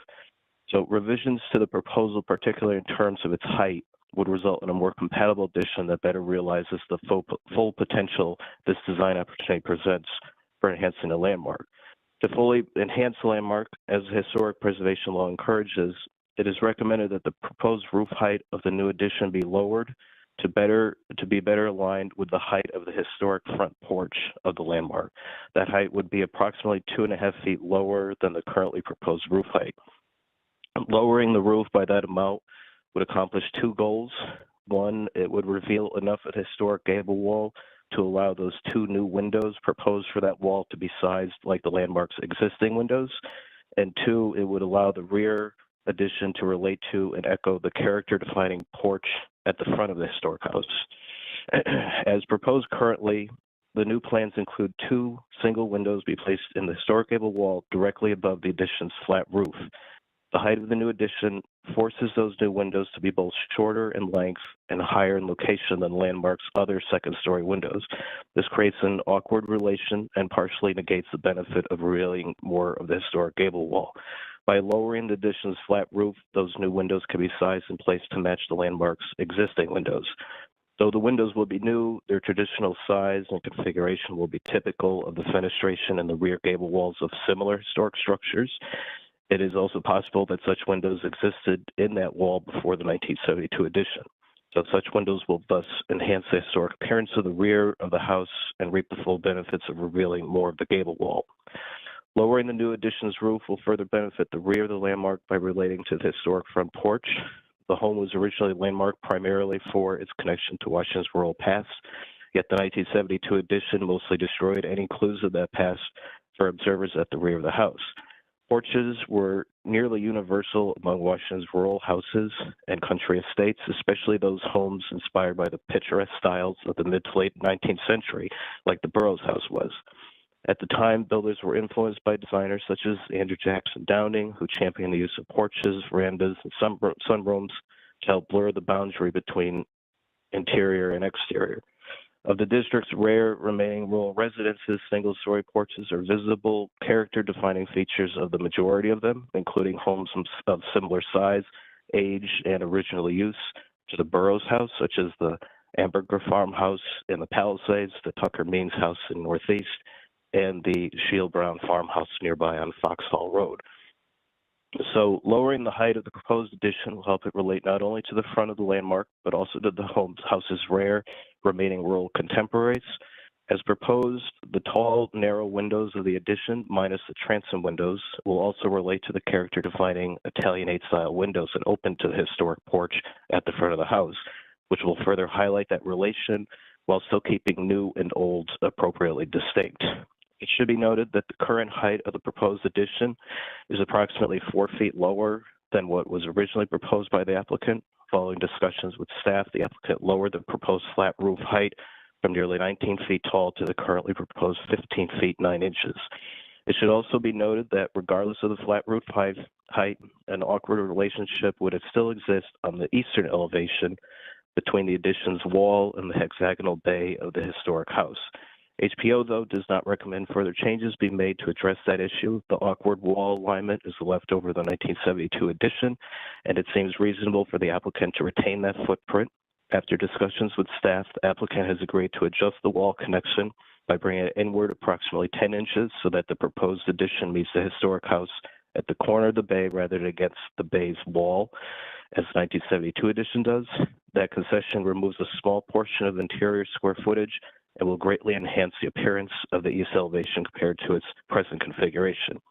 So HPO recommends that the board find the concept for a new rear addition, replacing a 1972 addition, to be compatible on the conditions that the height of the new rear addition's flat roof be lowered to better align with the historic front porch, and that the two new gable wall windows be placed symmetrically and sized and placed to match the structure's existing second-story windows. It is recommended that final permit approval be delegated to staff. So I'll turn it over to the applicant to make a full presentation on the proposed plans. Thank you. Thank you. Is applicant ready to present? Yes, good afternoon, board members. Before I start, I know the owners would like to say hello and to say what their feelings about this house. Please go ahead, Adina. Hi, everyone. I'm Adina, and this is Brian Canefield. We live in this amazing historic house that we cherish, and when we bought this house 30 years ago and moved within the neighborhood, we wrote a letter to the then owners saying how we fell in love with the house and we love it because of its history, and we are committed and believe in our plans, and Eric will share more with you about our thinking, about how we, of course, considered the historic nature of this home as we developed these plans and this addition. We respect your work so much.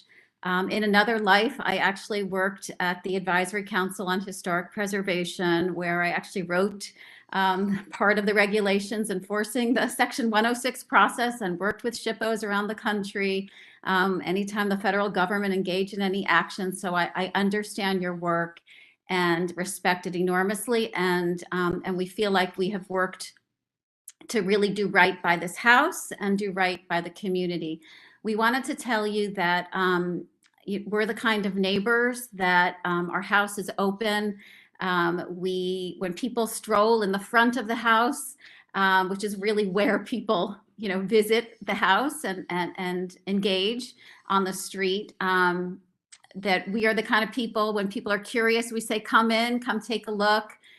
We explain the history of the home, and we really feel like we are good members of the community. We talk to our neighbors on either side of the house and across the street, and all of them support this project. 2 of them wrote that in writing. 1 just didn't have the time to do it, but I'm comfortable saying that both neighbors on either side and across support this concept. They understand our thinking in doing a modern addition, because we believe that you can't replace or this house in any way. And we wanted to keep it distinct, which was the concept from the previous architects when we bought this house. And we were handed an article about the modern addition on the back of the house, and the concept behind having that addition that actually at the time it was considered did not take away from the historic nature. So we followed that thinking, and we've made some adjustments that the staff requested. Right now, the back of the house is about almost 20 feet high. We're lowering it a little bit, or actually a lot, but to go from a vaulted 2-story ceiling to a regular, 12-foot ceiling or lower, we just would be really tough. The back of our house is an alley that is not used by anyone except for our trash collectors, who we love, but they're doing their job. People are not strolling through our alley. They are strolling in the front of our house. And the addition is really barely just in one tiny corner visible from the front of the house, even when you're trying to peer around the house. So with that, we just wanted you to know that we want to do right by the house, and we're here because we think that we've submitted a proposal that that will protect this house and protect its integrity. And we thank you for hearing from us.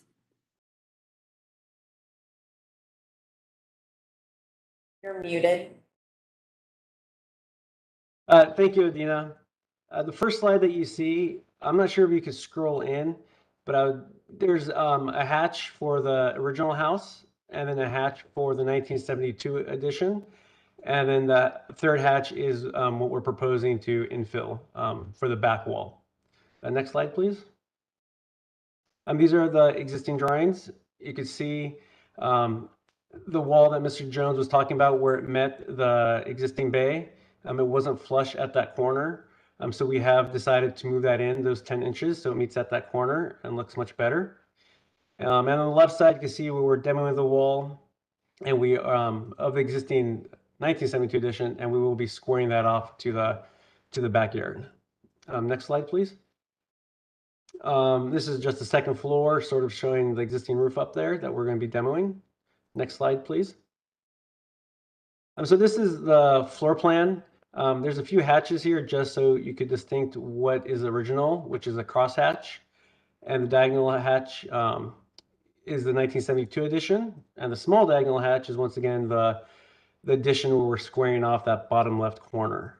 Everything we're basically keeping intact. The kitchen is basically where the kitchen is now. We're just updating it. The bathroom we moved to the wall that's being shared with the existing house, just to open up the space to have a family room that's actually could fit furniture and a TV. You will see that the family room is 2 feet, or about 1.5 feet lower than what the kitchen is. And so when we look at the ceiling heights, you'll see that the kitchen actually has 2 heights, one where the island is and the stove and the range, which is almost about 8.5 feet. Then where you see the stairs going up vertically to where the dimensions are, that's where we'll get a 12'6" ceiling height, I believe, maybe 12'9". And then as you step down the family room, you get that extra 1.5 feet that gets us to 14 on the interior. Next slide, please. This is the second floor, just showing the proposed roof. Next slide, please. This is the side elevation. So, the left, everything with the stucco and the windows is what's being proposed, and everything to the right is existing. And then we have a dimension there of where the existing 1972 edition laid out. Next slide, please. This is looking at the other side, and we're maintaining the house, and we're using that 1972 edition, and it's the same, or we're adding, I think it's 8-9 inches, or a foot, I think it is, to that from the 1972 edition. Next slide, please. So the front of the house on the left, the north elevation, we're not touching. Here, as you look on a flat elevation, you can see the stucco wall, which is the same. Actually, it's pushed back a little bit from the 1972 edition, but it's basically the same plan that it is now. However, with the vegetation that's there now, you cannot see it from the street. And then on the south elevation, this is what's being proposed. We have the lower set of doors and windows, and then the transoms coming up above. And we are basically taking we're a bit lower than the midpoint of what the roof is now. So we are lower than the back part, the high pitch, but we are a little bit higher in the front.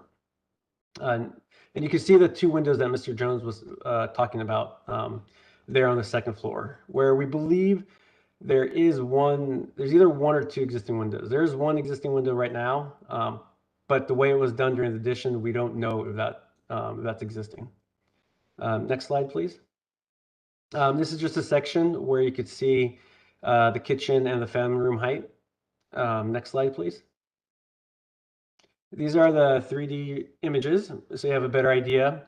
Here you can see the 2 windows that Mr. Jones is speaking about again, and just the glass and the design we have on the back, and how we've lowered it to be able to sense that gable, the existing gable more.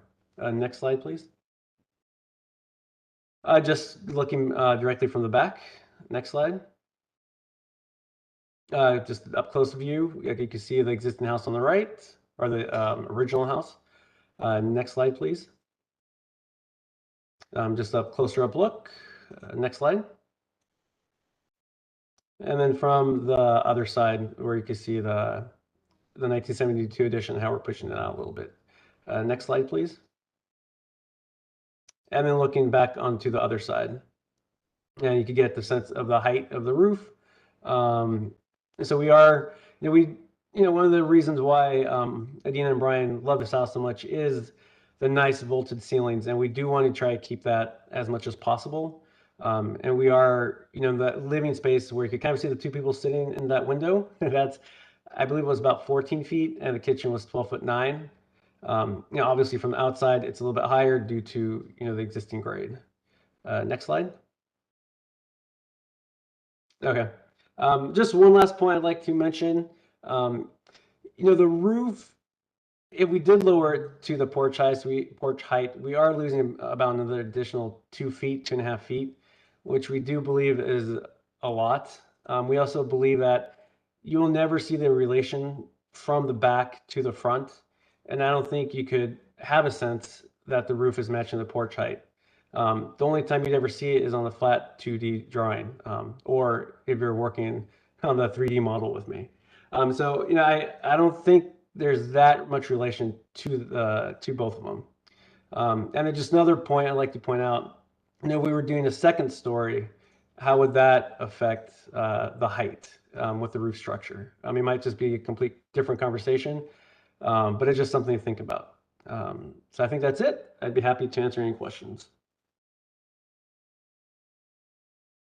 Thank you. So in this view, I've been trying to understand what's really happening here at the roof, where you have this this bay on the side that's just you see half of it. It's on the right side of this view. Is the roof, does it really overhang there? Yes. The bay cuts back diagonally? So that's, from the gable underneath it, there's an overhang like that. It's a little bit weird. I don't know if that's original or from one of the other editions. And then that little square box, in the 1972 drawings, it says that's existing. I don't know if there was another set of plans before that, but after the original, but that's been there for a long time. And that's a flat roof there? Yeah, it's a minimal slope. Yeah. Yeah, it's a very weird intersection, and even the front of how the two roofs come together, it's very weird back there. It's a waterproofing nightmare on the other side. Luckily, we're not touching it. Right, right. Did you address the height concern that staff brought up? Yeah, I mean, we brought it down a few feet to become more in line. We believe if you look between the window and the transom, we have that horizontal band. And we put that as a nod to be referred back to the porch. But we still, the owners, they feel very strongly about trying to keep the roof height to get that sense of feeling that they have now with the vaulted cathedral ceiling.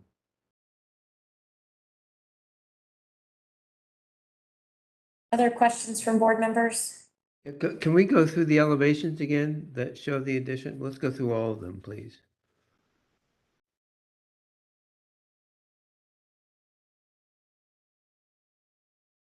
The 2D drawings. There we go.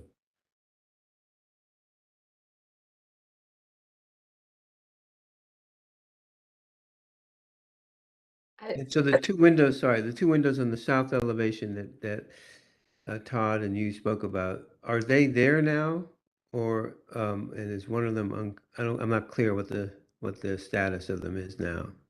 So the window on the right is there's an existing window there, basically where the window on the right is, but it's more of a square.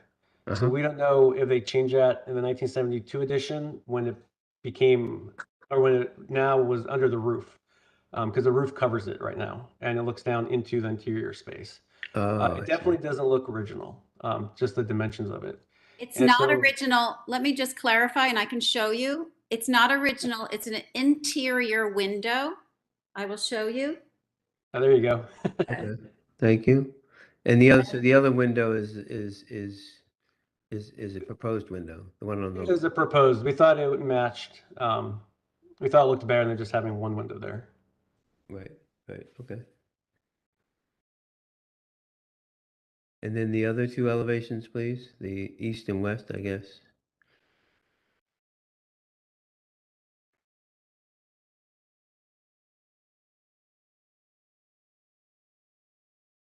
So this is.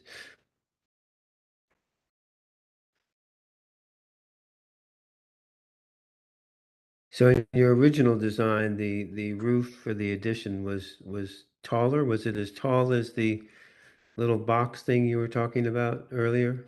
Not that tall. I think we're about 2 feet below that. Okay. And could we go to the first floor plan, please?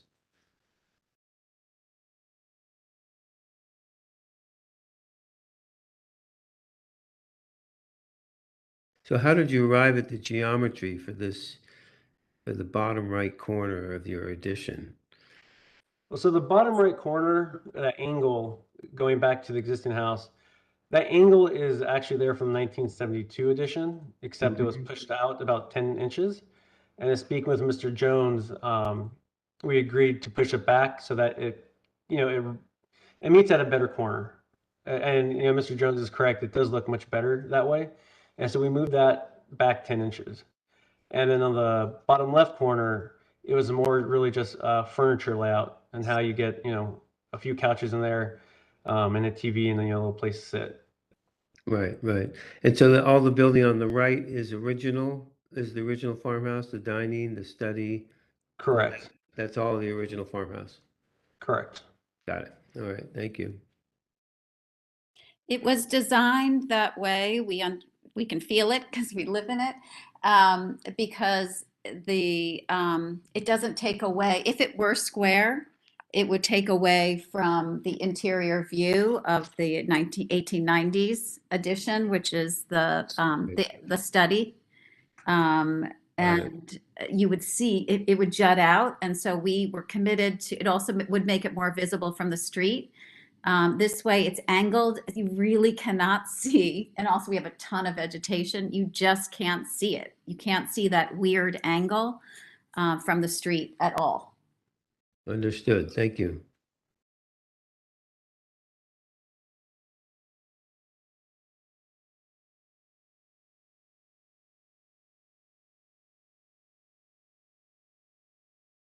When you said that staff recommended that you create that angle at the bottom right of your addition, can you describe what you had previously? Were you coming off perpendicular to this existing study?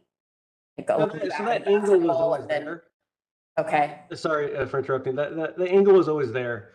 We're just pushing it in. If you go back, I think one or two plans, you could see the existing. oh, got it. Or Yeah, I the other see. way, I think.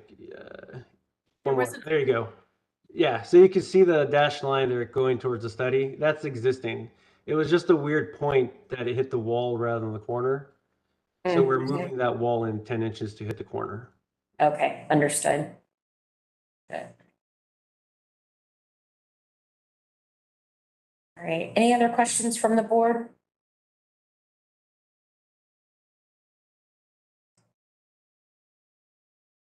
Did you, I don't think I see a letter here. This was a letter of support from a neighbor.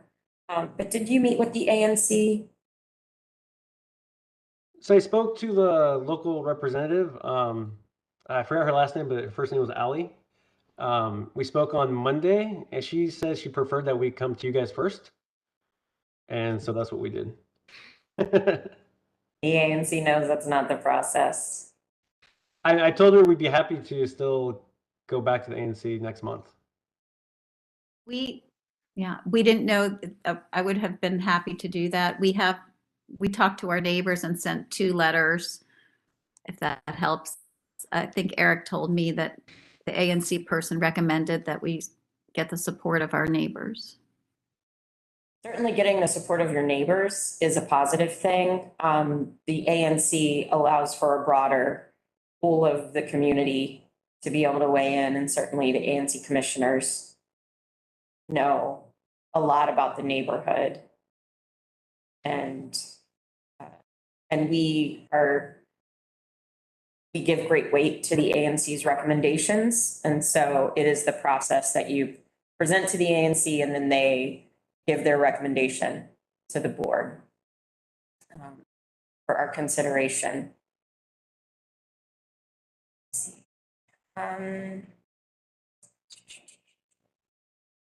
Other questions from the board? Okay. All right. Then are we ready to deliberate? Right. Could you bring up one of either the elevations, the rear elevation or the rendering, so you can look at that as we deliberate? Yeah, I guess that's a good one. Or maybe the one from the other corner, the right side. Ooh. Yeah, that's a good one there. So, well, I guess I'll start off. So I understand Todd, I think the roof is at an awkward height right now. I think it's sort of, halfway up there, a third the way up the windows. And it seems, I'm kind of wondering and wondered what Todd, we never saw this with the taller roof. And it seems like the roof should either be higher or lower, but not where it is now. And I understand the logic between making it the height of the front porch, and I think that's probably the better way to go. But it could also be a 2-story mass or something that would look like a 2-story block. Right now, it's sort of somewhere in between, and it doesn't really feel like it fits very well. What did you think, Todd, when you saw it higher?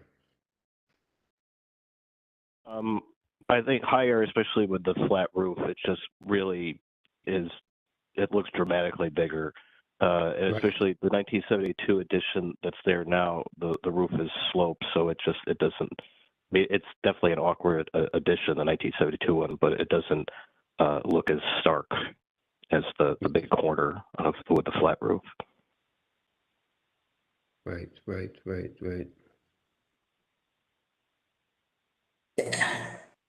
I wasn't expecting that you were thinking of a 2-story with a flat roof.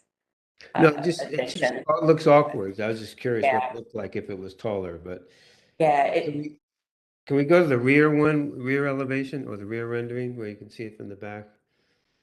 Yeah, that one. And what if you would it all have to be the same height, or if you lowered the right side to relate to the front porch, would that be okay, and leave the left side higher? Would that work, Todd, do you think? I'm not sure. I don't know if they want to do that or not, but I'm just asking in terms of the massing. I think that would look a little unusual. I think it looks better with a consistent height. And lower. Yeah.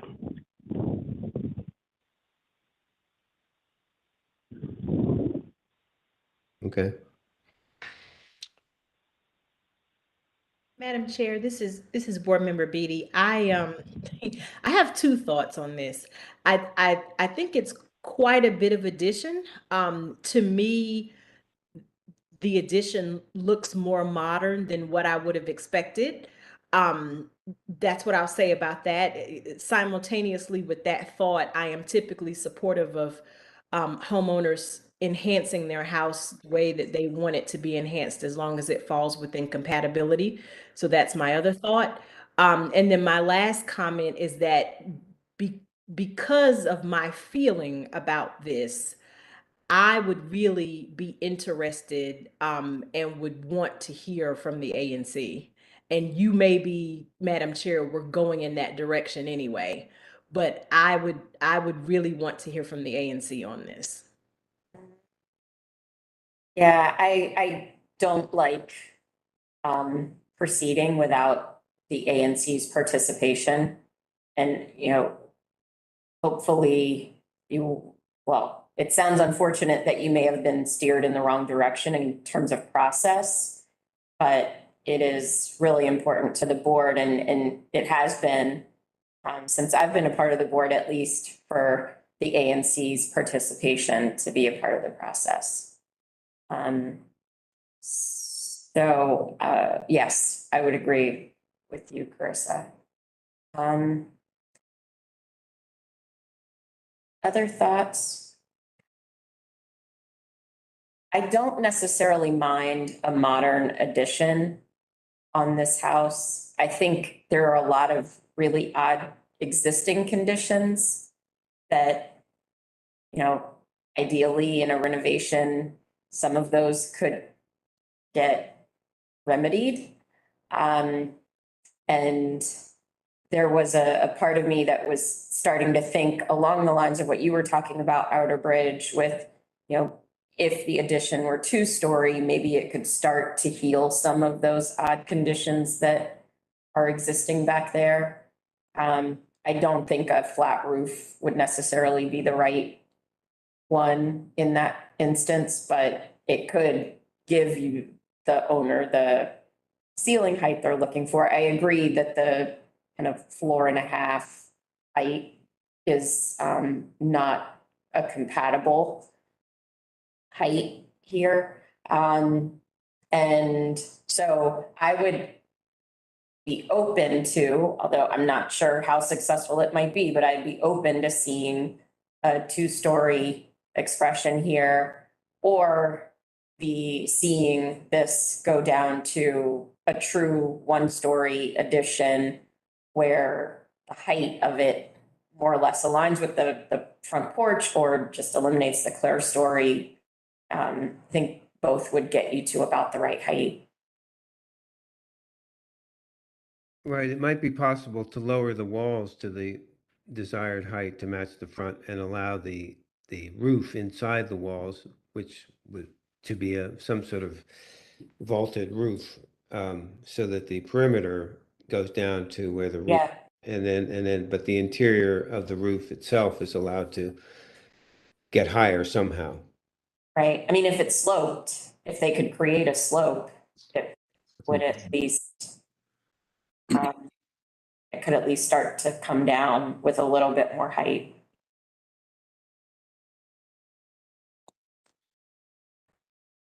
This is I just want clarification. This is Board Member Jones. And looking at, because I keep going through the 3D images, and maybe it's just because of how they're drawn. Is it my understanding that this addition is popping out and is coming out further than the original home in the front of it? Am I saying that right? Yes, on the sides, it extends farther out to the side. You know, Okay. Because just in looking at, I'm kind of flipping back on my own computer. That was one of the issues that I have.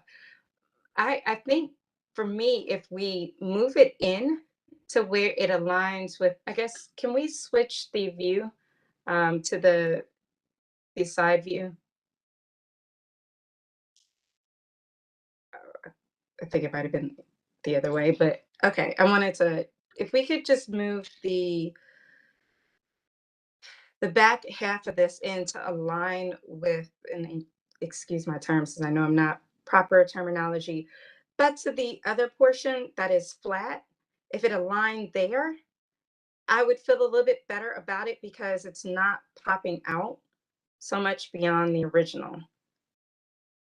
I guess if we can, I think it's slide 7, I'm sorry, is what I'm referring to.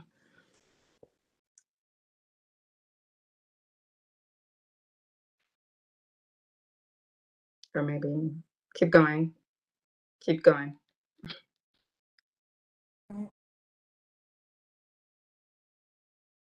One more. Is what you're describing the box? Right there, yes. Right there, I think yeah. if it aligned with the box, I would be Yeah. fine with the height and everything else. I could actually deal with it if it aligned with just the edge of where that little box is at the top. Yeah. You're saying if it didn't jut out, Board Member Yes. Jones? Yeah. Yes. I had the same thought. Yeah. I would actually be fine and be like, we could move forward with it if it didn't jet out so much. That's where I keep seeing a problem, because to me at that point, that's where it's now starting to interfere with the historic. And even though understanding the additions and everything else, that's where, I mean, the 1972, but that's where the problem is. I would be fine with the roof. I don't think, at least in my opinion, we wouldn't have to adjust the roof, move it up 2 stories, any of that, if we could push it in some to align with that box. And I'm guessing they probably don't want to do that. So can we go back to the plan? I'm a little, are you saying that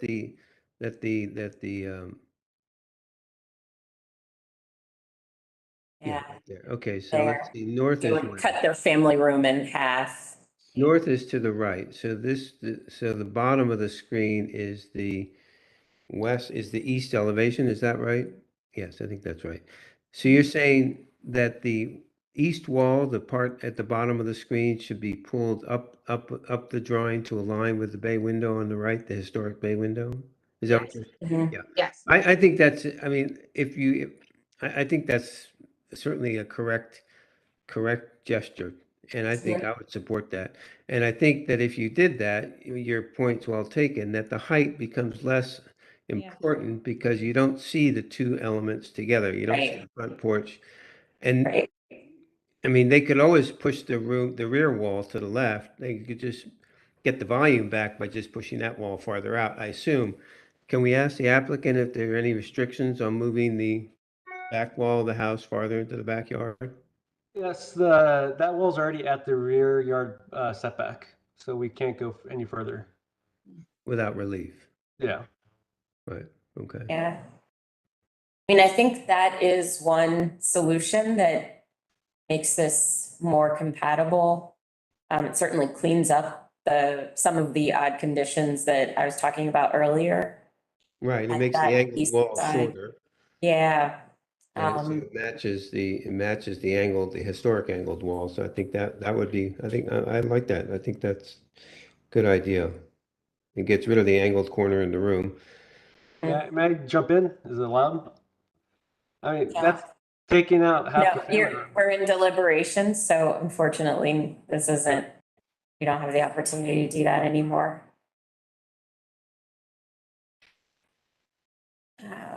Okay, any other comments? I would say, given the fact that there was the addition there and that this sits back from the bay, you know, it's hard when you look at the north elevation because it's so foreshortened, right? You see everything, and you know, line weights being what they are in this drawing, it's difficult to read, you know, what's pushed back or not. But for me, I don't have an issue with the addition as it's drawn, because that height is just set back so far from the bay. And when you look at what's there now, that you know that addition does project out. It's chamfered, of course, on the side, but you do see that amount from the 72 edition still there. And I just didn't feel like it detracted from the historic character of the building itself. I'm glad to vote how my colleagues would like to propose, but I just want to go on the record that I don't have as much of an issue with the size and the height of this. I might choose to design the fenestration slightly differently, but I think that's my own design preference. It's not a matter of compatibility. Mhm.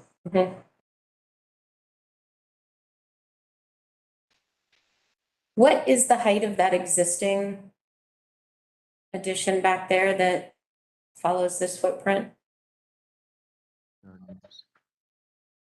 I mean, it's like 20 feet high. It's 24 feet high. It's huge. We're actually making it tighter. Making it smaller. Mhm.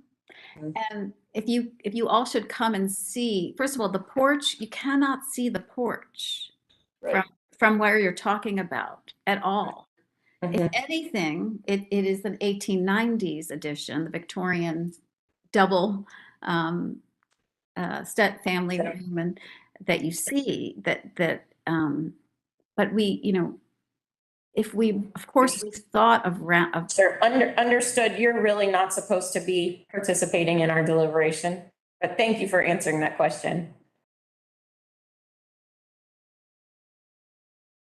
Is there a, Madam Chair, can we see that the 3D imaging from the front, just back to Board Member Jones's point? Yeah, I from the front, I want to see that jut out that she's talking about.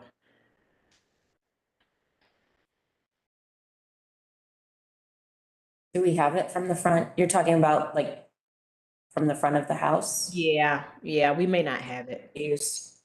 So the north elevation looking south. Right. We don't have it. I was looking for it. You can see the elevation. You can see the 2D drawing. Yeah. I don't know.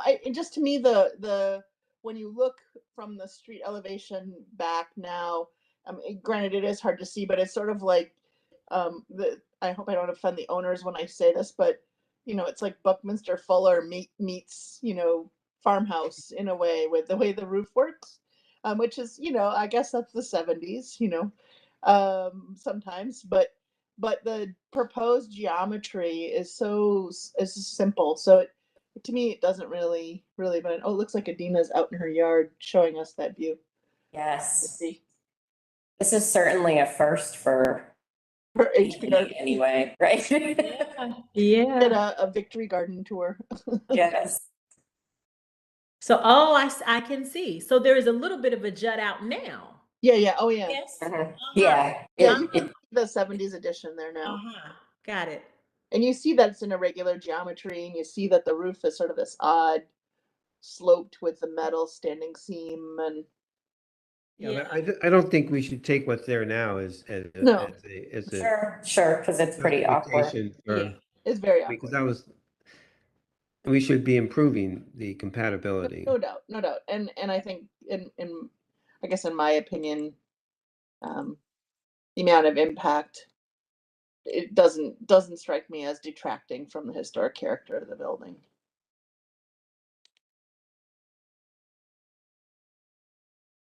But you know, I think I like Board Member Jones's idea of making the east ends of the addition be flush with the east end of the bay, make the angled walls the same, And if they need more space, then they can push out and get some relief. It's fairly easy relief. It's only a special exception. Your neighbors are likely not going to mind. It's not too onerous. And I think it would really make it fit much better. And then leave the height as it is at that point. Yeah, I would agree with that as well. It would probably go over better with the ANC as well, Outerbridge. Well, yeah. Yeah, I mean, I The think. neighbors don't mind. Yes. Yeah. Yeah, I mean, I think, coming back to that issue, Carissa, and thank you for bringing us back.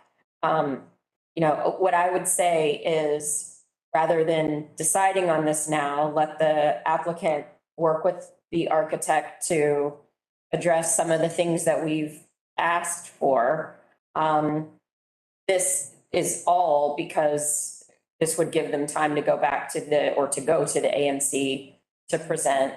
But in that time, they could address or test some of the things that the board has put out there as potential solutions or issues that we'd like to see resolved.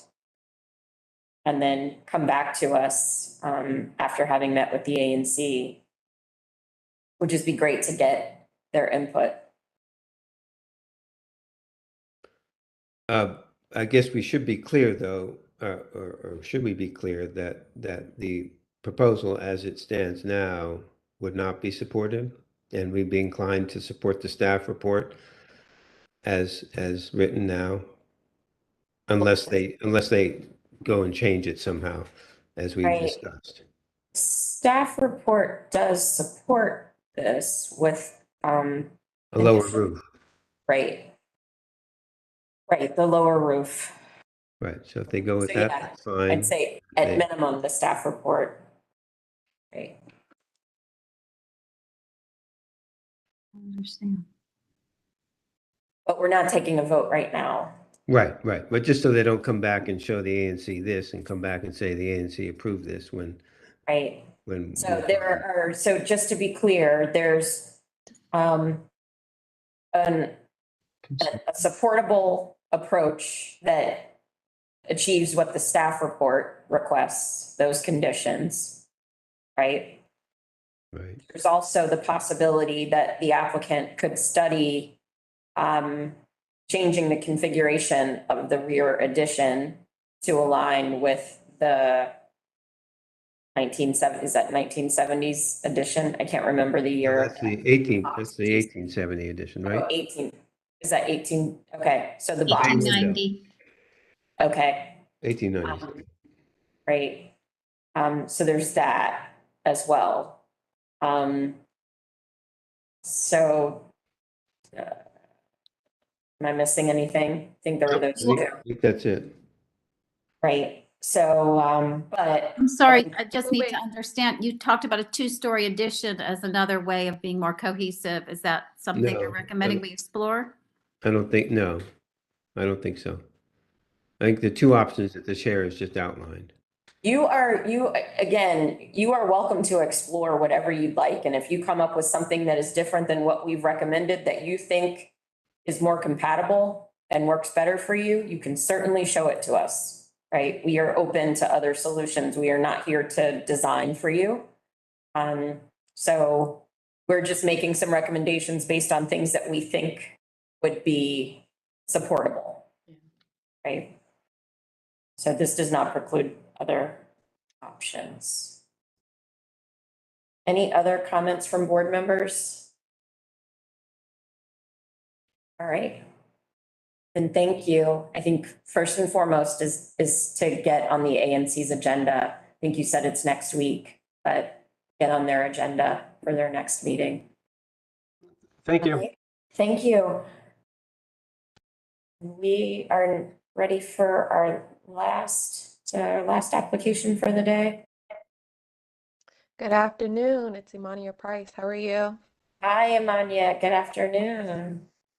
Good. So I'm going to go ahead and read or kind of let you know what's going on with this project, and then I'll let the applicant, if they're on, to just kind of go through what they're asking for their permit. But I think it's most important that we give time to let the community members speak on the proposal. So this is a project in the U Street Historic District. The property address is 1920 9th Street Northwest.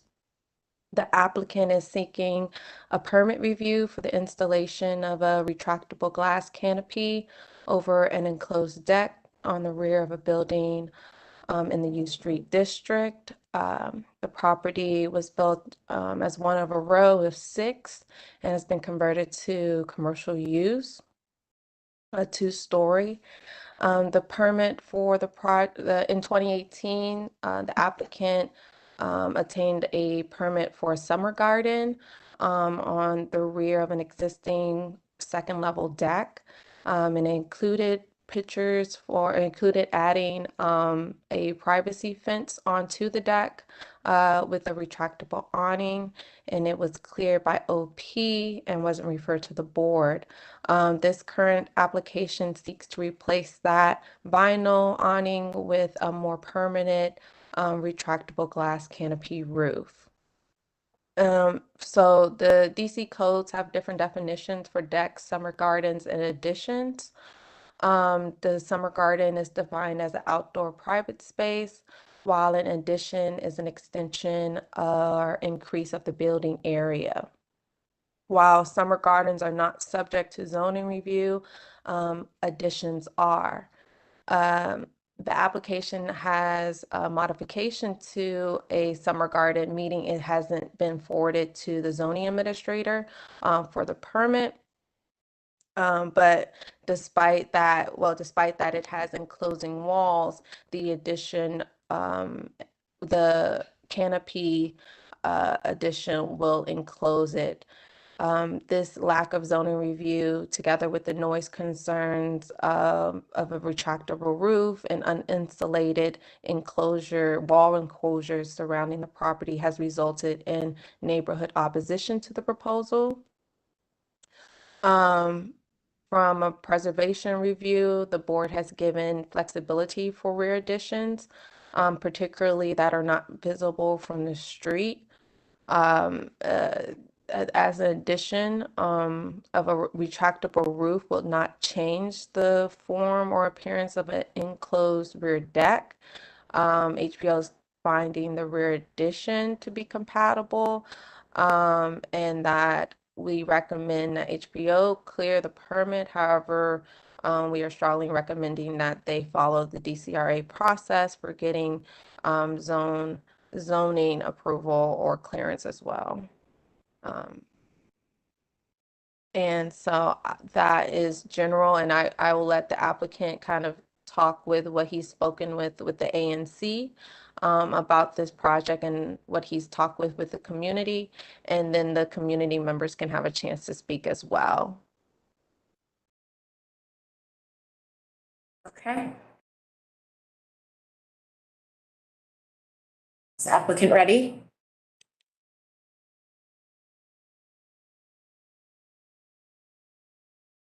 Good afternoon. Good afternoon. Hi, I'm the designer on the project. The applicant is actually Bruno. I thought he'd be here because he has been meeting with the ANC.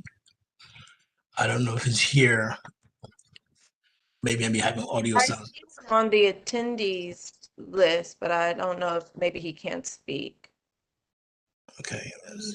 I see, looks like I see him. Yep, I see Bruno. Oh, there you go. You just have to unmute. Okay, great. There you go. Okay. Awesome. Hi, everyone. Thanks for having us here to speak about our project. I would like to start by give everyone a quick synopsis about the project. We purchased the business in 2018. My partner and I, with a existing deck in place. And since then, we have made improvements.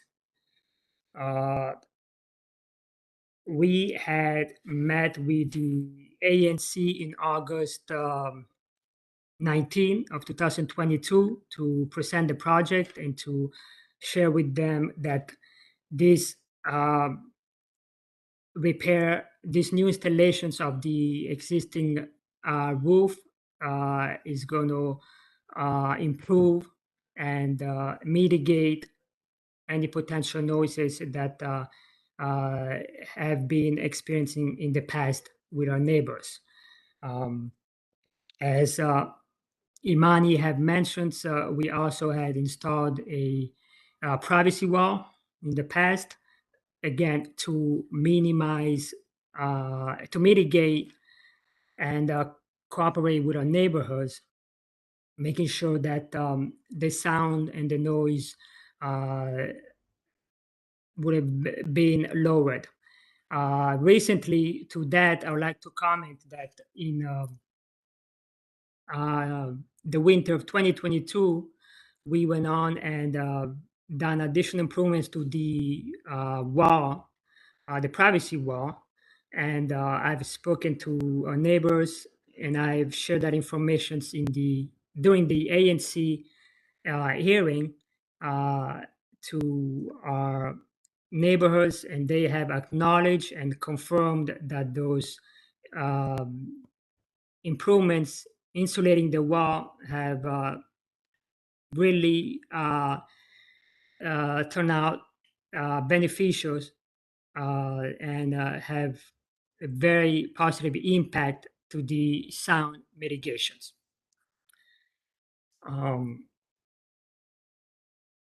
I'm very excited to introduce these new installations because as a business owner, we believe that we need to work with our neighbors, and this further mitigates the sounds of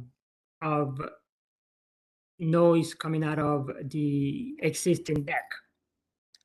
And as you all know, during this year, 2022 we have been experiencing in the DC area many heavy rain, lots of thunderstorm, and that had caused the existing roof system to buckle in and kind of give in. Okay, and this is one of the additional reasons why we're installing a more solid roof system to one, preserve the existing fixtures in the deck, to protect our customers from any dangerous situations, and further to mitigate the sound even further. So the ANC, after hearing the reasoning to installing this more solid system, they have realized that essentially it brings a overall benefit to the community, okay, both from the business perspective, customers, as well as neighbors that have experienced some noise. And this is, as I look at it as a business owner, and improvements, it's costing us money to literally coexist with our neighborhoods. Because the existing roof had given due to the heavy thunderstorm that we had all year long, especially this summer. So I'm sure you have on receipt of the supporting letter from the ANC. We have 2 letters from the ANC, but they're also here. So I think it's probably prudent that we let them speak. Oh, okay. Okay. Fantastic. I had no idea that they were here. Absolutely. They're registered to speak. I believe Patrick Nelson plans to speak. I'm not sure if he's on, but he's registered. Okay, and the great thing is also my architect is here to answer any additional details, but essentially, I'm here to answer any questions that the neighbors may have as well. All right, thanks. Before we take questions from the board, why don't we see, because we have Patrick Nelson with the ANC and several other people registered to speak. Why don't we hear from them and then we can take questions. Certainly. Steve, is Patrick Nelson on?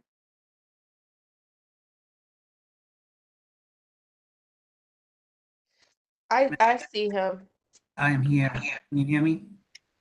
Yes, we can. Good afternoon. Good afternoon. Chair and members of the committee. I am Patrick Nelson, the community chair of the ANC 1B Zoning Preservation and Development Committee, a position I have held since 2015. I'm taking time today to give you a bit of information to help you understand this case. On the public notice that was sent out on 7/7/22 that I received, this case was listed for the 7/28 meeting. I spoke with a couple of residents and the SMD representative for the ANC in that district to see if they were aware of this, and neither of them were. I reached out to Ms. Price on 7/11 via phone and then backed it up with an email so I could see about getting them to attend the committee meeting that was going to be held on the 18th, which is far above what I normally do for any applicant, since cutoff time for sending cases to the agenda is usually a week before, which would have been on the 8th. And have them move this to the next month's meeting for HPRB. She emailed me on the 11th that she had reached out to the applicant, gave them my contact information along with access to the plans to download, which I did not have. On the 15th, an email came from the applicant stating, I believe that the ANC is scheduled to review the application and replace the retractable awning on the above address on Monday, July 18th. Ms. Price emailed me on July 20th confirming that they would be attending the 18th meeting. On the 20th, the applicant emailed wanting to see a copy of the letter of support. On the 25th, I let the applicant know that the letter would be sent directly to the HPRB Commission after the ANC meeting on August 4th. Ms. Price emailed me on the 21st to confirm that the case indeed had been moved to the August meeting. Again, on August 8th, the applicant emailed again asking, applicant emailed asking if the ANC voted and to send a copy of the letter to him, which I had done on August 9th. Again, on the 18th of August and the 24th of August, I got another ask from the applicant. On August 26th, the applicant was told via email that the letter is only sent to the government agency, not the applicant. When the applicant came to the committee meeting, he was not prepared with any visuals, and in my opinion as the chair, just wanted to describe what he was doing and get the committee to support it. When asked if the architect would come to answer questions about the design, the applicant did not see a need for it.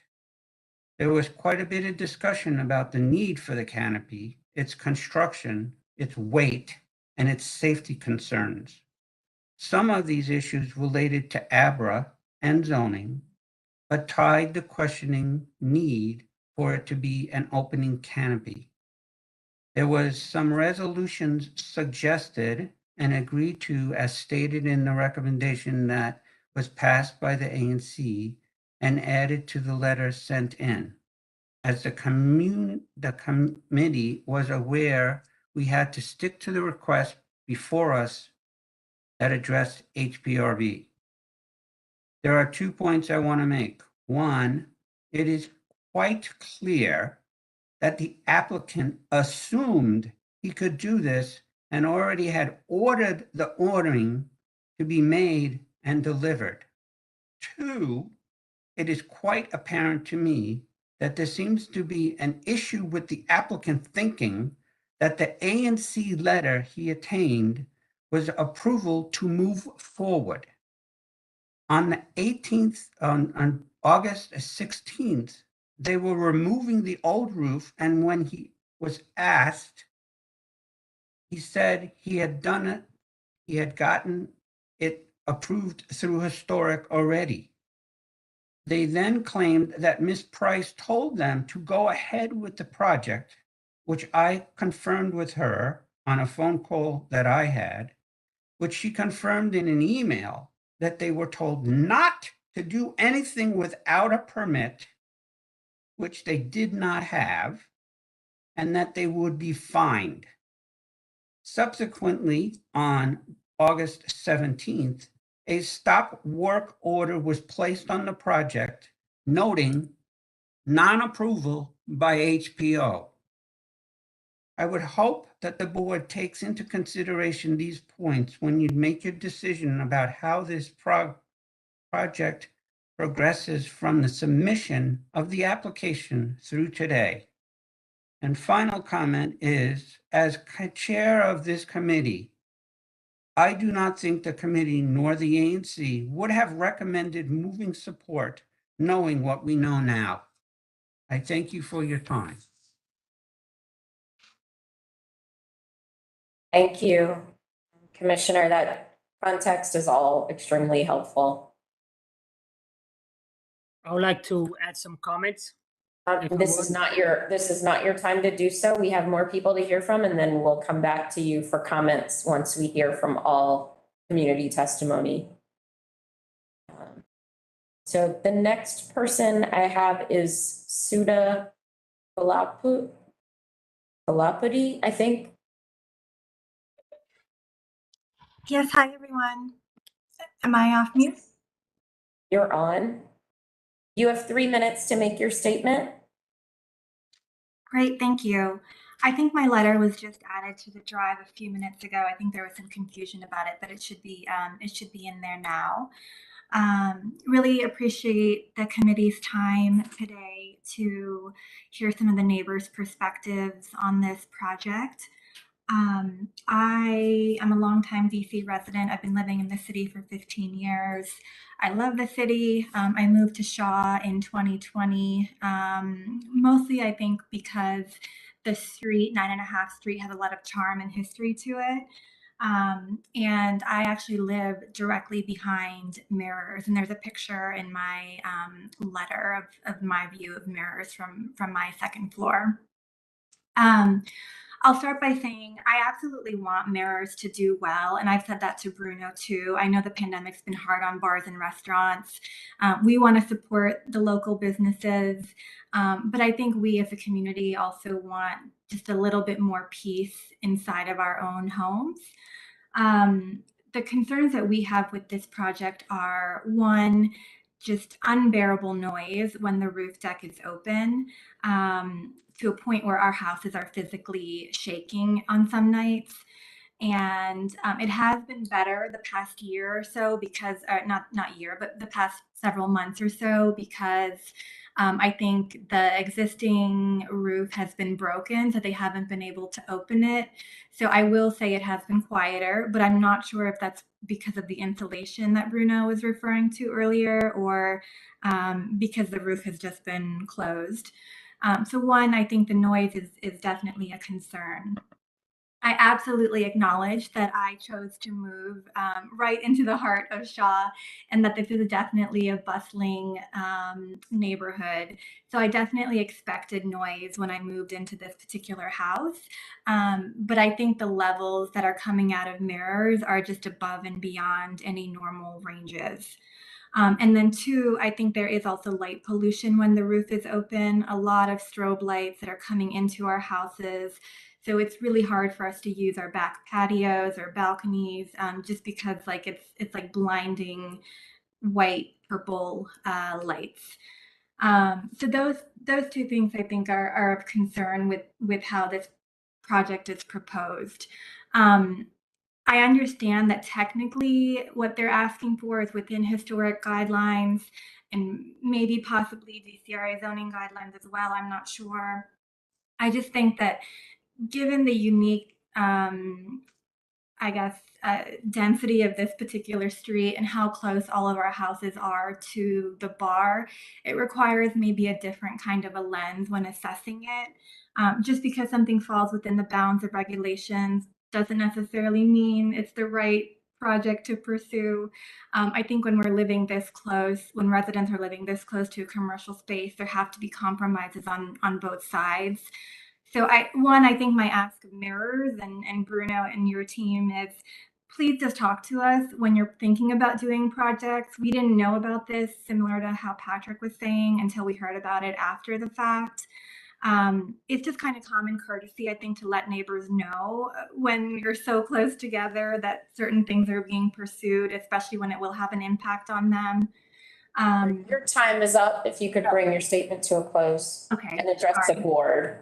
Yes, I think if the board would just consider maybe a closer review of this project, delaying the vote, and actually having zoning look at it to make sure that it falls within zoning guidelines related to lot coverage. See if we could potentially maybe work with them to have the space fully enclosed, which I think would let Mirrors operate a little bit more like they would like to operate. And also make sure that the structural concerns have been addressed as well. Thank you. Thank you. Okay. The next person that I have registered is Alex Smith.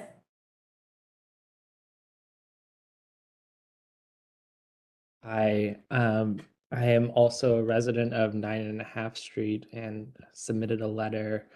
I just wanted to start by saying I really appreciated moving to Shaw, and yeah, the way the city and this neighborhood is so vibrant. My main concern, and I'll keep it short and sweet, is around the sound, and really wondering if a retractable roof is the best answer, just given how unbearable the noise volumes were when the vinyl retractable roof was opened. You could feel the windows shaking in your house, and wondering and hoping for the board to consider maybe pushing off the vote or having zoning look into it to see about maybe a more permanent roof that would provide better sound insulation rather than something that is retractable and can let the sound like really get inside the neighbors' homes. All right, thank you. The next person I have registered is Amanda Tolles.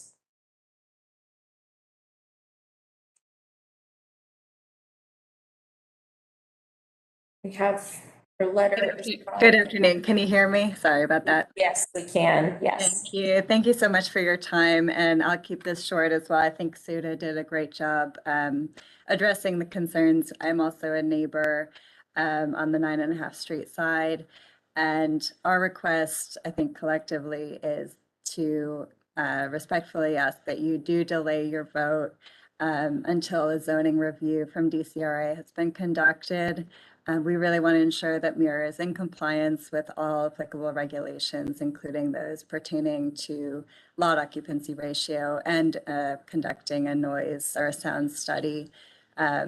We have some significant concerns, especially related to the fact that Mirror has been the subject of countless noise complaints, subsequent I'm hearing a lot of the same things, but I'm interrupting you because this is the only thing that is within our purview is historic. Understood. Concerns. Yes. So, hearing over and over again, things that are outside of our purview isn't really helpful. So if you could stick to issues germane to historic preservation, compatibility or incompatibility, that would be helpful. I understand and I appreciate that. I think our ask is just that you might be able to delay until further investigation is completed. And I'll close with that. I appreciate your time. Sure. And I will also say, a few people have asked for that. Our approval or not I'll say if we were to approve this, that does not grant them the permit that they need. They would still have to go through other reviews, zoning, in order to get their permit. So. Understood. Okay, that's helpful. Yeah, this does not automatically grant them the green light for building. Okay, great. That's good to know. Okay, the next person is Nicholas Senta. Nicholas? Chair Heath, this is Juliana. Nicholas is not on the line. Got it. Okay. Then Frank Chauvin. Is Frank on the line?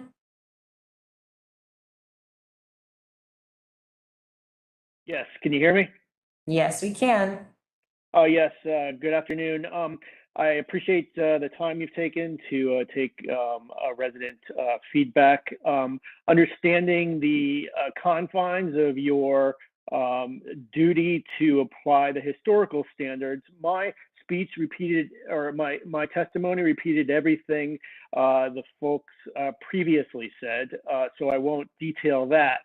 But it has to do with how this committee reports out and ensuring, or how this board, reports out and ensuring that those other agencies do in fact take action of some issues for which this board is aware. And that is the concerns that building, construction, and zoning codes have not been adhered to, and that the lot capacity may be in violation.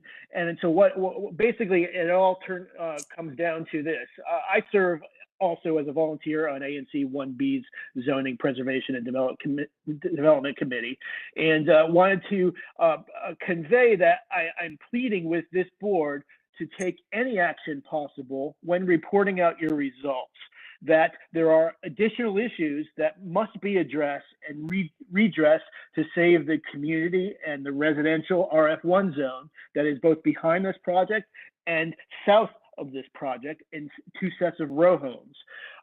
So I'm asking this board to, once considering all the facts, knowing that the deck, which seems to be growing as an interior space and not being used as an outside space, if you look at the pictures, it looks like an interior space. There's no breezeway. And that cementing on top of it with a glass canopy is encapsulating that fully enclosed, not open deck or summer garden, but an interior space. So in conclusion, what I iterated or touched upon, I just ask that your communication and your reporting definitively square out there's several problems with this project reported by the community, and that we ask these other agencies that sometimes do drop the ball, and this community cannot have the ball dropped by these other agencies on those material facts regarding the development of this project that is capped by your survey of the applicability of the historic standards to this roof. Thank you very much. Thank you. Next, actually, we've already heard from Suda. So Frank Chauvin was the last person registered. We do have a letter from Nicholas Senta, who registered to speak, but is not on the line. So his comments are in line with those that we've heard, but the board has the ability to read his comments. Are there questions from the board for any of the witnesses? Chair Heath, this is Outerbridge Horsey. I'm a little unclear on what happened at the ANC meeting. a lot of dates thrown around, but my question is to the ANC representative that spoke, were there any visuals at the ANC meeting at which the vote was taken, of which we have a letter of? Patrick Nelson still here? Yes, can you hear me? Okay. Yes, we can. There you go. Yes, Outerbridge, there was drawings only because I showed them. He did not have anything. When I asked him to, standard practice at the ANC is that either a lawyer or an architect and or the owners show up and make a presentation.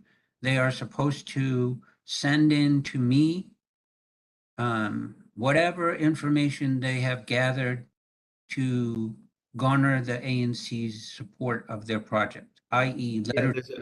okay, thank you. I mean, there's a legal public notice requirement which requires the ANC to be provided at least notice and connection to the box folder where these drawings are. So did that not happen before the ANC meeting? I honestly can't say whether I remember seeing that or not. I did get it from Amania. She sent me the box. That's how I got it. Right, but the ANC itself, whatever your mailing address is, would be sent a copy by the applicant. They're required to do that. And the HBO enforces that. So I'm not clear what happened. Do you know what happened with that, Amanya? I know you don't send out the notices, but I think Juliana does. But do you know if that actually, if a public notice was required for this application? Yeah, so when Or Juliana, do you when I know? when I received the application, because it comes as a permit, it came in as a permit. And I think I knew that there was community concern about the project. And so I believe that we alerted the applicant to apply for HPRB, and then they uploaded their drawings to the box with their application for notification. So that was the process. So the applicant uploaded that information when they applied for. I don't think it can work that. I don't mean to contradict you, but I do this a fair amount of times. But I think the application is submitted along with the drawings, and I think actually Bruce or Juliana or somebody else uploads them to the box folder. Is not available for upload to the public. So, and as part of that I see process, what you're saying. So for when it's noticed, where did they have the access to the drawings immediately when they were noticed? so okay, I'm not clear if a public notice went out. So this is, I guess we could ask the applicants, the abutting landowners, but I don't know. So I have some questions for my colleagues and for the chair, but I guess I'll hold them until the applicant. I'm sorry, Outerbridge. I think it's normal practice, and I know it's normal practice for the office to send out a notice. Bruce does that automatically, and it gets noticed to through the process. But I don't know if that means that drawings are made available, but everybody's informed that this request has been submitted. That's a standard through the office. Right, and a link to the box folder is what's sent out, not the drawings themselves, but. And Patrick, like I made it a point at the hearing, this is my first time doing this, and I apologize. As a business owner, I didn't have the funds to come with an attorney to represent me, but I believe that I went through the process accordingly. Okay, and I showed you, I mentioned to you how appreciative I was that you were able to upload the drawing on the hearing, so we could all discuss and go over questions about the drawings. You know. And now, did that answer your question, Outerbridge? No, I'm still not clear that, I mean, it sounds like the ANC commissioner had the drawings that he got from Amania somehow, but that the ANC wasn't formally noticed, or maybe because they didn't have information on this except for the drawings that he brought. So I also emailed them, okay, and I also sent out notice to other neighbors. You did do that. You emailed them to the ANC? That's correct. Okay, but you didn't bring them to the meeting or present them at the meeting? That's correct as well. That was just not loaded in my computer at that time. Okay. But I also would like to add that I did have a meeting with the neighbors, okay, on a coffee shop on 9th Street. Actually, it's called Union Kitchens. I'm not sure how familiar you are with the neighborhood, and discuss the project prior to the hearing. That's another point that I would like to share that has not been shared. So I physically met with the neighbors in the coffee shop, went through the project. I brought the drawings, showed it to them, and I said, we will speak again at the ANC meeting. And I have confirmations of meeting with the neighbors at a coffee shop in advance to the hearing. Okay. In advance to what hearing? To the August 19 hearing. The ANC hearing? ANC hearing. That's correct. I met weeks before with the neighbors at a coffee shop. I presented the drawings and we discussed the improvements. And which is actually it's a replacement of an existing roof system. So the fact that the neighborhoods behind me say they were not aware of, I'm shocked. I'm sure Sudha can attest to this. So what you're saying, who attended was this a meeting that you organized with a broad group of people? Or With just a few neighbors? a neighbor, yeah, it's one particular individual name is Surat. She's, I guess, the representative of 9½, and Mhm. she asked me to meet with her to discuss the project before the hearing, and I did that at a coffee shop. Got it. Okay. Along with the drawings. Okay. So, clearly there's been a lot of communication or a lot of confusion about the appropriate process. So we are where we are with that.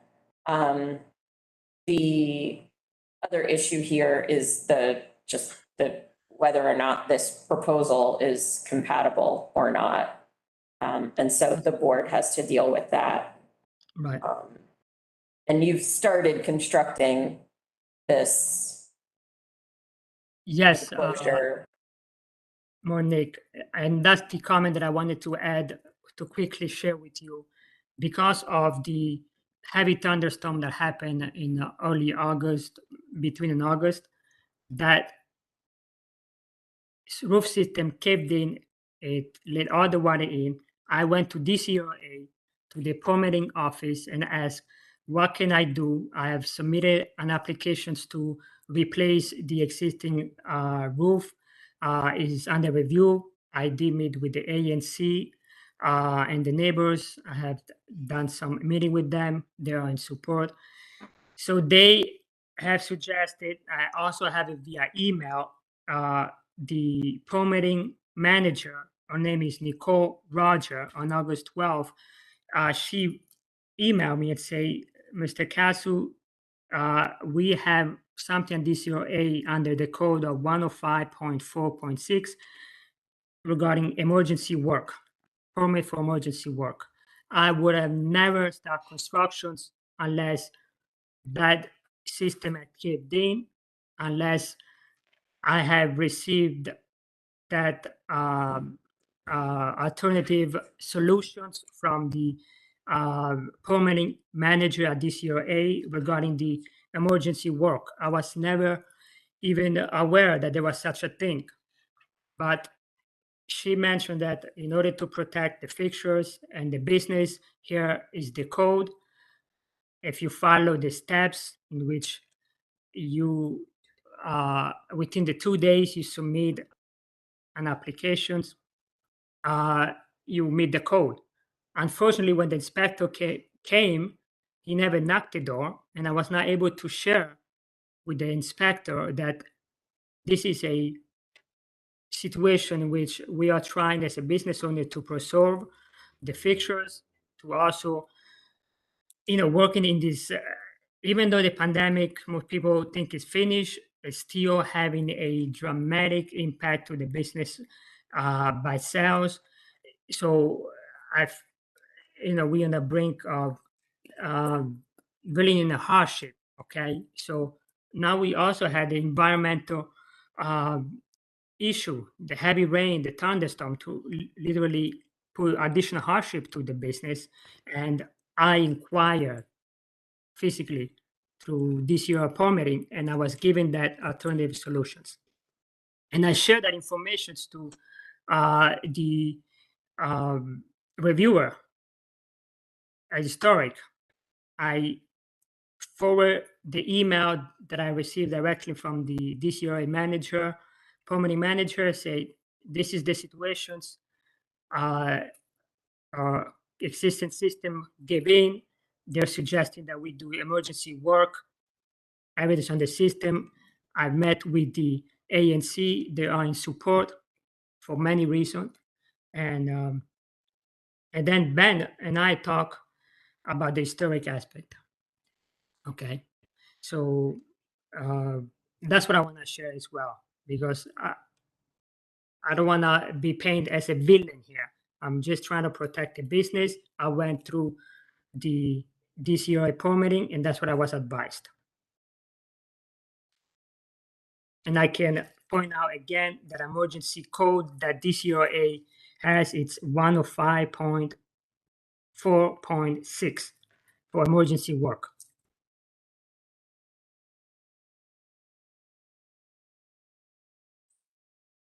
And as if you are heard from the neighborhood, even though I agree with the board, Historic does not have a jurisdictions to vote on noise or whatnot. This will enhance the insulation. So it's even an additional improvements that the business is making to that. So I don't understand why is the challenge of wanting delayed. Mr. Casu, are you saying that, I'm sorry to interrupt you, Mr. Casu, but are you saying that when you were doing the emergency work, you were only replacing what was existing, or you were doing improvements under that emergency repair as well? I was improving the existing system. So the emergency code explicitly, the verbiage is to replace or repair systems that are broken. And that's what I was doing. Yeah, with emergency repairs, you're allowed to replace in kind, but you're not allowed to do improvements or make changes to the property. So let's say your property were to burn or burn to the ground, you could rebuild it exactly as it was, but you can't do any changes or modifications to it under that code section, from my understanding anyway. But that's something for DCRA. And again, our purview is related to historic preservation and whether this is compatible. It's unfortunate that you're in the position you are with your community and neighborhood.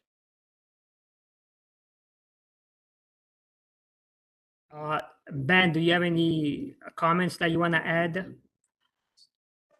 Yes, thank you. I just want to quickly add, with respect to some of the comments from the chair of the ANC.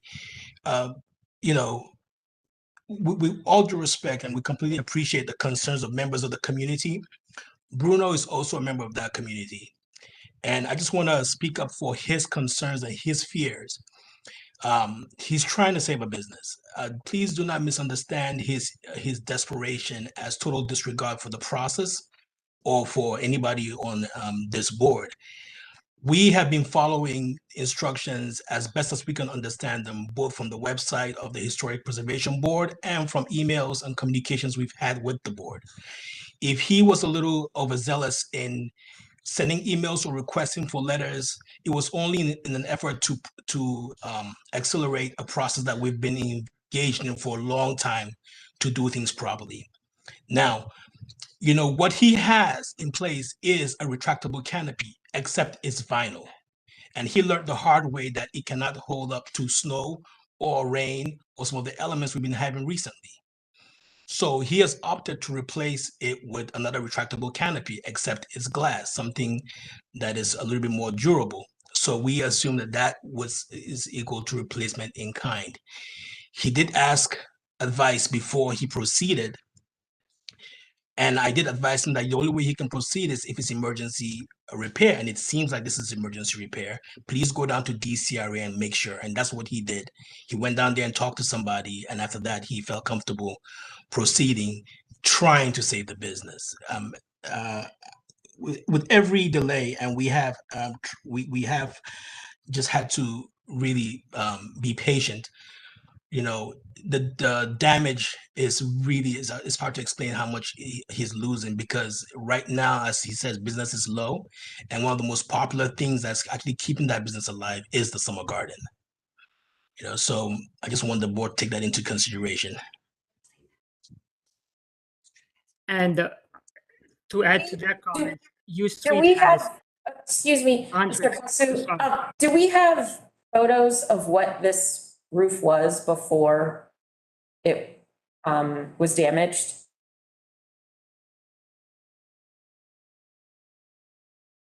This was it? Yeah, the one to the right side. Okay, so this was always enclosed previously? Oh, it would Fully enclosed, or it is retractable?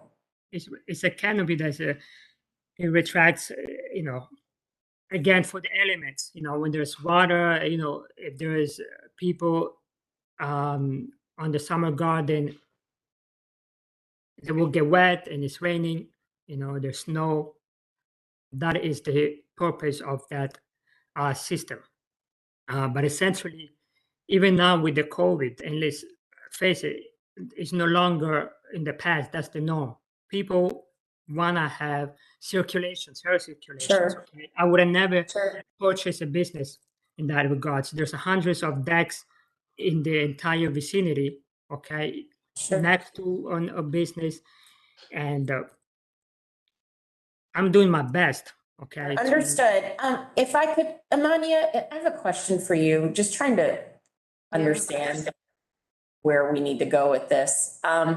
If they were replacing in kind what they had previously, would he be coming to the board? Is this strictly because he's trying to do something that's a different material? I'm just trying to understand. I think, so.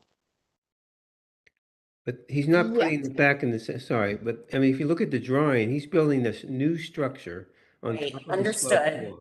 So he's not just replacing it. Right, I think. I know, I get that. I get that he's not replacing it. Okay, all right. Yeah, I completely get that he's building something completely different. The reason I was going there is because it sounded like in the meetings with DCRA, they gave him or indicated that he could get an emergency, some sort of emergency permit to build back or replace what he had previously. Now that he's creating something different, he's expanding this. Now this is coming to the board. No, so in 2018, when I was talking about the summer deck, I originally thought that was too close to an addition. And when he initially asked for the privacy walls, however, it was going to be open and it was going to have this kind of, not necessarily an enclosed roof, but a canopy that retracts. So it still represented an open deck. At this point, it's now moved from a open deck to what we would qualify under historic preservation as an addition, enclosed walls with a roof system. And so from there, Imani, let me, I'm sorry to this, but this is going to be an open, retractable roof. Excuse me, let her finish. Please don't cut her off. And so we're bringing this to the board to complete what he has constructed. If this is the last part of his permit, he wants to enclose the top part with a retractable canopy, which would make it open. The residents are recommending that it's not retractable, that it is actually enclosed, and that might actually change his permit from a summer garden, which DCRA recommends as an open. It has to have an opening, so it would be a canopy qualifies. This would now be enclosed. So it would, if we don't support it and we say he has to enclose it, he would have to go back, change his permit, and go through the permit process with all of the other disciplines. Because Amani, I'm just making sure I understand this, because what he's told us is that he went to DCRA for an emergency to repair what he had lost, right? And their initial assumption would have been that he would have rebuilt what he had, not what he has started to build. He did not receive an emergency permit for there is no emergency permit working at all. There is nothing there for that. That was a conversation we had with DCRA about the potential for doing an emergency work. He did not get that permit, and he also received a stop work permit for doing that work. There is no conversation about that on the table. Got it. Thank you. That helps me a lot. Thank you. Thank you. This is Board Member Jones. I have another question. So from what we're all talking about, the floor effectively that we're seeing on this roof is in theory a proper roof. So it's supposed to be insulated against the elements and everything else, correct?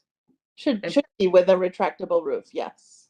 Even without the retractable roof, my thought process is if this was originally the roof of this building, this It should should be have been watertight, yes, a Yeah. weatherproof membrane. So I'm curious if the damage that is happening to this was something done to this original roof in order to prevent whether it was flow of whatever, because it's still supposed to be an open garden. And my assumption is if you're putting an open garden, you still have something in place for the water to drain off and everything else. So I'm just wondering what was done, or where is the damage coming into play? Is the damage coming into the furniture that's in this area, or are you specifically saying the roof itself is caving in? You're muted now. Still muted. Bruno, you're not unmuted. You're muted. Okay, Alexandra, that's a very good question. The damage are all the fixtures inside, the tables and those sort of things. Okay, very good question. Okay, thank you. You're So welcome.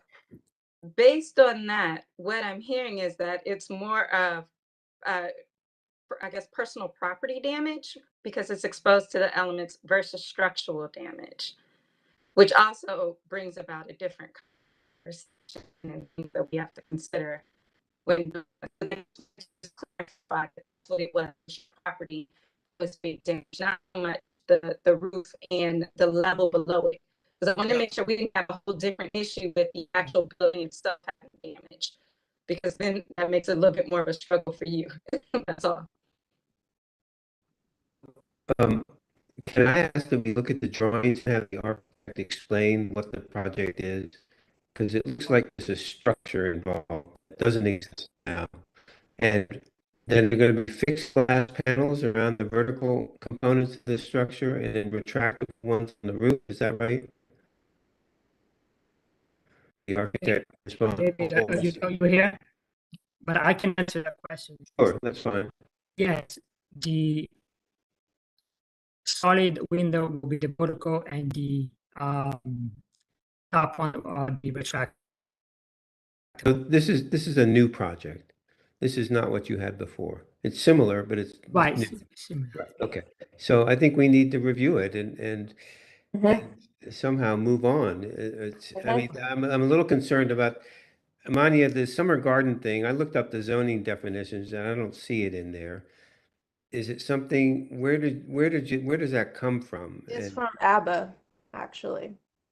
It's when they were. It's a part of their summer garden versus outdoor seating, sidewalk seating, and so they do that for occupancy.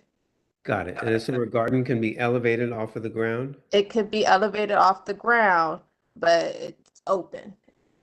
It's open. Okay. Mm-hmm. So Okay, so this is not that then. Anyway, I'm a little concerned about the DCRA review, but that's not been completed in zoning. But I guess we can evaluate this structure, whether or not it meets zoning code but it's different from what was there. Well, we're only reviewing it as it's compatible or not with the Right, historic building. right, We're not reviewing right. it for zoning or code.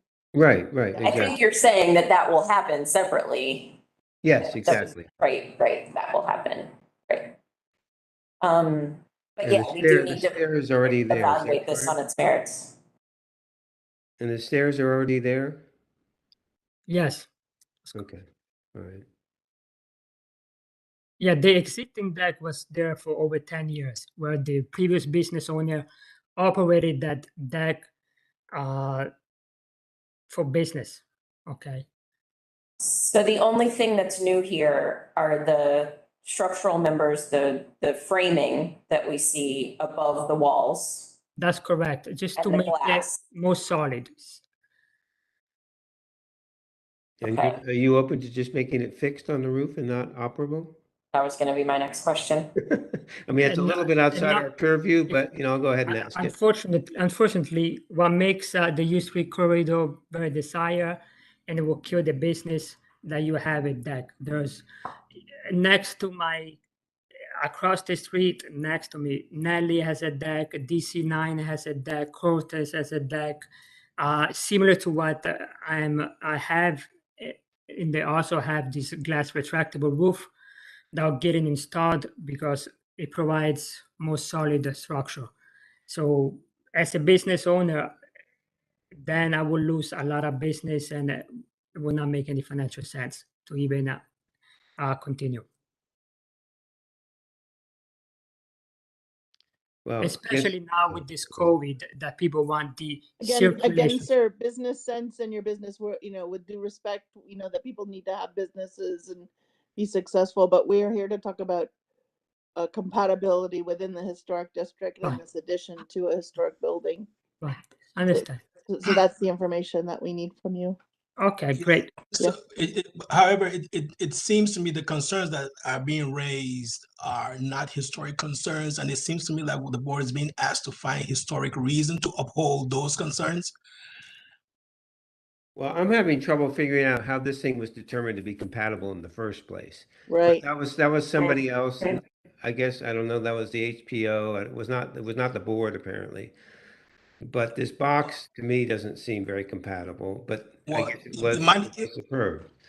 And so, Mandy can expand on that because she did raise that issue in the beginning, being that it's in the alley, it's in the back. yeah, I think the back is.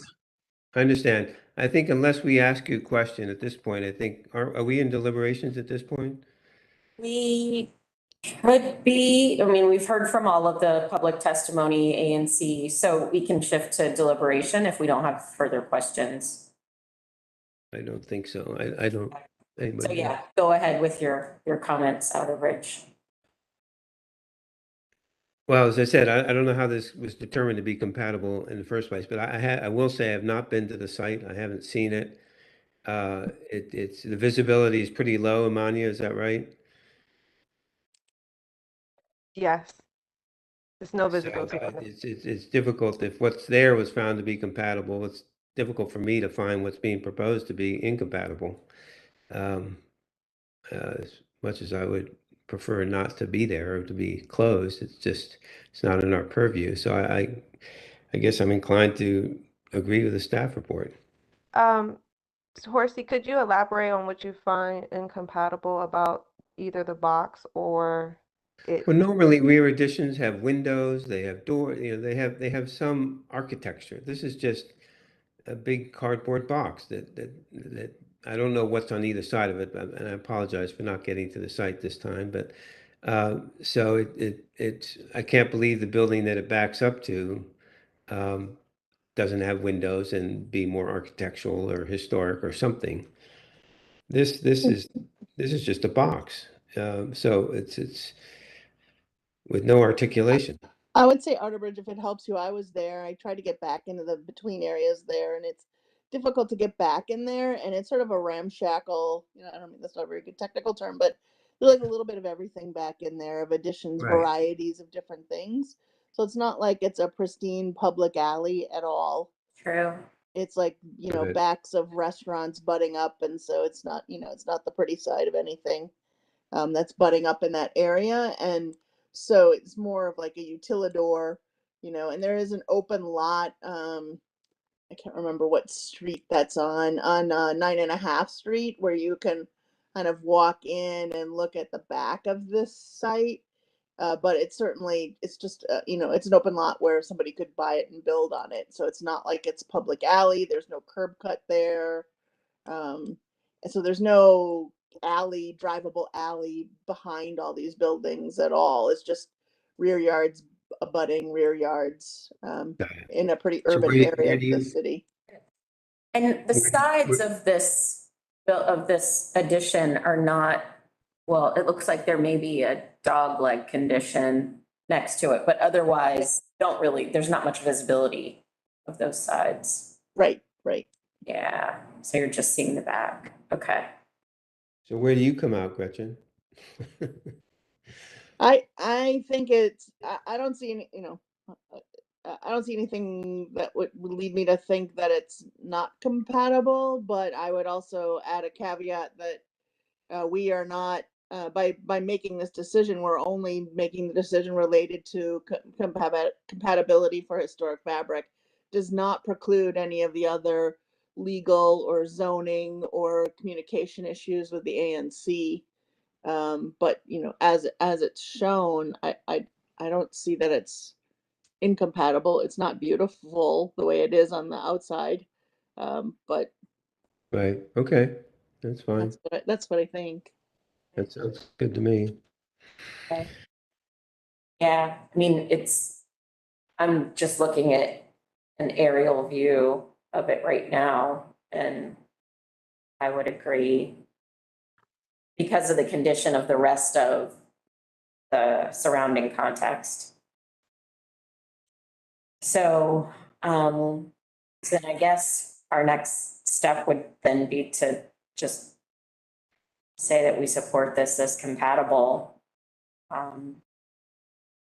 Yeah, I guess we agree with the staff report, but I would want, if everybody's amenable, I would want to make sure that it's clear that we are not proposing this in support of any other zoning decisions, code decisions, other community communications that need to happen. We are narrowly looking at this only for historic compatibility. Yes, But all yes, those other things need to happen. absolutely. I'll second that. Great, so any further discussion? Great, all those in favor signify by saying aye. Aye. Aye. Great, anyone opposed? Great, then the motion carries. Thank you, everybody, for your participation today.